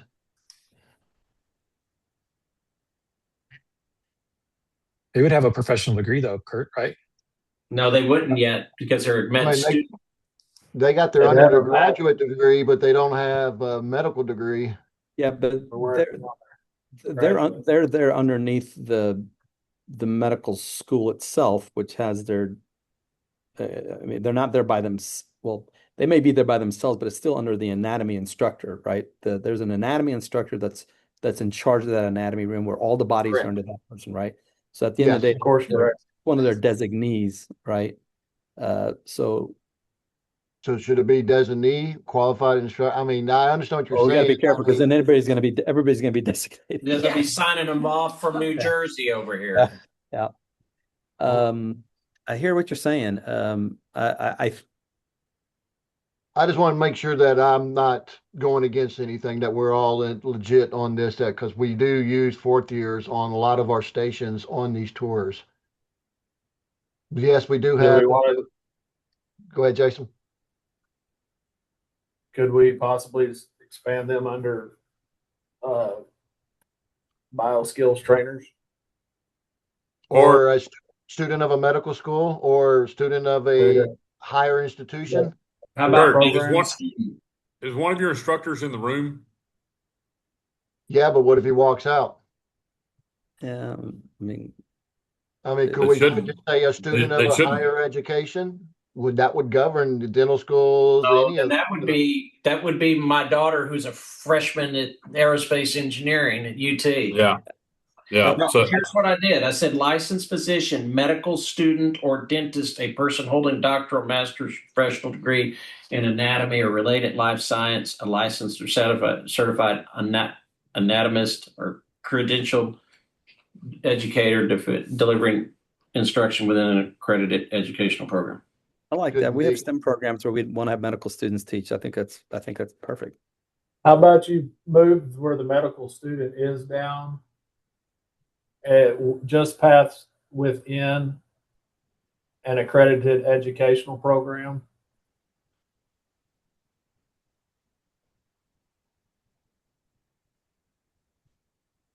Got That it. way it doesn't, Be that medical, carries different weight. medical or dental student. So, and I don't know. So I'm just asking, what about chiropractors? I got school of nursing too. So, you got 4 different institutions so how are you going to encompass all of them? They're credential educators at that point. Would you guys, if we changed the word life science to health science, would that encompass what Kurt's looking for? Health sciences. yeah, health science. That's what we all Yeah. use. It's a little broader, right? Health sciences. So in this, who could sneak into this that really shouldn't with this? A licensed physician, I get. Dentist, I get. Person holding a doctoral degree, so a PhD can. A master's or professional degree in anatomy related health, or related healthcare. Is there anybody random that could sneak in here and say, "Well, I've got a master's in a related health science degree. I'm an acupuncturist." And if we're cool with You could acupuncturist, but I'm just trying to figure out, is there something in it that we got to make sure? I'm saying an earned, not honorary. I don't want somebody to get their honorary doctorate from. There you go. These are the little loopholes I want to make sure. So what are you going to do with an acupuncturist or PT, a person who's got a master's in PT or OT? Why is PT not a health science? Is PT not a health science? I'm just saying it's fine. I'm just, what about a paramedic who wants to do instructions on needle? He's a credentialed educator. Where is this part? Or a credentialed Or educator? a credentialed educator delivering instruction on. No, Okay. I think what Dr. Ali is saying is he doesn't want a paramedic to be a qualified instructor. Is that what he's saying? No, We that's do, not what right? I'm saying. I'm just saying I want to make sure, because we have paramedics that train their younger EMTs, like Sure. brand new EMTs, and they Okay, should, because they know better than I do on how to cut a chest open in the middle of an accident, right? But what I'm trying to get to is there's someone else that can be like, shoot, I work for, gosh, I don't know. I hate to pick on the medical device companies, but I'm a medical device rep, and I label myself as a, credentialed educator. Well, what credential do I need to show you that makes me a credentialed educator, I guess is what I'm trying to get to. I've always had a problem with credentialed. I don't know how you define it. Yeah, that's the problem, right? Because I have 100 different people that call themselves credentialed. I mean, the And librarian is a credentialed Be educator. a state or nationally issued licensed educator. How about state credentialed educator? Well, because you have national certifications for your paramedics. There's reciprocate to all 50 states. Mm-hmm. So is there anybody who could sneak in under this that you think would be inappropriate to teach or be a qualified instructor? To your earlier point, I think PTs, all those guys, I would say are fine as long as it's a good medical use, right? Right. So they would be a state credentialed educator. Is that a state credentialed healthcare educator? Well, we got health. They're health science. I think they're covered by that, right? Where State does or national licensed. I'd just say licensed. If you carry a professional license by a state or national group instead of credentials, let's say licensed educator because Are professors, well, I guess they're all going to be at a higher education program. They're going to have an earned master's or professional degree, right? So yeah, yeah. Right. So where does an Right. esthetician fall in this? an esthetician would fall under Like, do you want them to be a qualified instructor is what I'm getting to. Like, at what point do you draw the line and say nope or yes? So well, a and this is licensed educator. So even as your paramedics, you're gonna always have and someone who is a paramedic that has their educator certification. You're gonna have just your regular paramedic, but there's somebody that's gonna hold an educator certification or license. And while the above levels of Educator. paramedics can teach basics, can teach the intermediates, they cannot they can't sign off on the licensure of their continuing education unless they actually hold a educator's license. So the federal government doesn't license anybody, right? Am I wrong on that? It's every state that licenses a paramedic. Just because you Well, are they a take a national registry is what it is, and yeah, but so they're not getting the license from them. Right. right, you're not getting a federal. Right. Uh, And even a paramedic doesn't have a license, they just get yeah. credentialed. no, you're a licensed You have a paramedic. You're license. licensed. It's issued by Do the they state. get a license? Yep. Yeah. Sure do. They're not just a certification? Yeah. Yeah. Nope. Not just a certification, it's a license. So, like I said, what are you going to do with an esthetician who I don't think should be, well, I don't know. Should they be a qualified instructor? Whoa. Do Well- estheticians do? I don't know. Is Yeah, this they do. do They do estheticians do Botox? Yep, they do injection fillers. They actually do labs where they teach other people how to do fillers. Now, usually there's a physician over all of them, but they're at stations training other people. I just want to make sure everybody's taken care of Well, at the same time. I You guess don't have. Guess the it doesn't tail end matter. of that sentence covers everything I think that you're talking about, Dr. Ali, because a qualified instructor means and that within an accredited educational program. Okay. So would that Because include, an esthetician is not going to be part of an educational program. will that include mortuary college? It needs, yes. It I should mean, I sent bodies there for them to embalm. They're licensed. They're licensed I in know their they're area. licensed. I just want to make sure that this is all covered, that And all the instructors at the mortuary college have to have a master's degree. well, they're licensed funeral directors and bombers. I will make sure that they are, there's no They're- caveat or anything like Dr. Ali Kurt, said. Kurt, Anybody, they're covered. Right. They're covered. But It the says accredited master's degree. and They- accredited educational program covers the mortuary school. But wait a second. Accredited Is their master's degree in anatomy or related health science? No, The mortuary science, right?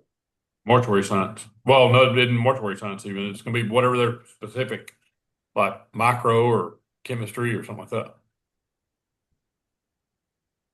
Could be in anything. I don't want some. I mean, I don't want a random.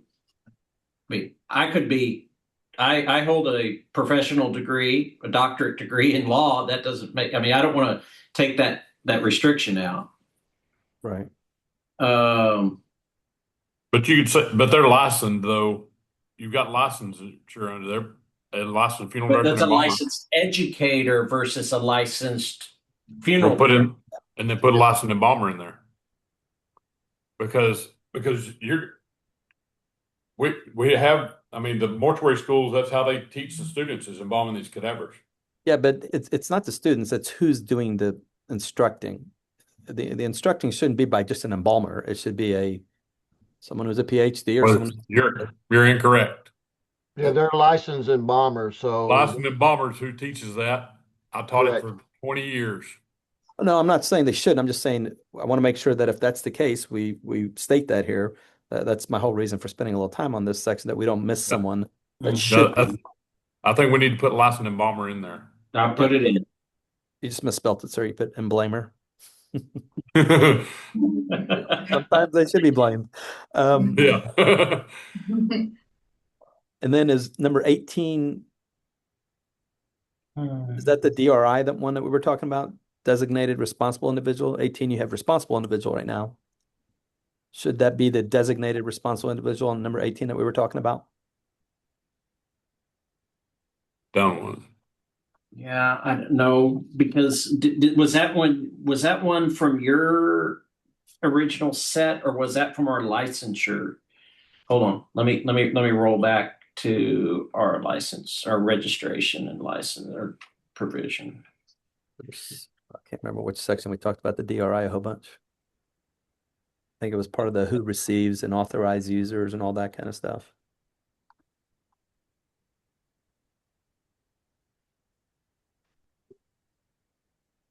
I think. Do you want to move that definition from 206.2 to the definition section where it's actually only used in that section, right? So I think it'd probably be better if we moved it to definitions. What are y'all's thoughts? I'd like to be able to refer to the 206.1 for all my definitions, and they should match everything going down. I would agree. Just give me a second. Let me move it.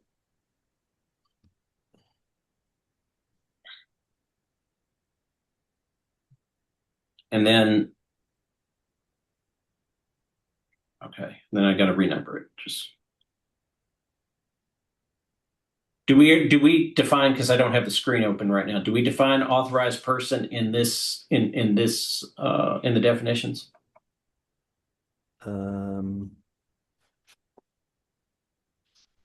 No, we can't move that because that's, yeah, just give me a second. 1, 2, 3, 4, C. Okay, give me a second.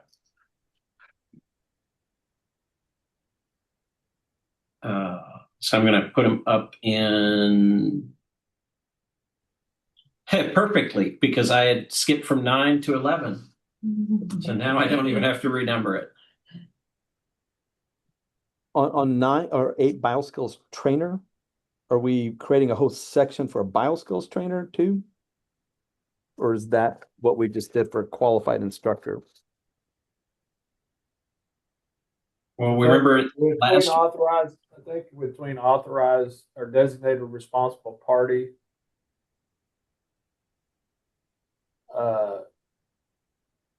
Well, the point that was brought up, I think Mike may have brought it up, was like, or maybe I brought it up. We were trying to separate out the instructor part, and we didn't want to be inclusive of medical device reps who are there training on how to use devices. We didn't quite know where to put them at that point, so we created this for discussion. So would bioskills trainer now be consumed by the designated responsible individual? Or what? I think we could add to it, Jason. I do agree with you. We could maybe add a few words to that and be all inclusive. So meaning taking bioskills trainer, like getting rid of all number 8 and putting them under the either qualified. Is a trainer supposed to be someone who's instructing, or is a trainer someone who's They're not teaching in order to receive a certification. They're simply showing a process. Does that make sense? Yeah. So say it was a suture lab and the individual's teaching suturing to them. But they're not a licensed physician. They're not, but they are proficient in suturing technique. like a first assist or somebody like that. I'm trying to put things out there of those individuals that could train someone on something, not for a certification or educational aspect, but for advancing their skills. But again, approved individuals and an instructor could basically consume that one. It was just when we had it initially, I forget what was there. I didn't feel comfortable having that whatever line was in there with instructor, because they were not an instructor. The medical device people reps are not instructors as per our definition. I mean, you could leave it separate. I was just figuring out what role it plays in all this, and if it's because sometimes they help in labs where they're helping with instructing and guiding, that's okay for them to do that. And if that's what the reason for number 8 is, that's fine. I mean, they do the vast But we were majority of kind of at medical the end of education our outside time. of. I was open. This was something I was wanting us to actually discuss additionally this go around, whether it needs to stay or go, or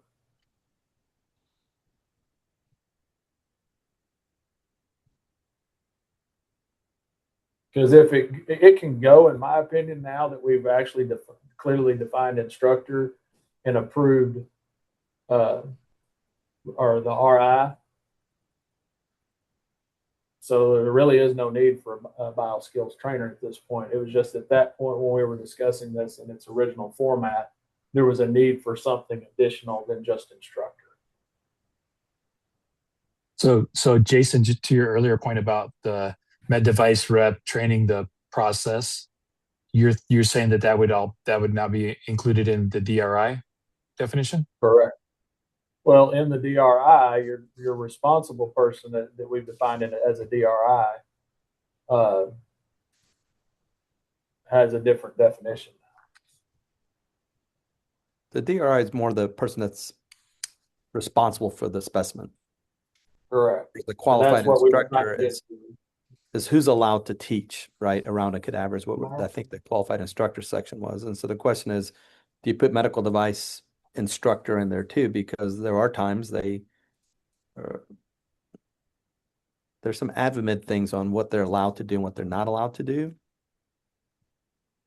They're not allowed to give lectures on how to do the procedure. They can talk about the product and its innovations, but then they have to have a physician go on the stage behind the podium that gives them this is how you do it, this is why I do it, this is why it's a bad idea to do this and that.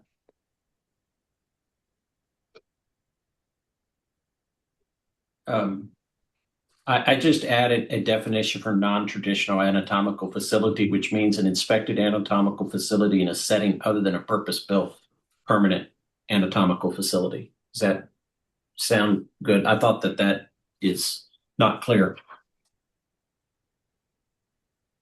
Yep. Yeah. I'm fine with 8 being in there. It's not a authorized recipient. It's not an authorized user. It's just someone who can also help train.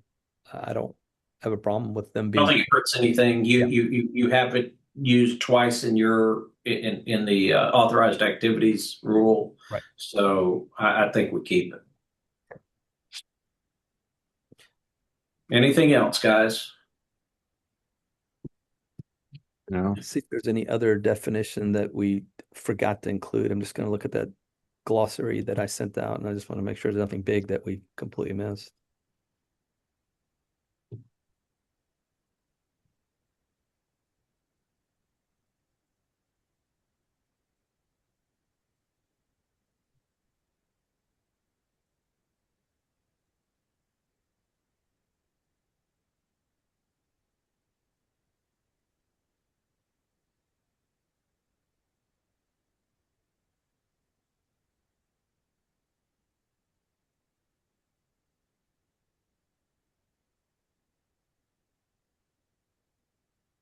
Do you guys, any other definitions that need to be on here? I'm good. Good. Okay. Can I have a motion from the from the committee to propose these to be published at the commission's next meeting? I'll make a motion to publish these for register for the next meeting for the commission. Second. All those in favor? Aye. Aye. Any opposed? Motion carried. Unanimously. Thank you for your hard work and the work of our staff. I guess where's the rest of the agenda? We have more. Let's see here. Do we need to set our next meeting time and everything? I don't think we have another meeting set. We had set a tentative meeting for next Wednesday prior to the commission meeting in the event that we were not able to solidify everything that we were wanting to accomplish before the commission meeting. I would, not as the chair, but as a suggestion, I would ask that question to Commissioner Opiella and Maria. Do you feel that we are where we needed to be or wanted to be? Or is there anything there? And then I'll leave it up to our committee chair to determine whether it's going to be necessary. So they can start working on other regulations. So it's too late to post anything for a meeting next week. We copied and pasted this agenda to next week.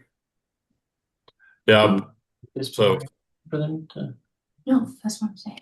so they can take a break. Mhm. Okay. Yeah. Why don't y'all take a break next week, and we'll, once we get past the commission meeting, that way Chair Fulton doesn't have to be on the hook 2 days next week. I will be at the commission meeting on Friday. Yes, sir. Okay. I'll be there too. Well, Okay. can I make a motion? Any of y'all are welcome so long as you don't constitute a majority.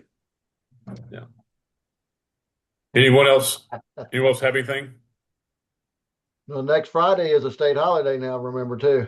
It Yes, is actually an optional state holiday. That's the reason I'm getting state comp time Skeleton for Crew it. required day.